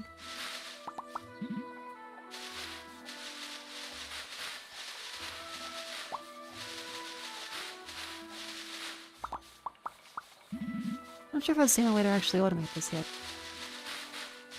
So far this is a very manual process.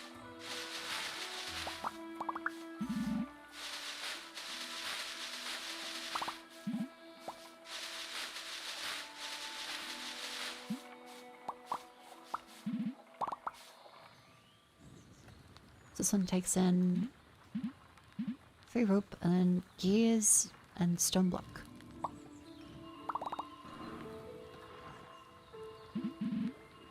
Wonderful. Glass is gone well. I probably should realistically make that a proper chest. Basket pylon. Where are you? There you go.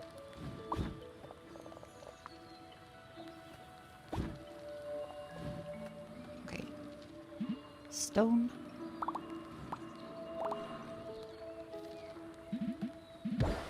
And then log.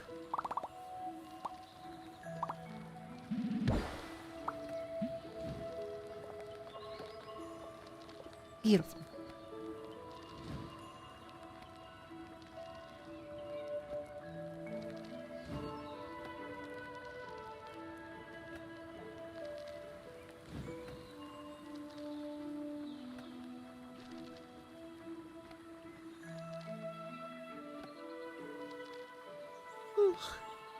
You know, I saw that message. I thought it was from regular chatter.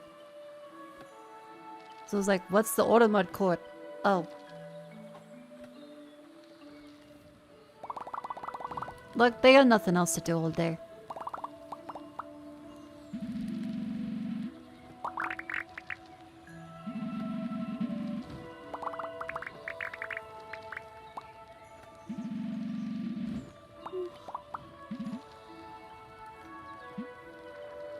There's a potion. There it goes. Boop. Quick mage. Enchanters work 100% for Cosmos Elixir. That's the one. Let's have to get the total too. Increased capacity of crystal field. That'll be a good idea.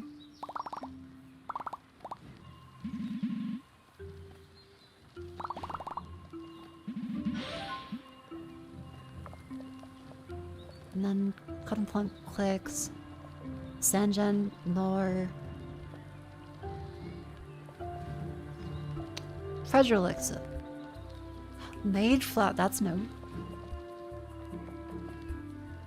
Auto click and Mifflin runs 6% fast. Ah, more industry elixir. Okay, let's make a bunch of those then. Let's get a bunch of gears.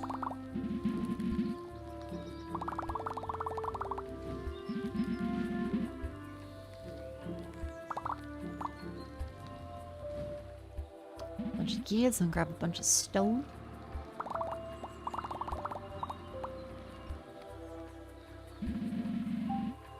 I need a bunch of wasp, which needs tons of slime.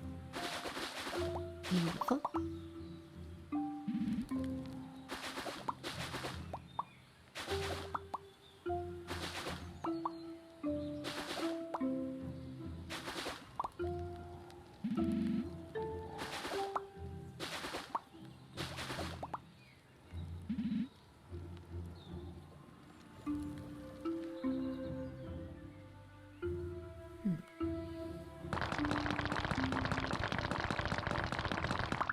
A little more in, there we go. And then plump that in there. And then a little more in the iron. Beautiful. Okay, so the only thing we're missing then is just more rope. Takes a lot of time to spindle. I wonder if there is a way to automate this, because it's so far it's kind of really slow.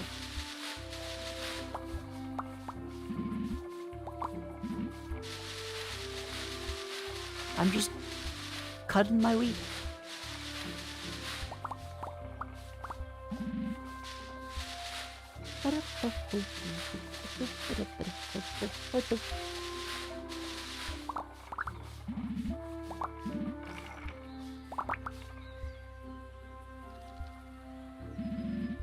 And there we go. I should make 4 little elixirs and grab some of the. So I have 2 of them to make the. That is autoclick and mithril 6% fast, which is quite a good speed buff.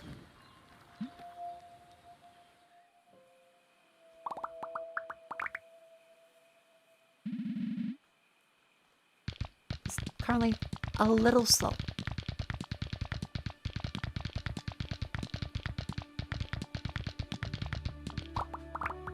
I'll grab a little you. Dump you into the furnace. The furnace is out of coal. Of course it is. I think I need to add a second log. A second self-flagellating log. I need 5 of you. And 5 of you. Beautiful. That should make that a little more sustainable for all of the coal production.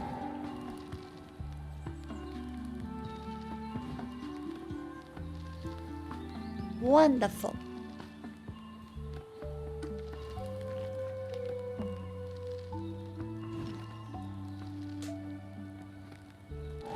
How's my favorite industry potion doing? There we go. Beautiful. Pickaxe is stronger, Inferno elixir. Mushrooms. Mage farms for each of those fellas. Woodland Heart.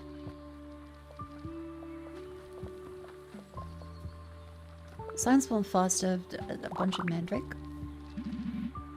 That could be good.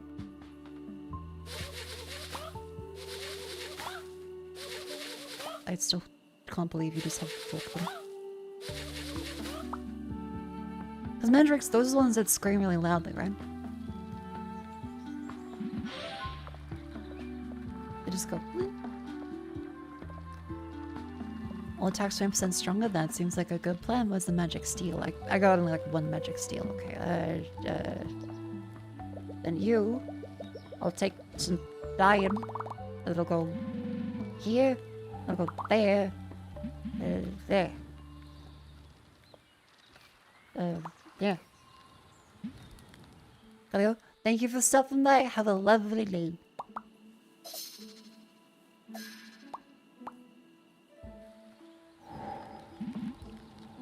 Like a bunch of magic steel.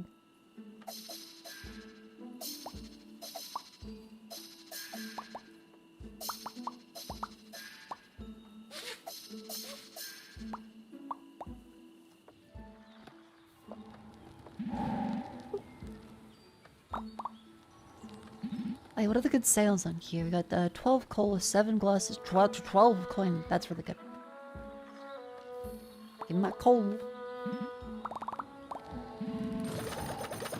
Beautiful.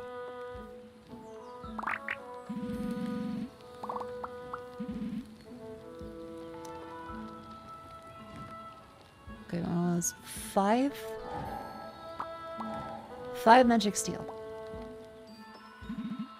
5 planks.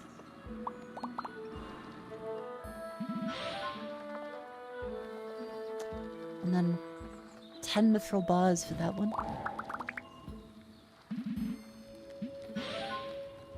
How's it going? Hello, welcome in. It's going wonderfully. I've gotten through all the upgrade stuffs.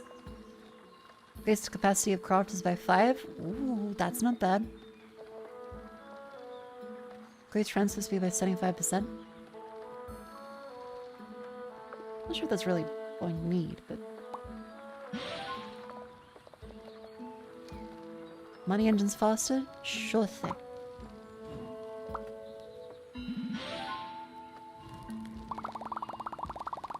More coal for the forge.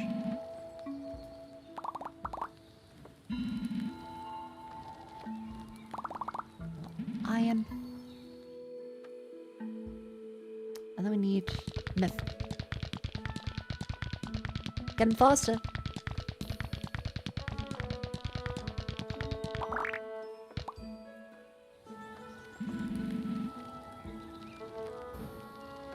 Okay, because then after this bit, I'm thinking. We get the perfect sphere thing, which I don't think we know how to grab yet.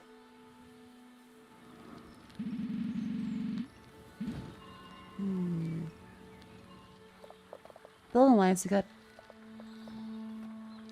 the self-pruners. They just picked the hair out, which feels a little morbid. Got shroomland patches, slime patches, wheat patches, iron quarry, pruner, magic market, wood well, bonfire, cutters, forbidden forge, spinner wheels, living cauldron, enchanter. That's another one we gotta do. Needs 15 prime of materia, which you get by going a little turn fork. In my language, there is a saying, they struck the tree with an axe and it said the handle is made of me, meaning you are often betrayed by your closet. Oh, by your closest. That makes more sense. I was about to say, well, I guess closets are often wood.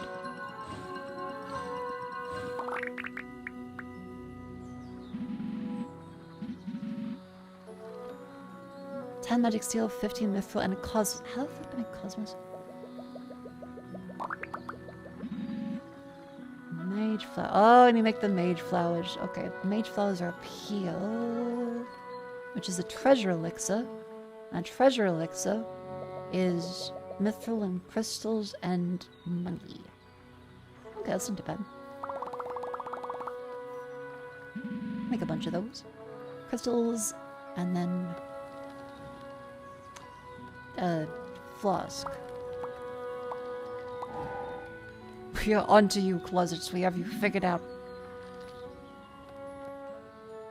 We're watching you.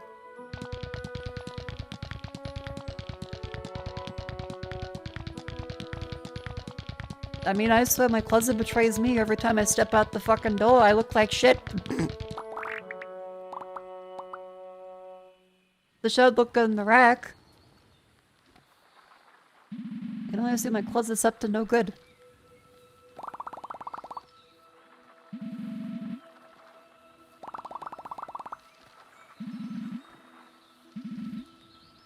There we go. And was it the chaotic material for some of these ones? Fanny your closet? Makes you look like a hobo if someone comes a bug. I do kind of like the hobo wear though. It does get you left alone on the street. Because there'll be times where people would kind of harass me. Because I dressed well. Or they thought I was a hooker. Either or. Very different sides of the spectrum.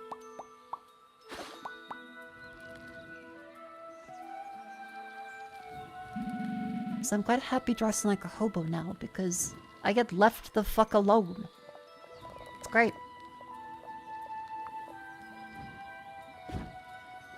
See then 1, 2, 3. 1, 2, 3.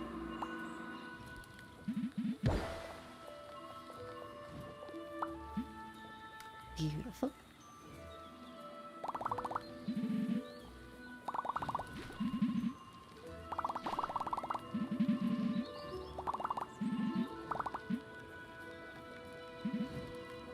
Nice. Okay, then otherwise we've got the treasure potions being made. Good.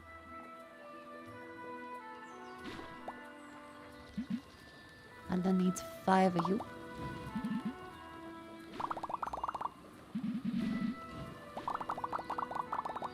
Thirty flames into that fellow.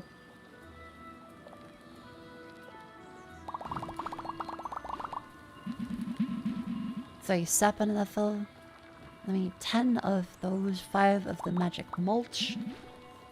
Alright, order up, I gotta kill some sprites. Hey Chief, hope you're good. Also cool thing I figured out. The game Z's for the longest time wouldn't run. Woman running emoji in my PC and I couldn't figure out why. Turns out on the launcher they have a button auto-selected that makes your game run wrong lol.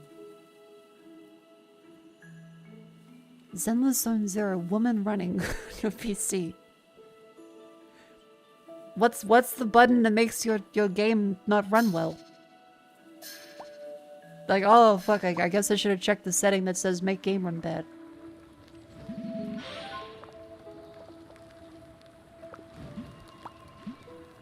Let's see, 10 crystals. And 5 cotton thread. It's on my prepared earlier, like Jamie Oliver. Less of a cunt.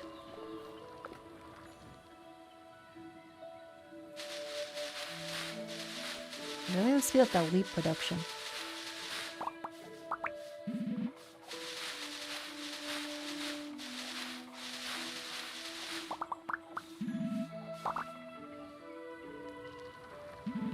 That's 9 rope and then 5 mithril bars. That made sorbet goes well on a hot day. Oblivion honest tooltip. I mean, you're right, but homemade sorbet goes well on a hot day. I hear the hero of Kvatch is here.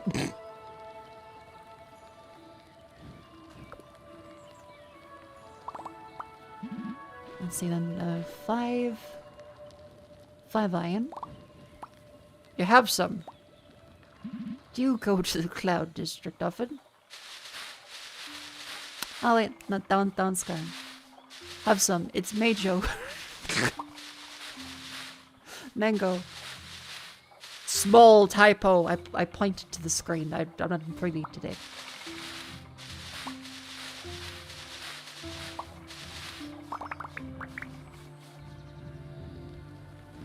It's Majo ice cream. I don't know you and I don't care to know you. Why won't you die? Ah, ooh, rah. Did you get to the kite? Hey, don't do that, but do.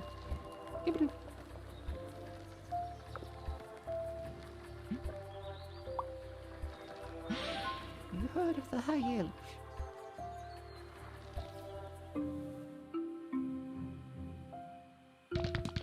Oh fuck, the mage flowers are here. I'm gonna free that turtle eventually too. Oh, this sounds completely deranged. It does sound kind of deranged, doesn't it? I must get to the high elves.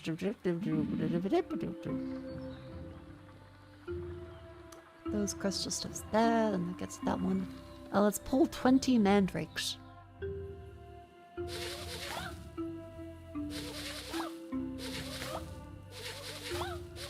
Just a little bit of mandrake pulling.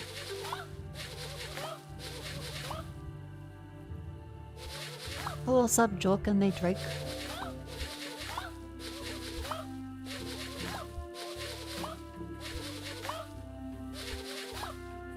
Everyone in the rapper's studio? Oh my god, me. You're so right, King. You're a master lyricist.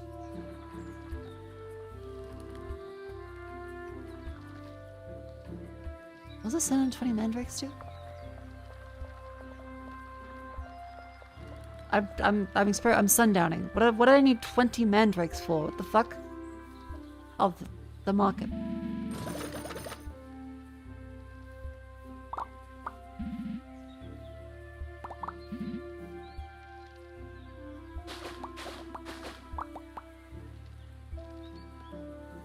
Oh, we should try the fueler, shouldn't we? Oh, fuck, that's a huge range. Needs one of those ones, and then needs some cut stone.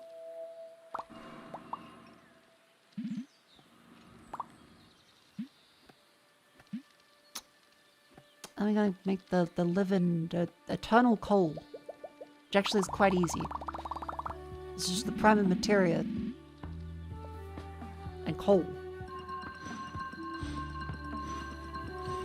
Attention, you're welcome to Mako News Live. A man has fallen into the river in Lego City. No one will save him, we're in hell. This has been your 7 PM bulletin report. Now, bring it over to Vivi with the news.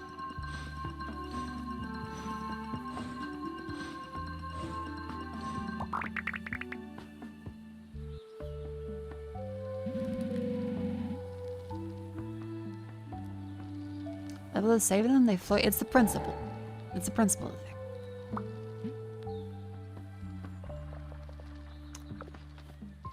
5 minutes. Do I need that one? Yeah, maybe. Industry elixir. Auto click on the primordial cubes faster. That's probably a good idea. Do I have another one of those? No? Okay. Industry elixir. I just need like a regular flask and some rope and some. I've got so much bullshit on the ground. Ah, fuck. Oh yeah, I need to speed up the rope production.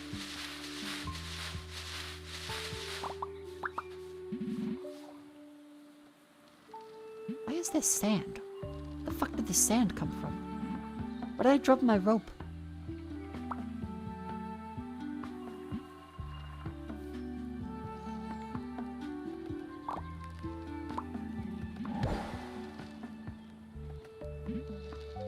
Okay then, well,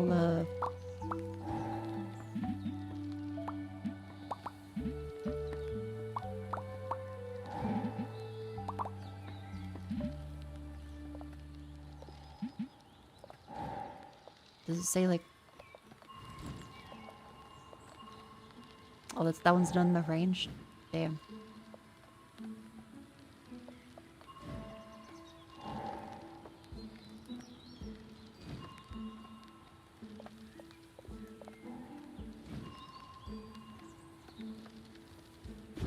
Just move that one slightly over then.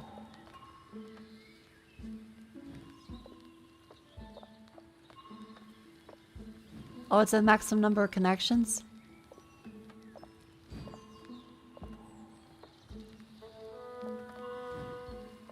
No! Oh wait, it's slightly out of range.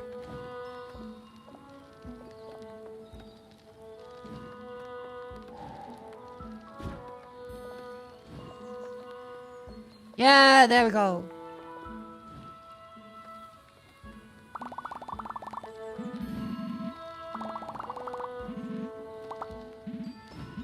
That makes it convenient. Yay! We're doing well. What's the deal with airline food?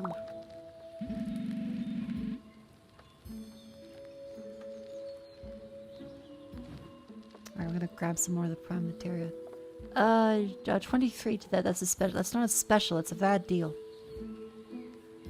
I mean, 10 gold coins to like that much magic mulch is actually kind of fine though, because how much pain in the ass the wheat is. That's a good deal.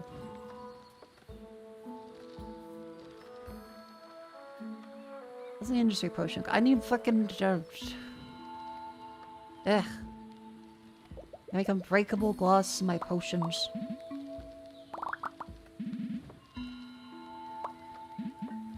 Ridiculous. How can I be a wizard in these conditions?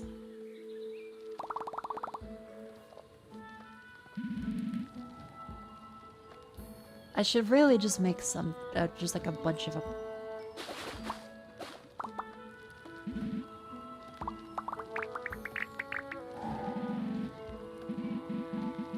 There's so much bullshit on the ground. Oh no.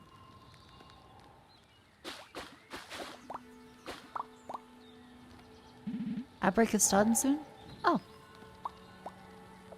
Chat, I hope you enjoy the lovely outbreak.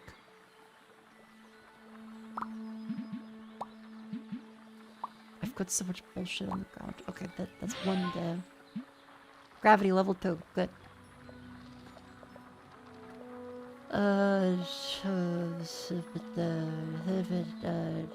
Family hand storage. Yep, that's good. 1, 2, 3, 4. That. I'm gonna get the 10 magic steel, 15 mithril, and a cosmos elixir. The cosmos elixir is made with mage flowers and the flask and the unbreakable material. So grab 2 of these fellas.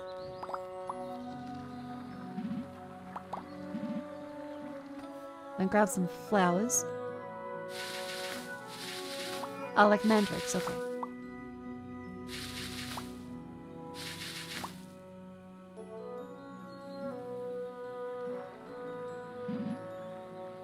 put them in there. Okay. That's quite reasonable.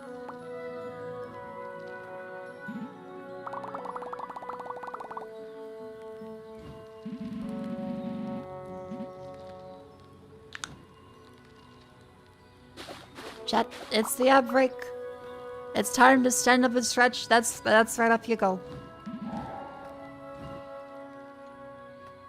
Up you go, chat. Move the limbs.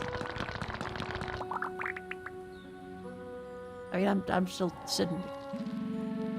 Like a shit Elton John. I'm still sitting. I'm still sitting. Okay, off we go.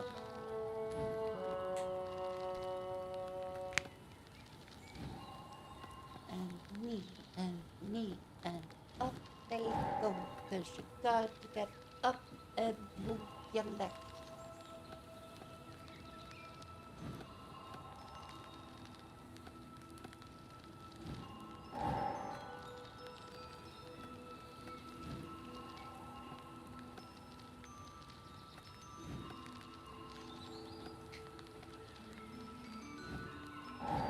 And a 1, and a 2, and a 1, and 2. Whew.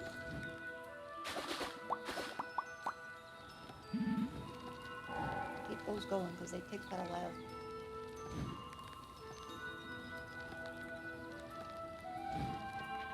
Put those, lean forward. I should have vitamins. Hold up.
Hello and welcome back in from the outbreak.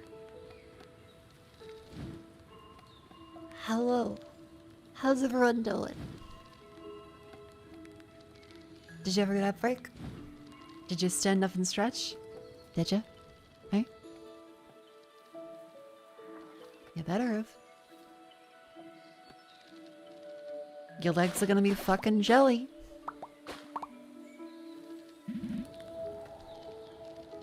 Yes, alright, good job. Now let's get back to clicking random shit. Okay, one cousin selected, I mean, I gotta tune my fork.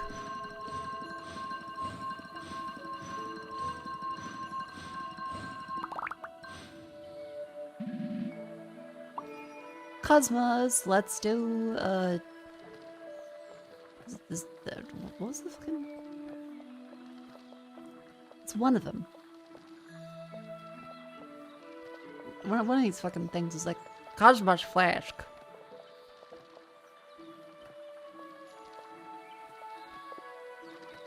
This one. Okay, let me switch you back to Mithril. Then I grab Mithril.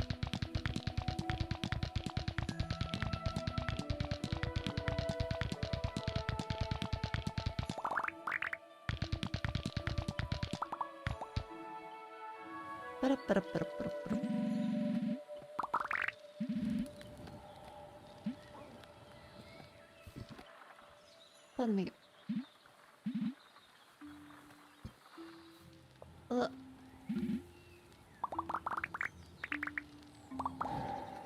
I appear to be feeling ill. Doesn't the turtle need one? Yeah, the turtle needs one. The turtle will get his fucking elixir. He can wait.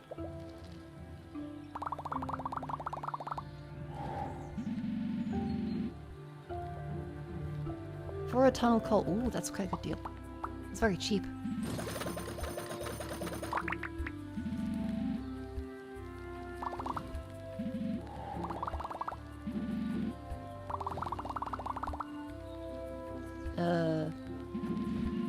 Just put them back there.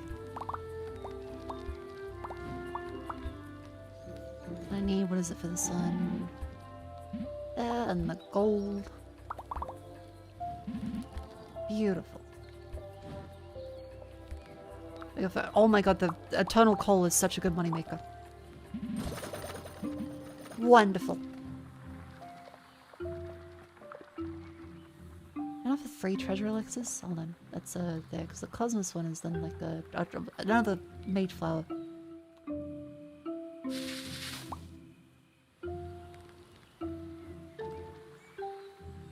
There you go.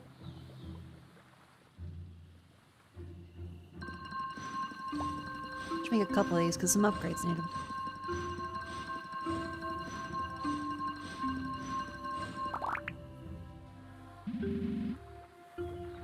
And a few more of these fellas. Beautiful. And a couple more mage flowers. Cube.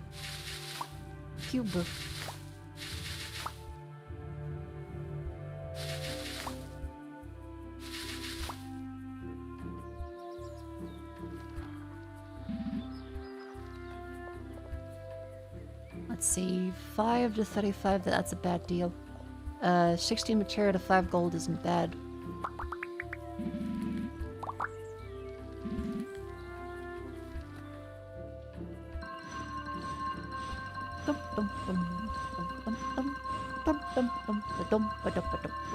Got the cubes, got very excited. Oh, she was telling me about the bejeweled and the cubes. She was telling me.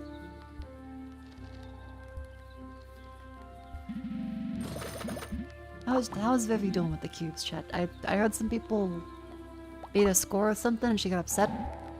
Because now she has to keep going back and playing more Bejeweled. But to beat the score is going to take her hours to do it.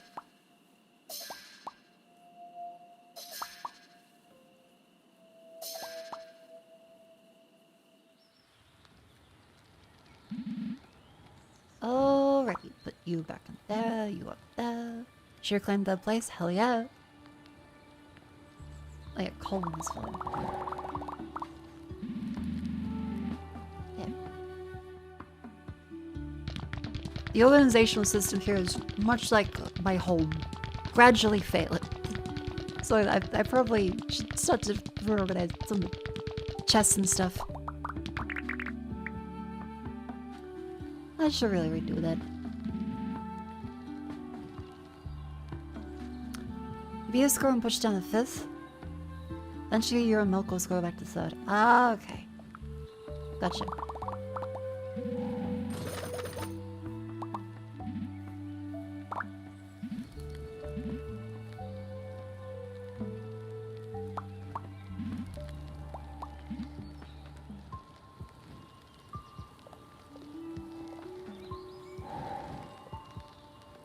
Okay, wonderful.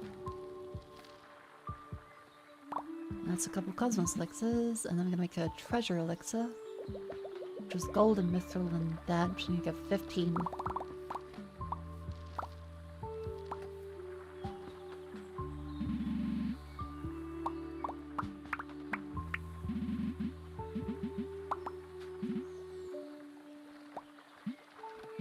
I get a couple more coins. Now you're 6 rope is not too bad.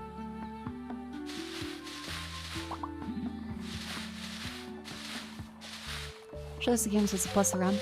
Fair enough. I'm just making a joke for the record. I know Vivi loves Bejeweled.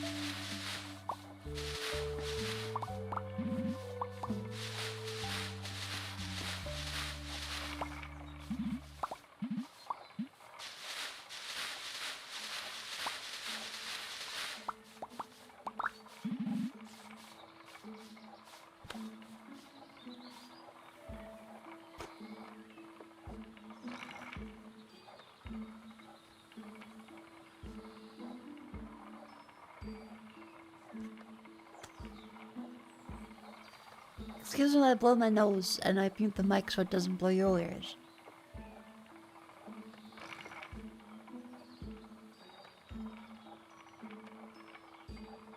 Ugh.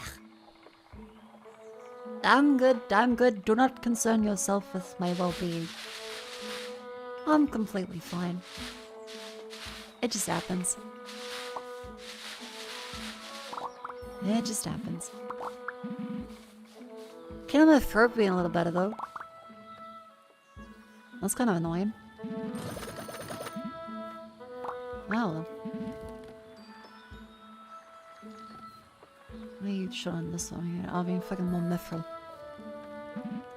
You say it's cause for concern. I promise I am not overworking myself. My throat's completely okay, I see your point. But still, I'm gonna now undo the total curse. Druid! Where are they? The last thing I remember was the frog. Please, Wanderer, bring me a concoction of rest so I can relax my nerves and think clearly again. You need another potion. Okay. Sure. He just needs another potion.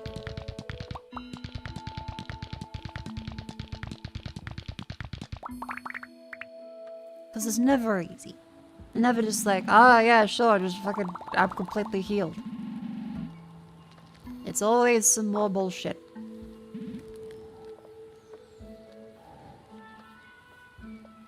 3 blood moon. No, I think I'll just do the cubes. Just rattle the cube. Oh wait, this side. That's the side. That's the ticket. I'm old and cantankerous. What about Mako? It's 11 AM. 11? Look, hey. As someone who's been sleeping until 11 regularly. And feeling guilty about it. Waking up at 11 is still pretty good comparatively to like the afternoon. So as long as you know that you're still doing the stuff you want to do, and if you want, then you're able to push yourself to keep trying, then it's okay.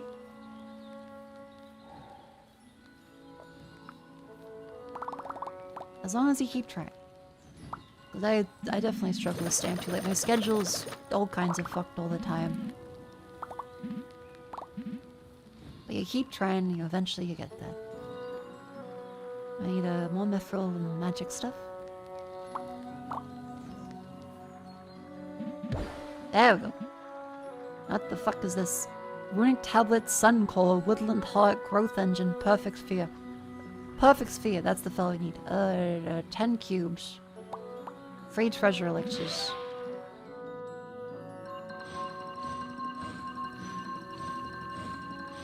Wade's awake exactly 8 hours after you go to sleep. That's consistent. I congratulate her on it because I wish I could be that consistent. When I wake up is dependent on the whims of random bullshit. You never know.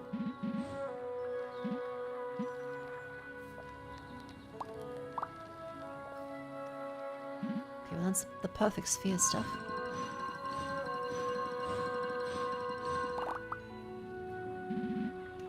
And this one, I want to keep making a potion of rest.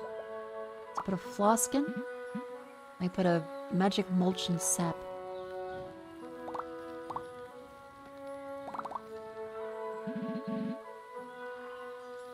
I grab some mushrooms.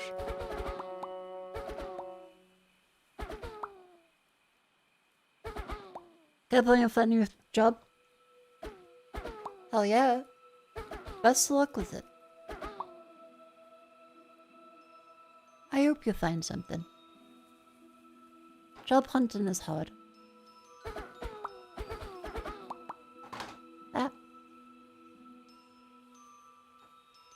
Well, I just want to say thank you. Every stream is a reminder.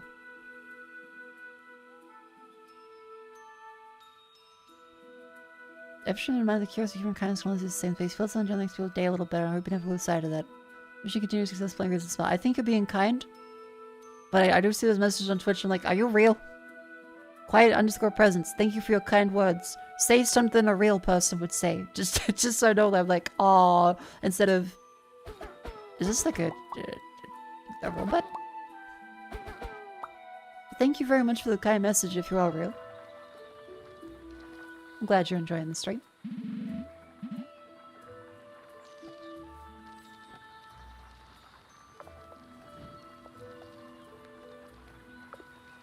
Enchanter's work Foster is probably... Yeah, you're real? Okie doke.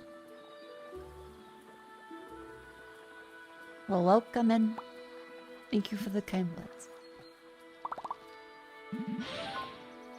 That's what a real person would say. Well, yeah.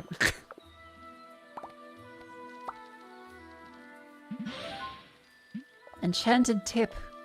Oh boy, I got the enchanted tip upgrade. The fuck does that mean? What, does your shit glow in the dark after that?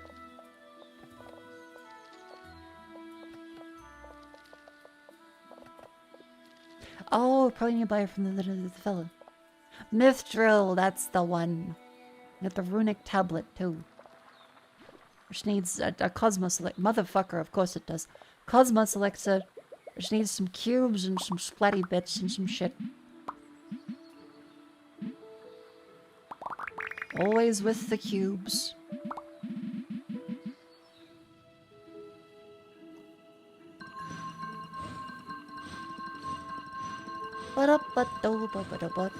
Sleep only take you off 19 hour shifts? Oof.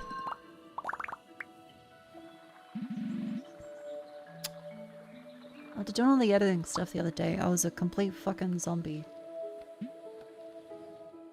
As I went from like 12 PM till 6 AM editing. I remember now, that frog is a ruffian. Need to budget teacher to become the forage wizard so he could steal the blessed turnip.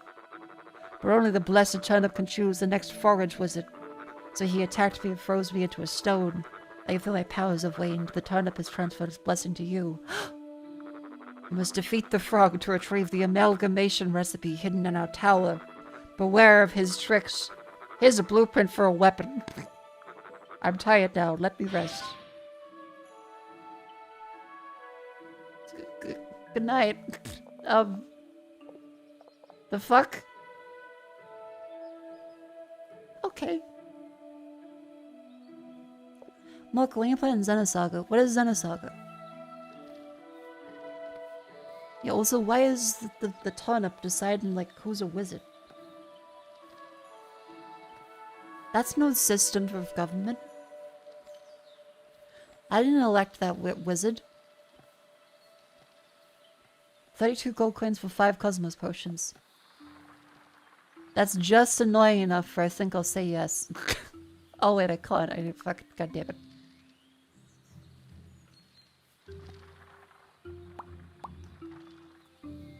It's a spiritual sequel. Oh.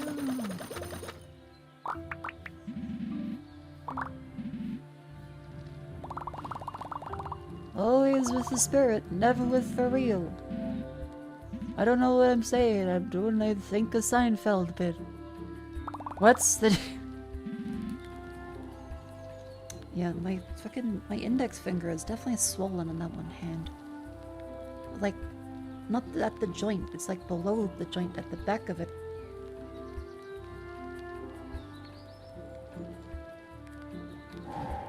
I still don't know why. And again, doctors are all busy for weeks because it's the height of flu season. So everyone's getting sick. No one could go to the fucking doctor. Because everyone else is at the doctor. Go see a GP. Oh, that's what I'm saying. I can't go to the GP. Because I'm like, they're all booked out for fucking weeks. Which is great.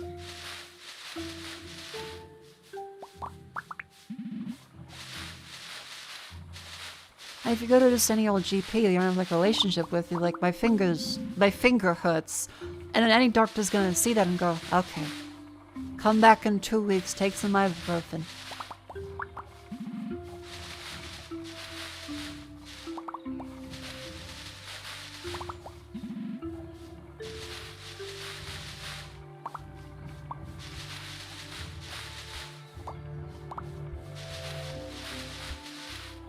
I moved my finger and it hurts. Have you tried stopping moving it? Have you considered you possibly have anxiety or hysteria? Bitch. I know, doctor. I never considered that. Thank you for your valuable wisdom.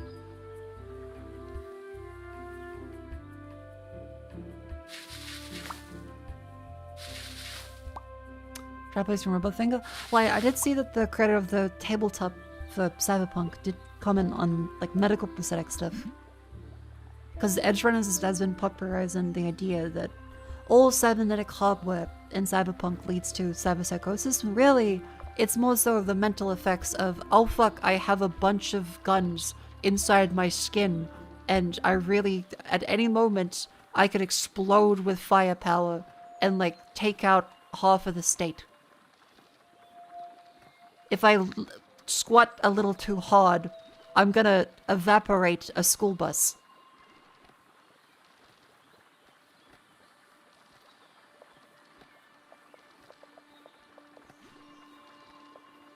And I can understand, like, why that might make people a little hesitant. And the mental effect of, oh fuck, I could crush everything around me. This is messed up. Or, I'm getting sensory overload from a million implants at once. Doesn't it apply to driving a car? Yeah, put someone in like a bulldozer. They immediately become the killdozer guy.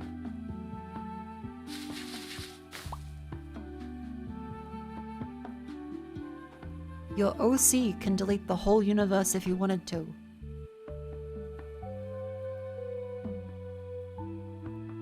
And like Cyberpunk or like in your notebook. I'm sorry. I respect creativity. I respect people having OCs. But like in what context? With just a snap of his fingers? I'm sorry, you sound like the oneslip.png. How bad could I be?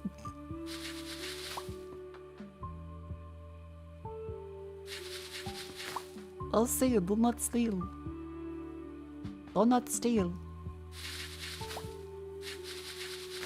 My character is strong. He can delete the universe with a snap of his finger. And he has problem like me. Homework.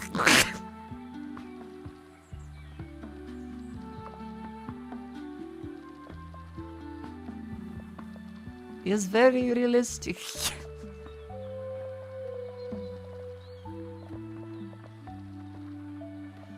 Mage flowers go faster. Restless. Aha.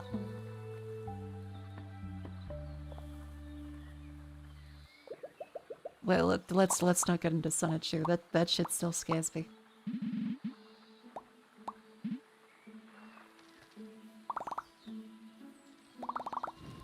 Also, I'm sorry. I didn't mean to bully you with your OC. Do not steal. You're very vulnerable. I'm sorry, noisy pancakes. But like, you didn't answer the question of what context, like, is it a general, like, your OC you come up with, or like in Cyberpunk, or he's ex-Spetsnaz?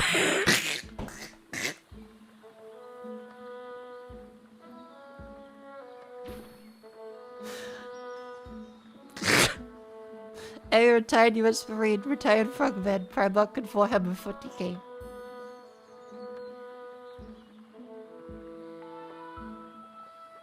Oh wait, you said this 2 weeks ago. Hi Mako, could I tell you about an OC I made? Can I suggest a song to listen to? I woke up at 10 AM about to play modded Minecraft. Oh fuck. I'm sorry. You are bearing your heart to the world and the world is being cruel to you. I apologize, because I'm also being the world, but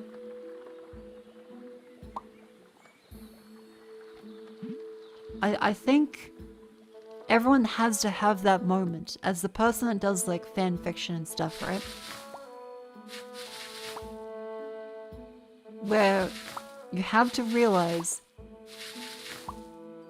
as bluntly as possible, most OCs are kinda bad. And if you don't have a genuinely good OC in your hands. It's kind of like you're saying, my character is so strong. I made him up in my head and he's really cool. And you say that in conversation, something like, ha ha ha. Okay, buddy. Champ. Please don't shoot me.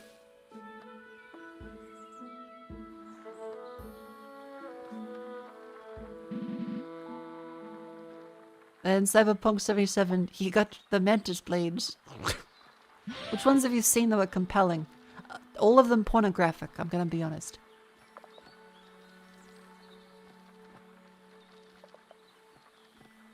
A lot of very compelling OCs on Twitter.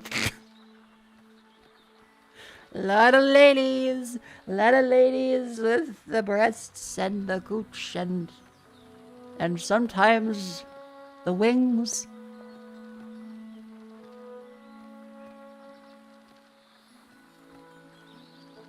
He's an enigma, so you can't track my OC down. Thousands of fake names and identities. You can also mimic anyone if around them long enough. Okay, I have to get MS Paint up. I'm sorry. This is the equivalent. If this isn't bait, because this is multiple weeks in waiting, this is the equivalent of the guy who's like, my OC. He is super cool. He has sunglasses and spiky hair. And he's kind of disaffected and cool. He's not really moved by much. He's stoic in a sense. He's got cool armor. And he's got a flame sword. His swords are made of flames. Flame sword. And he also can teleport. And by the way, he can mimic people. And by the way, he's very cool and stoic. And he works out very much, but not too much, because he doesn't want to get too ripped. And also he can kill everyone. I'm just saying, if your OC is, here's all this cool shit he can do, which is just, like 100% he wins everything. Like, there's no, you gotta have some counterbalances.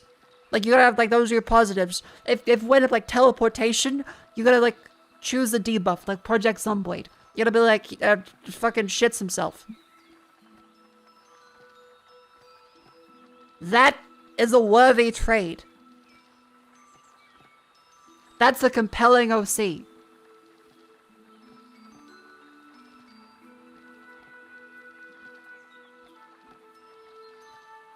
Will not steal. Like, OC was a black trench coat, black cowboy hat, and cowboy boots.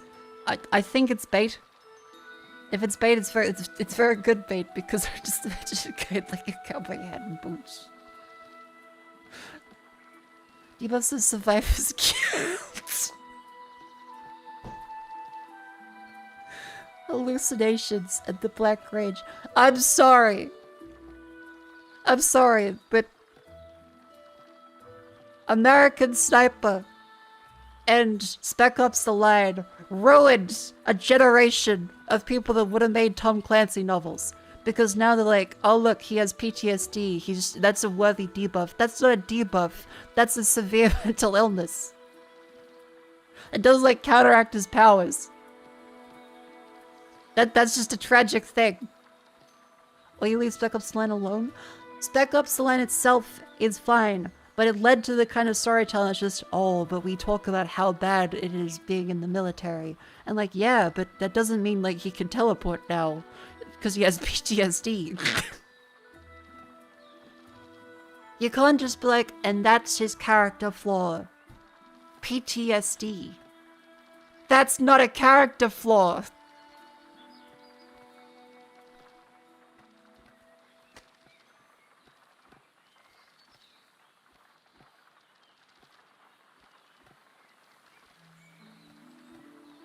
You know, I think Spec Ops: The Line is a good game. But it kind of builds into like the, but you see, my OC is the damage from Le Black Hawk down. You gotta have something that's an actual, like, debuff. Like he has to be, like, a negative. Dilbert. He's just Dilbert. That's a big negative. You can't just, like, negative PTSD. And then he goes into a blind rage when he has a PTSD attack, and he stunts on all of them and kills all of them, and he doesn't remember what he's done after. And then the super hot babe in the background sees his violence and rethinks her opinion of the man, but not for too long because they get together in the end. And then he feels guilty for going super sicko berserker mode. That's not a character flaw. That's just cool.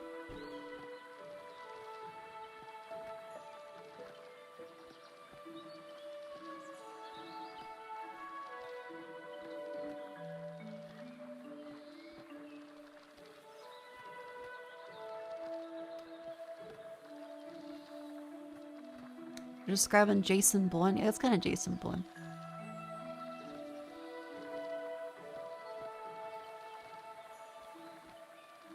My friends who went to the sandbox never told me about teleportation tray for the PTSD.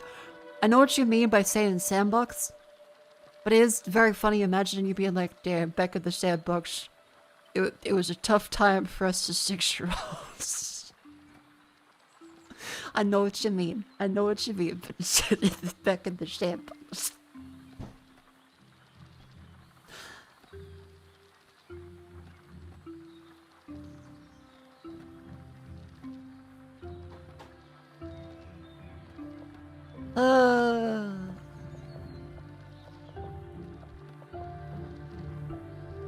Let's see. What are the clicking faster? Crystal generation. I think crystal generation speed is really that important. Self-prune faster, possibly.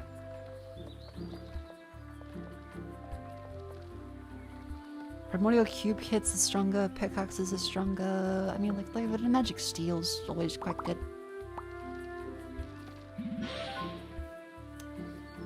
I don't want to get 50. I've got too much air. I'll grab a couple gears though.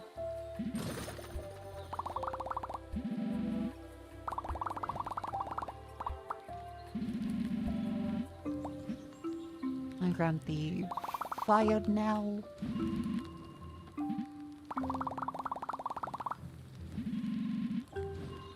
Fight the ash again. Oh yeah, that just goes in there.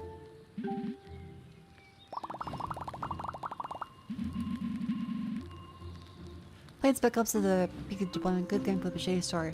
It was an important milestone for considering video games as art. I acknowledge that. It's a little bit of a cop-out to say you can just turn the game off. I understand meta commentary. Effectively, yes, you can turn the game off, which is a decision that the people there don't actually have. But writing the story, like, if you continue with the game experience, you actually condone all the things you do. It's like, it's not The Hague. I think there possibly could have been another way to do it. I don't know what the way they could have done it is. I'm just an idiot on the internet, but I think there was potentially better ways that they could have done the whole Myla phosphorus. It killed people. I used the phosphorus bombs and they phosphorused them. It is very confronting. It is incredibly confronting, especially for the time. But there are valid criticisms that it kind of railroads you into it and then wags a finger at you like, oh, but you did this. And it's like, well, if the only option is to turn the game off, then I'm not engaging with the story. I'm just deciding to not play the game as an experience, which I'm not sure is a very compelling point.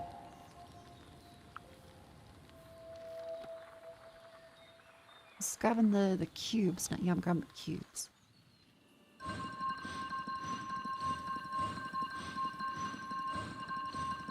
Yeah, like you don't have another option to do it, which again, you can consider that to be commentary. I get it.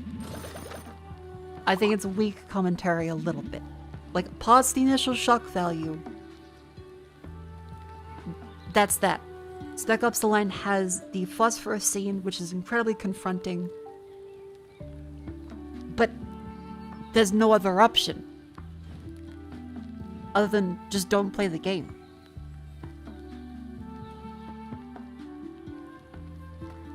Which personally I think is just, yeah. I think that they could have done something better there. I don't know blind you anything out of the experience no one does in 2026. Yeah.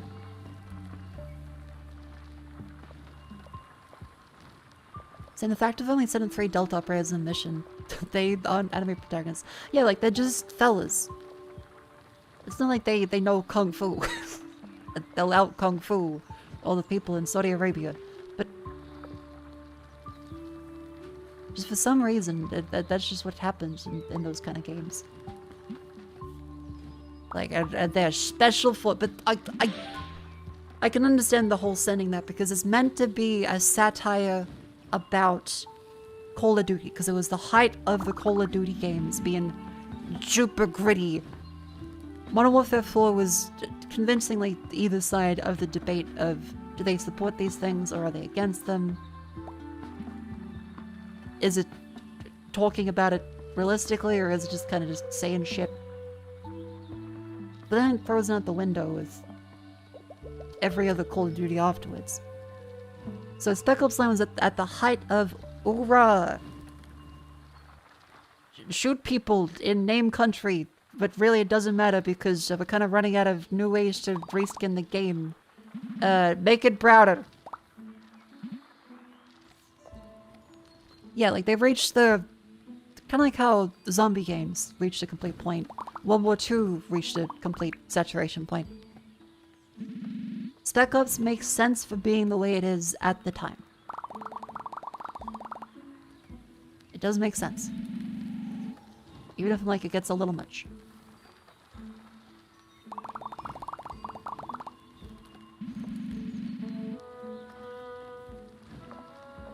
Other upgrades, I got sand generation speed, those clicks, got the treasure elixir, Auto clicking 20% faster. I mean, primordial cube hits being faster is good.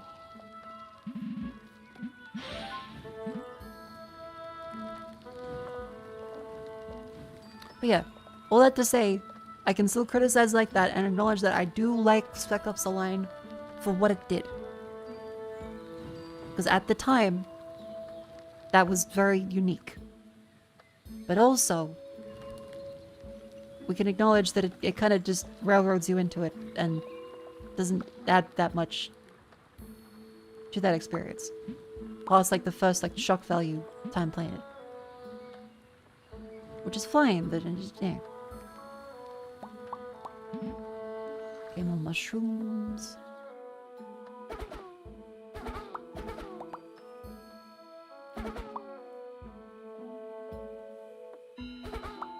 Mushrooms went a little slow, don't they?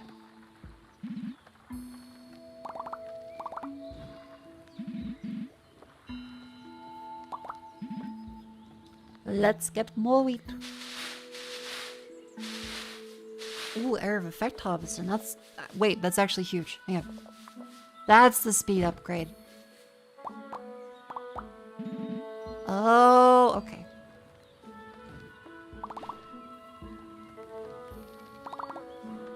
Was I dropping sand on people? Yeah, I did hear that the environmental terrain stuff was quite good.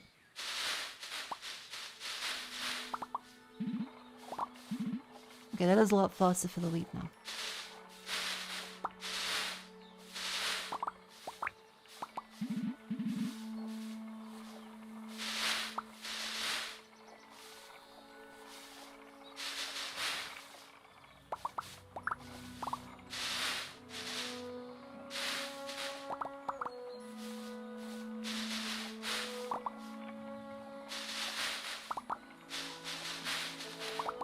Wonderful. Plenty of wheat. We've got more of the earth material. More leaves. I guess just joke some more mandrake. I've been keeping warm.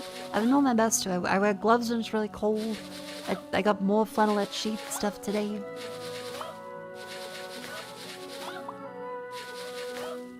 I'm doing my best to stay as warm as possible because the cold really fucks with me. Like, again, the amount of just random medical issues I'm currently having because it got colder. A little silly.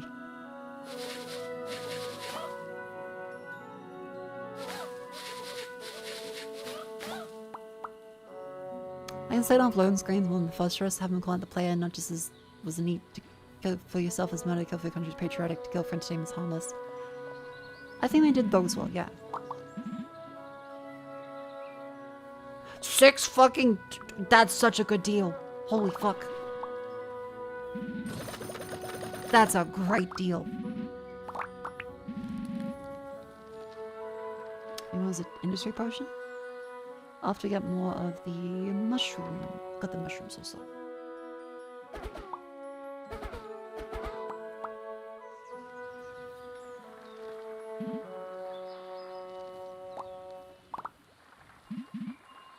There. That's a rest potion. Okay, 2 industries. We need the obsidian, which I made earlier, I think. Yeah. Obsidian and then some cut stone, which I think I have on the ground.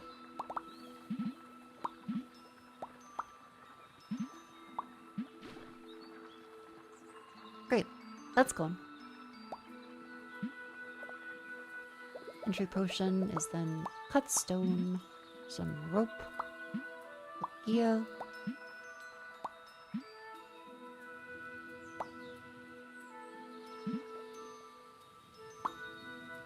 Thanks for mentioning and have a good night. Thank you for stopping by. Have a lovely sleep. Good night. And there we go, a runic thing. Oh yeah, we gotta drop that in there. Amalgamation. Let's make one more of the ones here, which goes then... Mithral's faster, perfect sphere, increased capacity.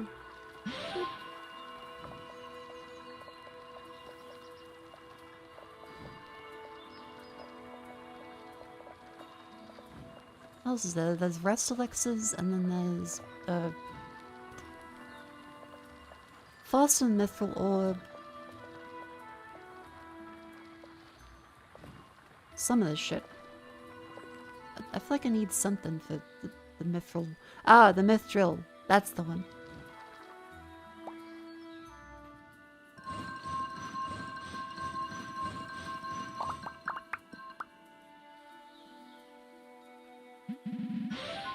That's every blueprint unlocked from the frog. So then we're gonna make the amalgamation, which is somewhere. I'm gonna make sun cores, which needs inferno. Oh my god, that needs so many fucking things. I get a sun core.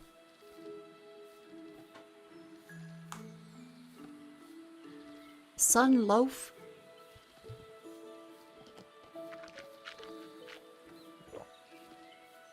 My ungrateful sun loaf.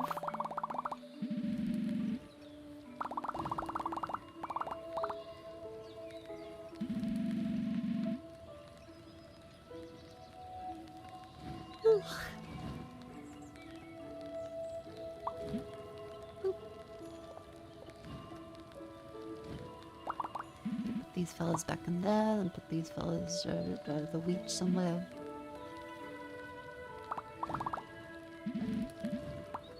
More coal and things, beautiful.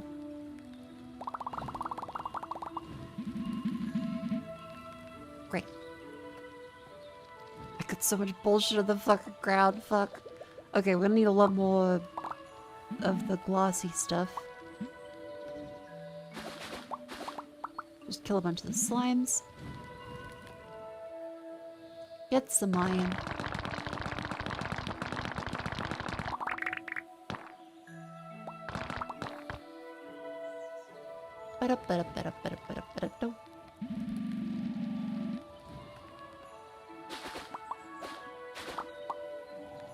Easy peasy lemon squeezy.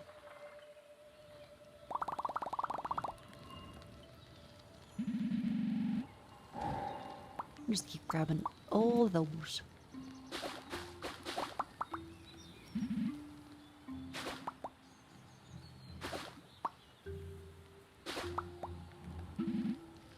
There's probably some upgrades we can get for the most slime production.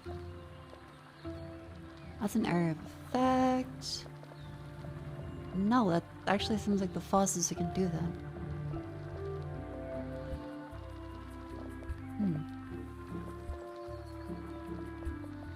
Well then. Come back then. Good night, thank you for coming and have a lovely sleep. All auto clicking is faster is quite a good one. That's 2 rest elixirs.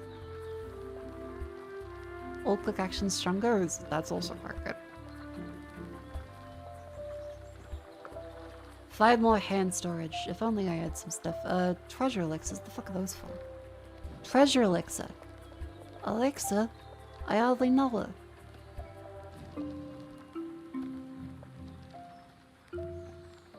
Ah, fuck it. I may as well generate the air distillery quickerish.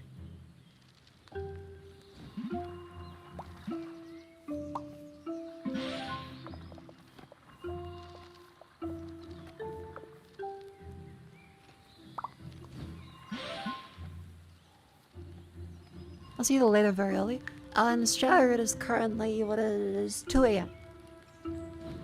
It's 2 AM. That is a reasonable time. I'm quite happy. I'm making our way through all of the lovely video game stuff.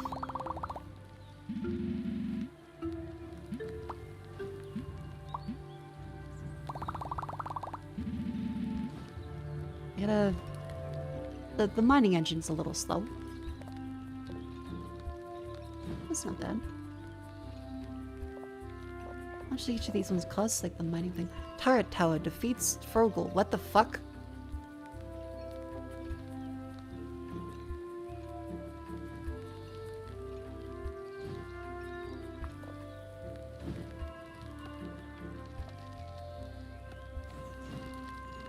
Huh?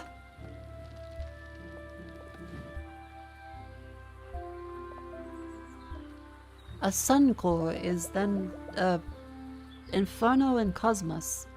So to make an Inferno, I need to just air and okay, I can make a bunch of those.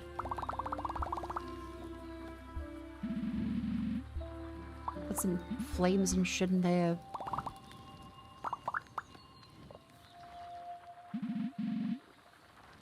Great. Get some more slime stuff, because I'm gonna need a lot more elixirs than I imagined.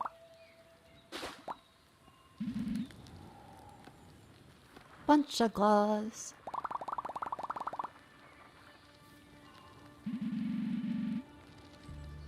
Why are you out of that? Oh, I need more sap.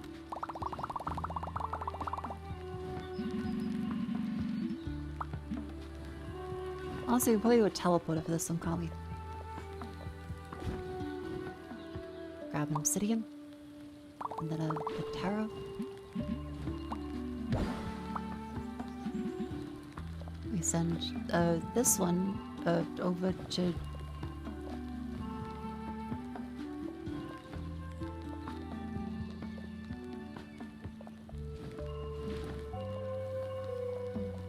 We send this one over to that, and that makes the gush.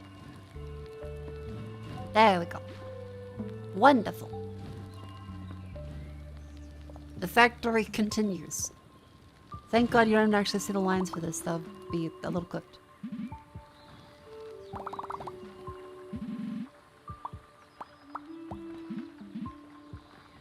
Make more elixirs, please.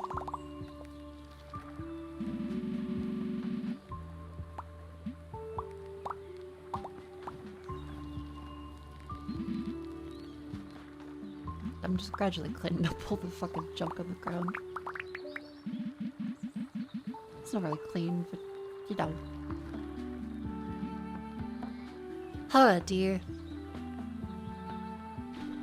It's looking like a gross bedroom.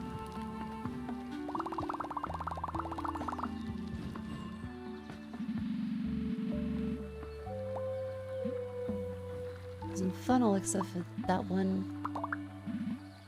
We get Cosmos Elixir stuff too.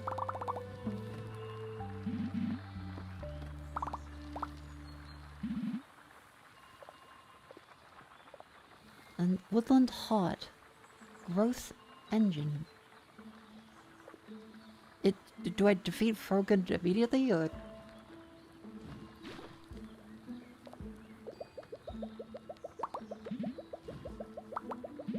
So I'll just make like a couple of these fellas.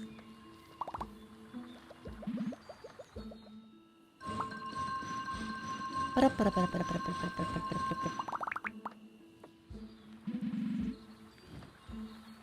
grab the flowers. Easy peasy lemon squeezy.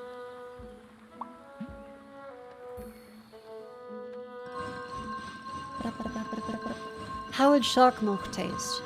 I don't know. Well, I do, but...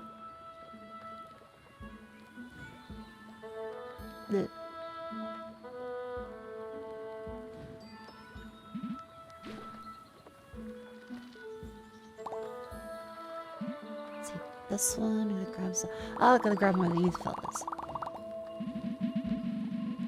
So then those ones in. Maybe these ones. And more of the slimes.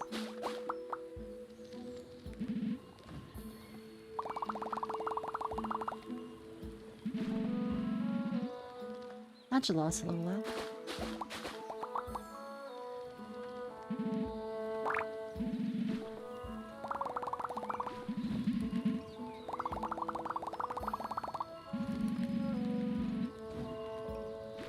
Splendid.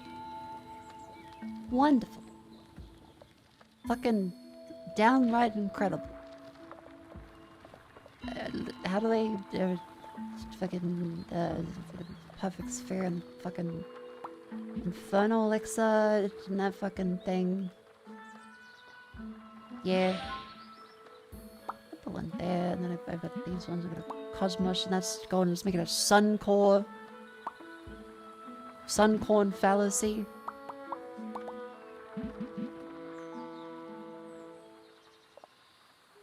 What else did I make? Did I make the blood moon? I gotta make another blood moon. I need some slimes. A piece of glass. Some of those fell. Okay, gotta kill some wisp.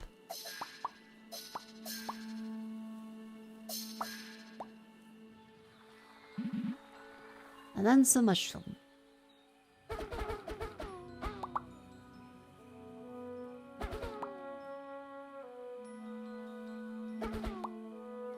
Beautiful.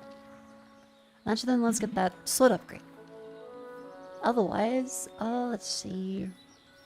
11 cotton, I guess, is probably the easiest way to do this one.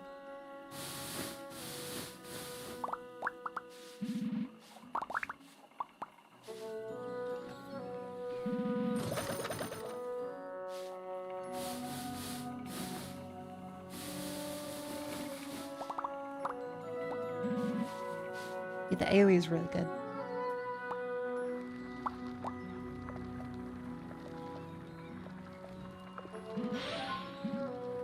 Okay, sweep.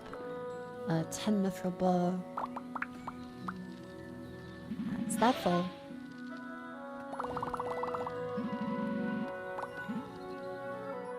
We just keep go.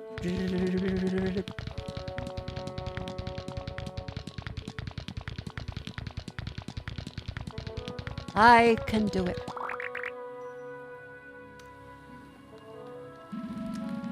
Ladies and gentlemen, hours for some people. Chat. How late is it? You don't have to like dox yourself, but is it late? Is it early? Is it day? It's a matter of perception, I suppose. It's 12:45 p.m. Okay, that man is just straight location. 12:45 p.m. 2:45 a.m. Lunchtime, sun's out, dinner time, 11:45. Okay, a lot of people have a specific time zone. It sounds like US West or some shit.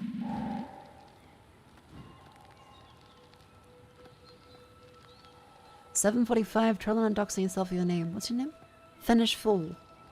Oh, he's from the Fool Land.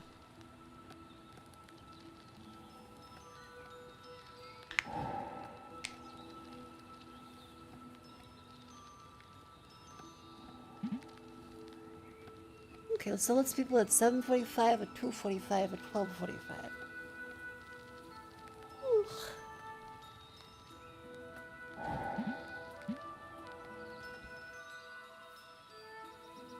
These ones, that is then 7 blanks.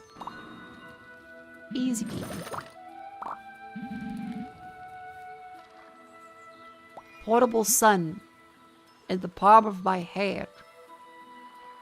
Shit out the ass in the palm of my hand.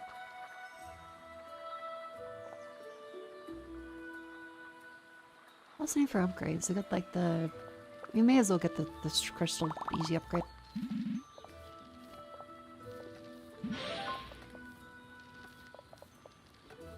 Need more hand storage? Sure. Auto click and faster? Sure.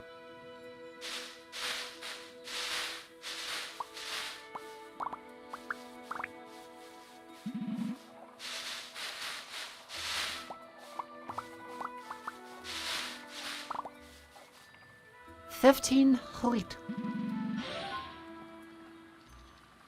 Australians streams from here. Well, it's mostly just like there's a lot of people in the US.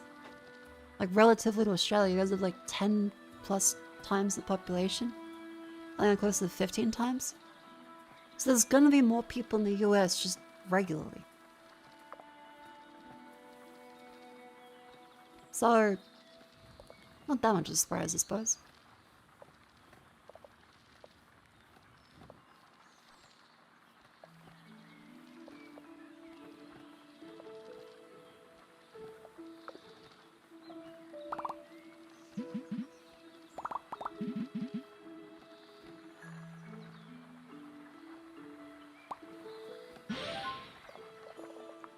Hang on, what if I build this tower and be like, be gone, fuckface.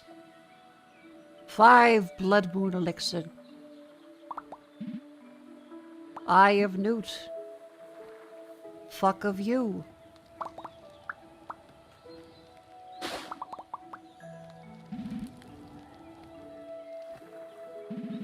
So these ones, I'm gonna grab the shroom stuff too. I'm gonna grab a bunch of like iron ore.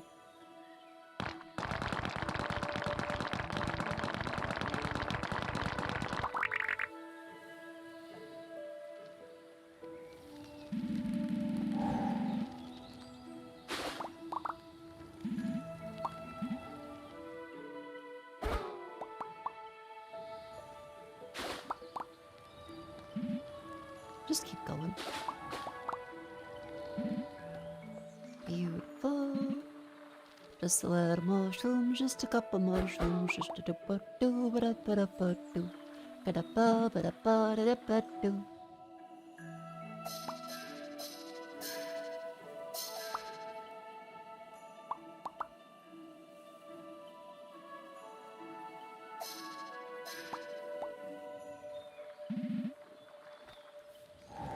Just keep going for the shrooms.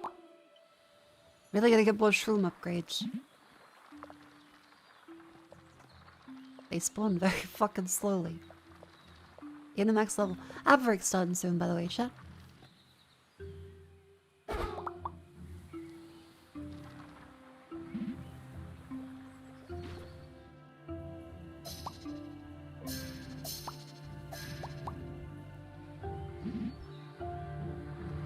Need some more slime.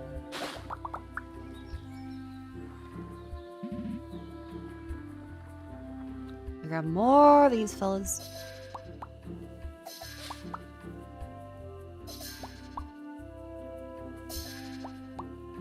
Damn one shroom policy.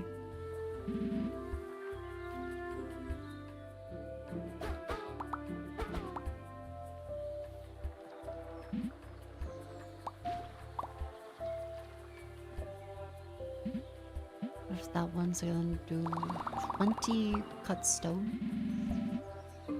And then 20 mithril. That's looking good.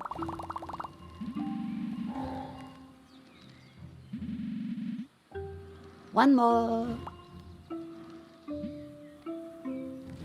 It's just praising people with ADHD.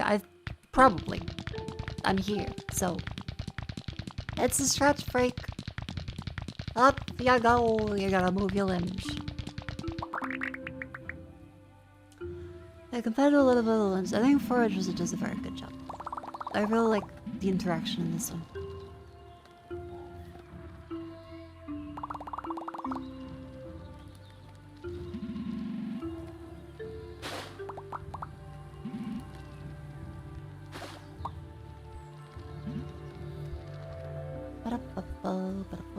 Gotta pick up mushroom.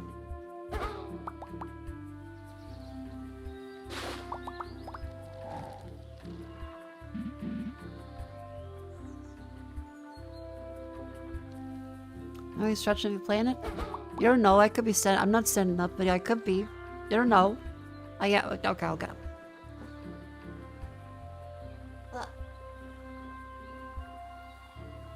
Duck noises?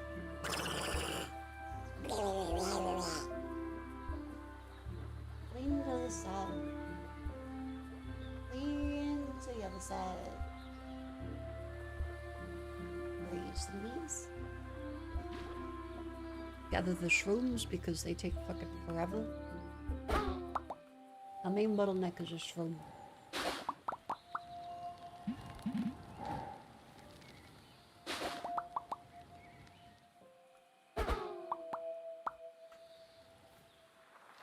I am standing up now, just for the record.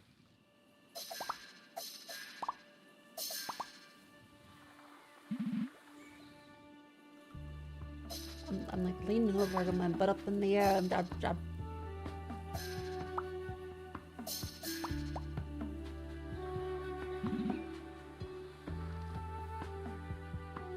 getting a hunch.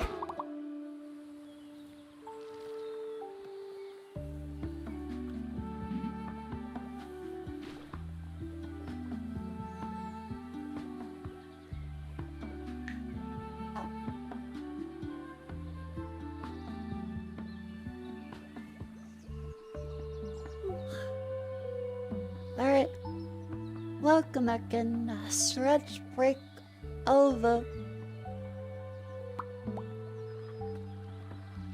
That's then up here. There's portable sun. The palm of my hand. Does that kill him?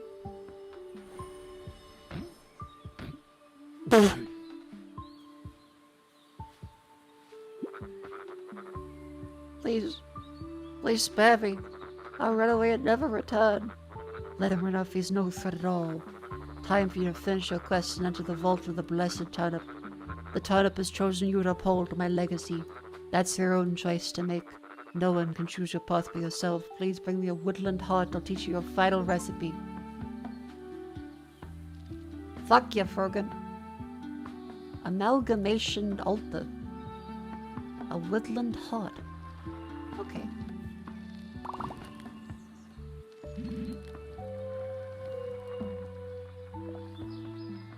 The woodland heart needs some a rest potion. I gotta make a rest potion now. Fine. I'll grab these and I'll grab those and then the magic mulch. Some sap and just shrooms.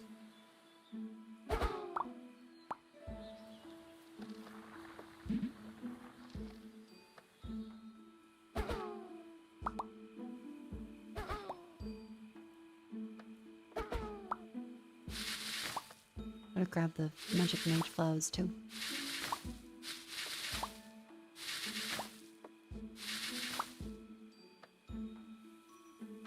I do want you to take forever doing this.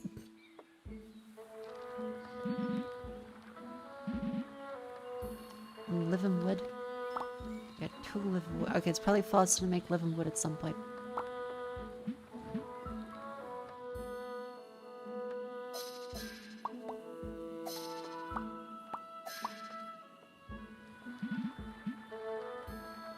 Oh, how do I make living wood?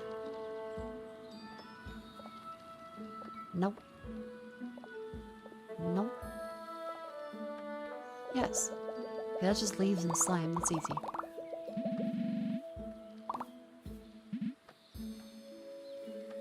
And just a bunch of wood.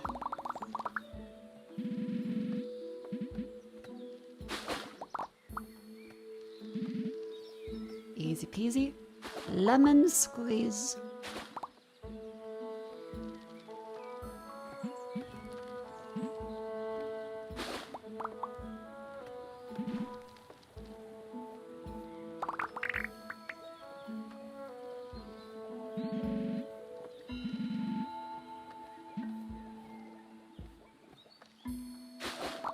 It's gonna take a long time, isn't it?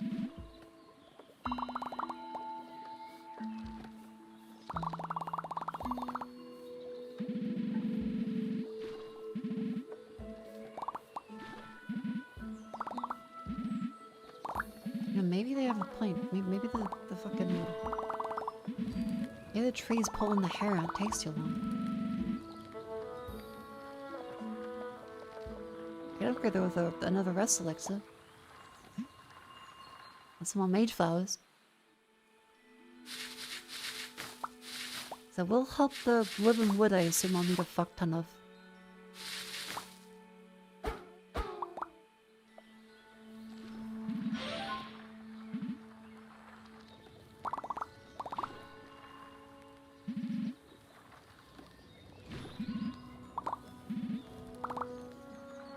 Put those ones in there for that fellow. And they're still making the living wood.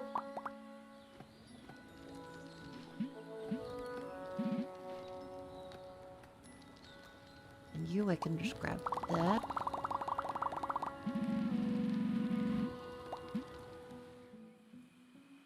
More of a mithril.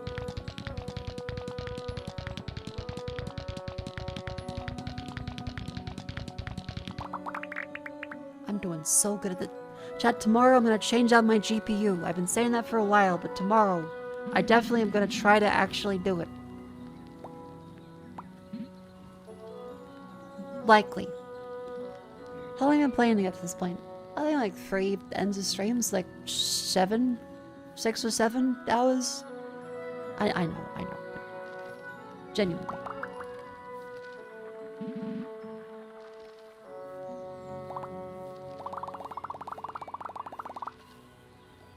Another one? I've been using a temporary GPU Vivi gave me. After I lost some broke. I got the 5060 Ti because it had more VRAM. I really needed VRAM. I was running out trying to do the stuff with the video. Anyone tell us like, no, for VTubing, you don't actually need that, but no, they're fucking lying. Like 3D stuff especially. The recordings will lag. On 3D scenes especially.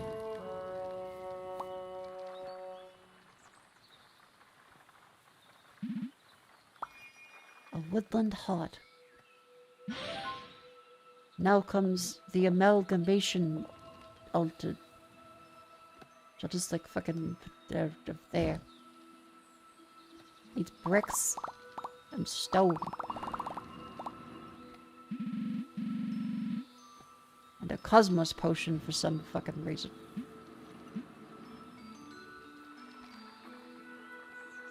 Don't have one of those on standby, so like an asshole, I'll just go make another one.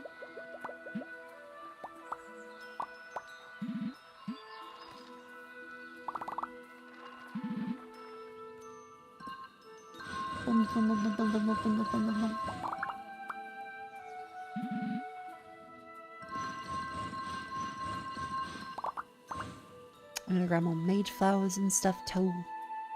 They definitely kind of... I see what they mean by towards the end. They get rid of the automation because you kind of can't automate any of this.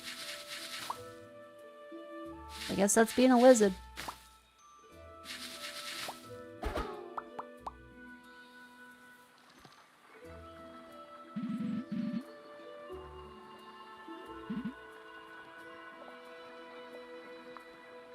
I need some chests to store bullshit. This is just getting too much.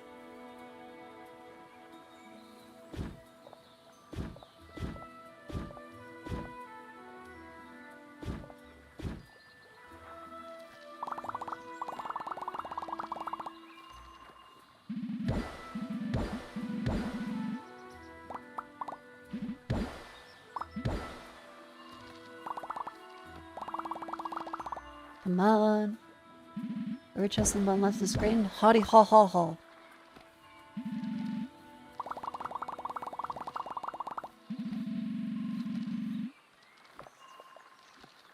Let's see. Any of these help? Not really.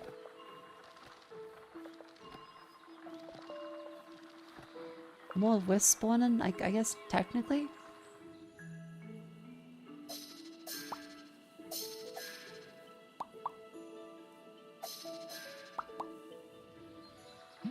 That does help. Make more of the materia. Mage rights have been up in magical animation. Fucked up.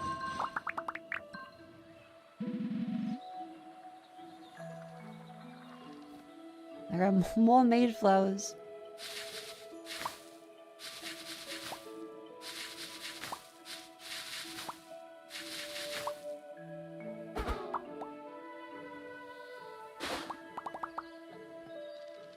I guess we can spawn, whatchamacallit, more of the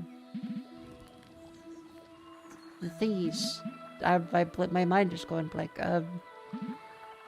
More of the mushrooms. We can do that.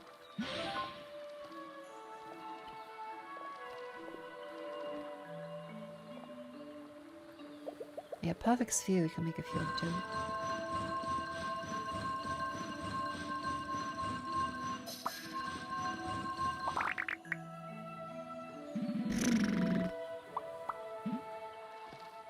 And just a bunch of obsidian.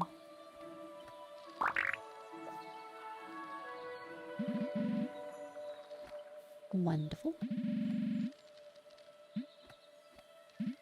I should make a chest for that.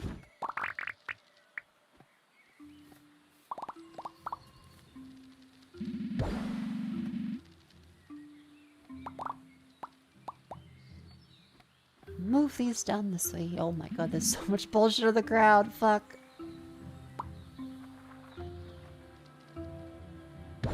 Augmentation. Oh my god, okay. 2 infernal elixir, 15 of those. And then a fire. 15 of the tunnel coal. Tunnel coal is not bad.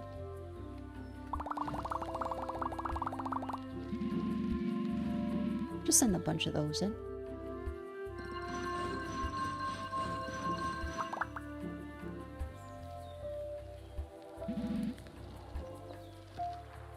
Gradually gather it up. Get some upgrades with the perfect spheres too. How do you feel about putting the undead to industrial use? I think it's great. Really boosts the economy. Wonderful idea.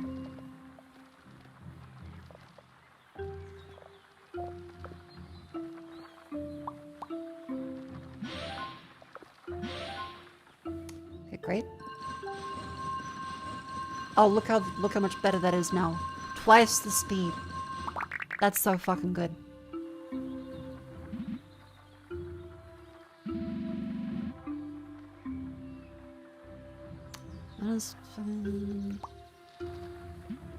Goop.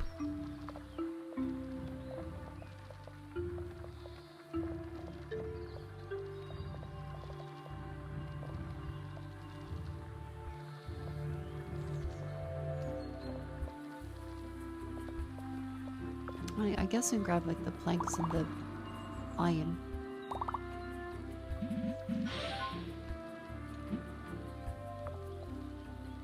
And then there's sand generation speed with a bunch of glass at 10. We're making set. We're out of fuel.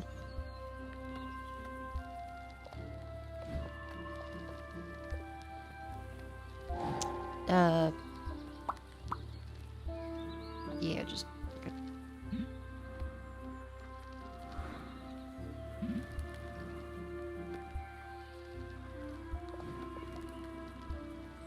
Make more sap.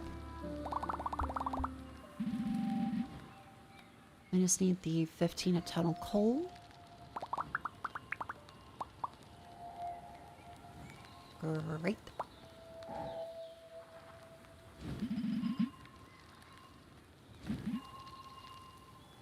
Let's send these two.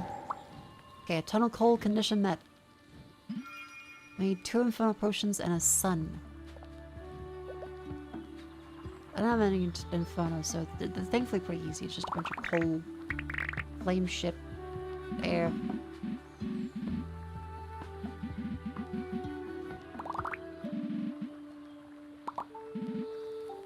Perfect.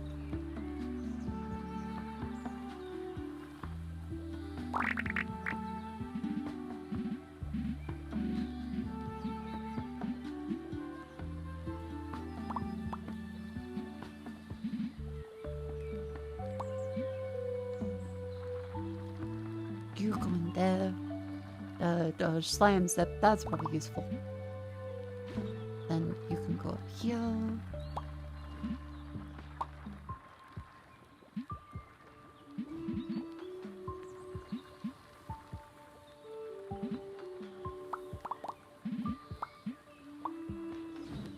That's a 1, that's a 2, and then we gotta make the obsidian, which is just the infernal fire stuff and glass. Great.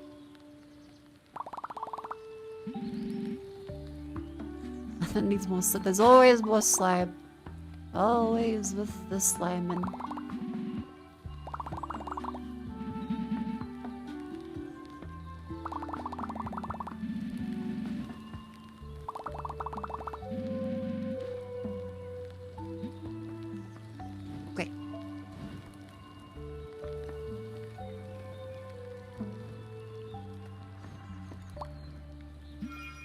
That's that, and then portable sun.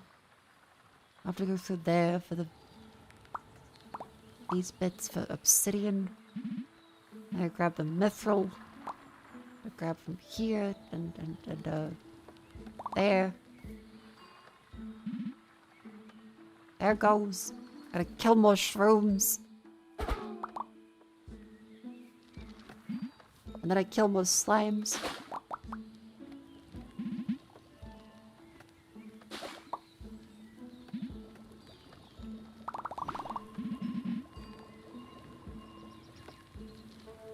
Grab some of the air bullshit that's in the ground everywhere.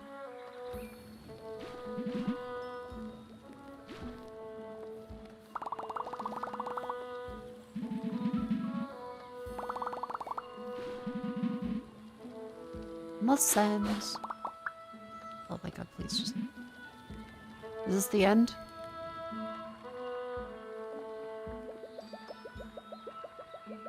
Okay, Inferno Potion, gotta keep going forward with those ones. Honestly, just put 40 of them in. It's fine. Fuck it.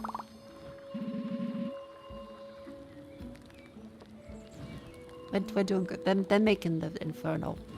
You sleepy? Same. Me too. Me too, buddy. Me too. I think the end is in sight. I hope. It's like, it's 2 AM. I'm quite calm. But I am like, if I can finish it today, that would actually be really lovely. When do you sleep? Usually, less. Before this.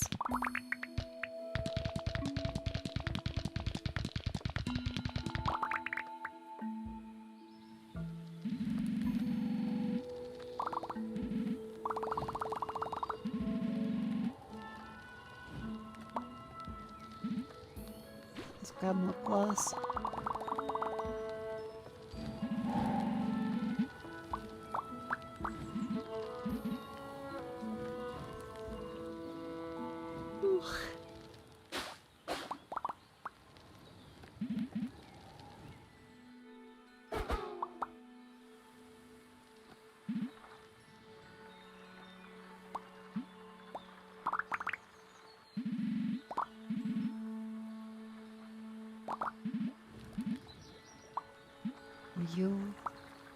You, and then 10 crystals. Another sun. Thank God there's only one. Alright. And then that brings us to the mother of fuck. Get.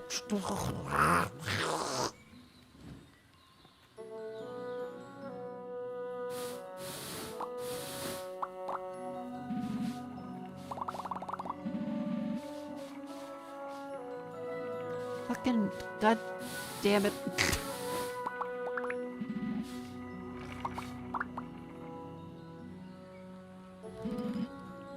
Looking at the planks and the fucking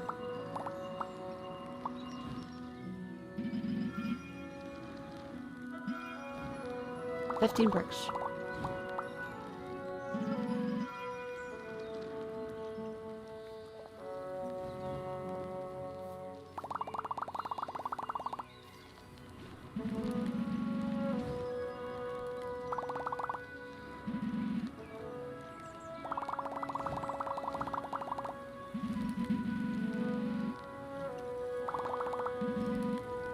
Meh. And 3 industry potions. Which needs rope.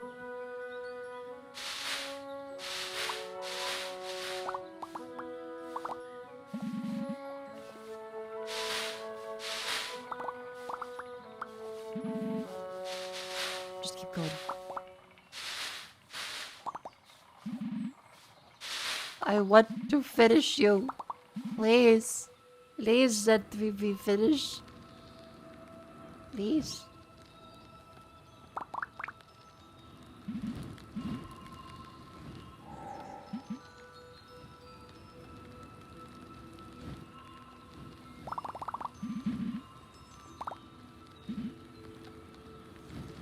I think I'm making stuff at least relatively quickly. That's a positive.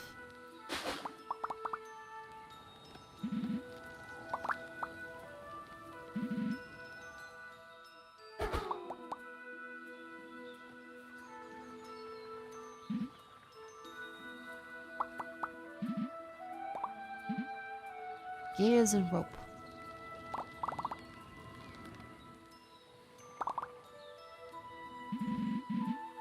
And stone.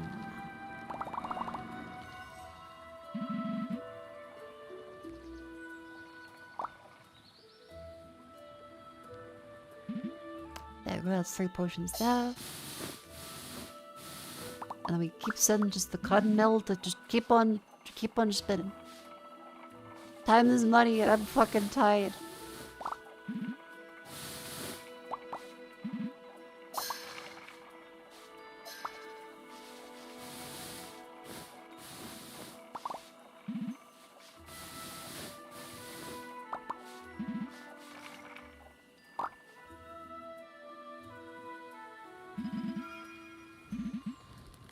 God, we really are for a fifth.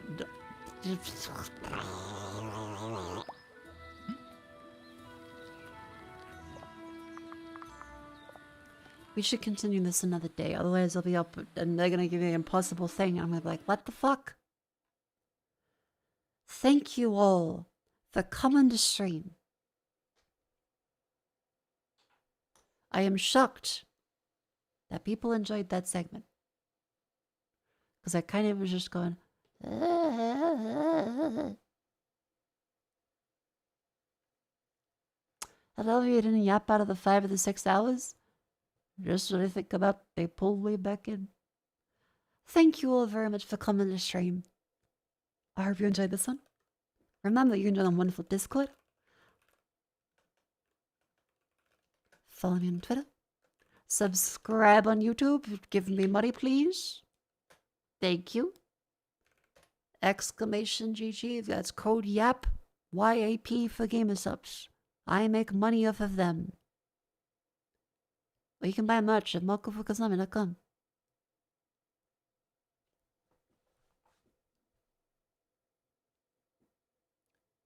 Who's there? Let's see.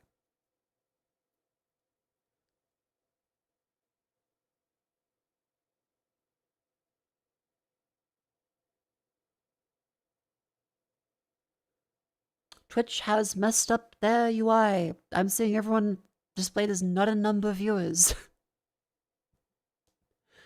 NAN, someone fucked up.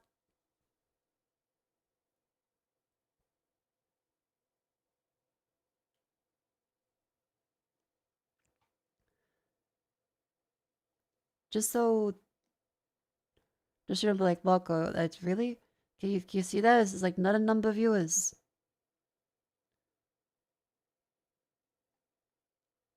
Weird.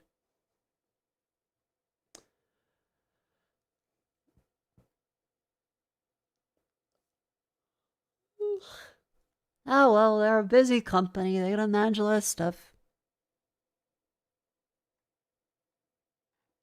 They got the non-viewers really into Indian food. Oh, then, there's a cooking stream. They're close.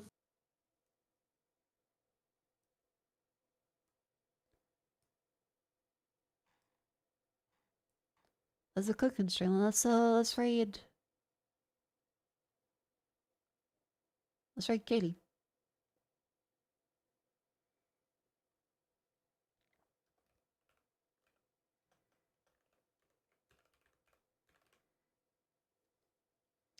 Wait, are they ending?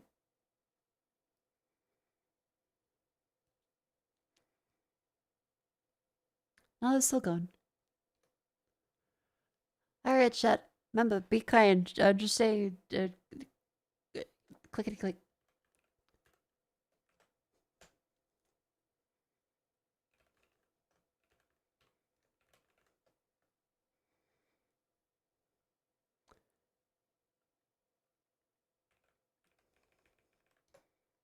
That's the one. There you go. That's the right message. Click, click, click, click.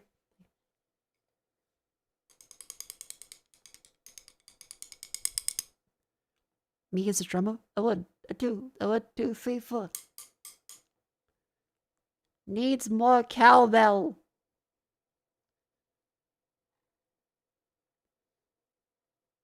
There's chopsticks? Yes. Gong noise plays in the background as you identify the sound of the... Those sound like chopsticks.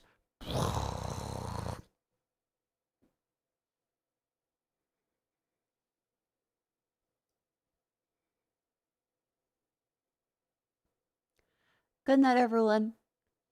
Sleep tight. Don't let the bug bite. Clickety click, clickety click, click, click, click, click, click, click, click, click, click, click. Clickety. Clickety click. Good night.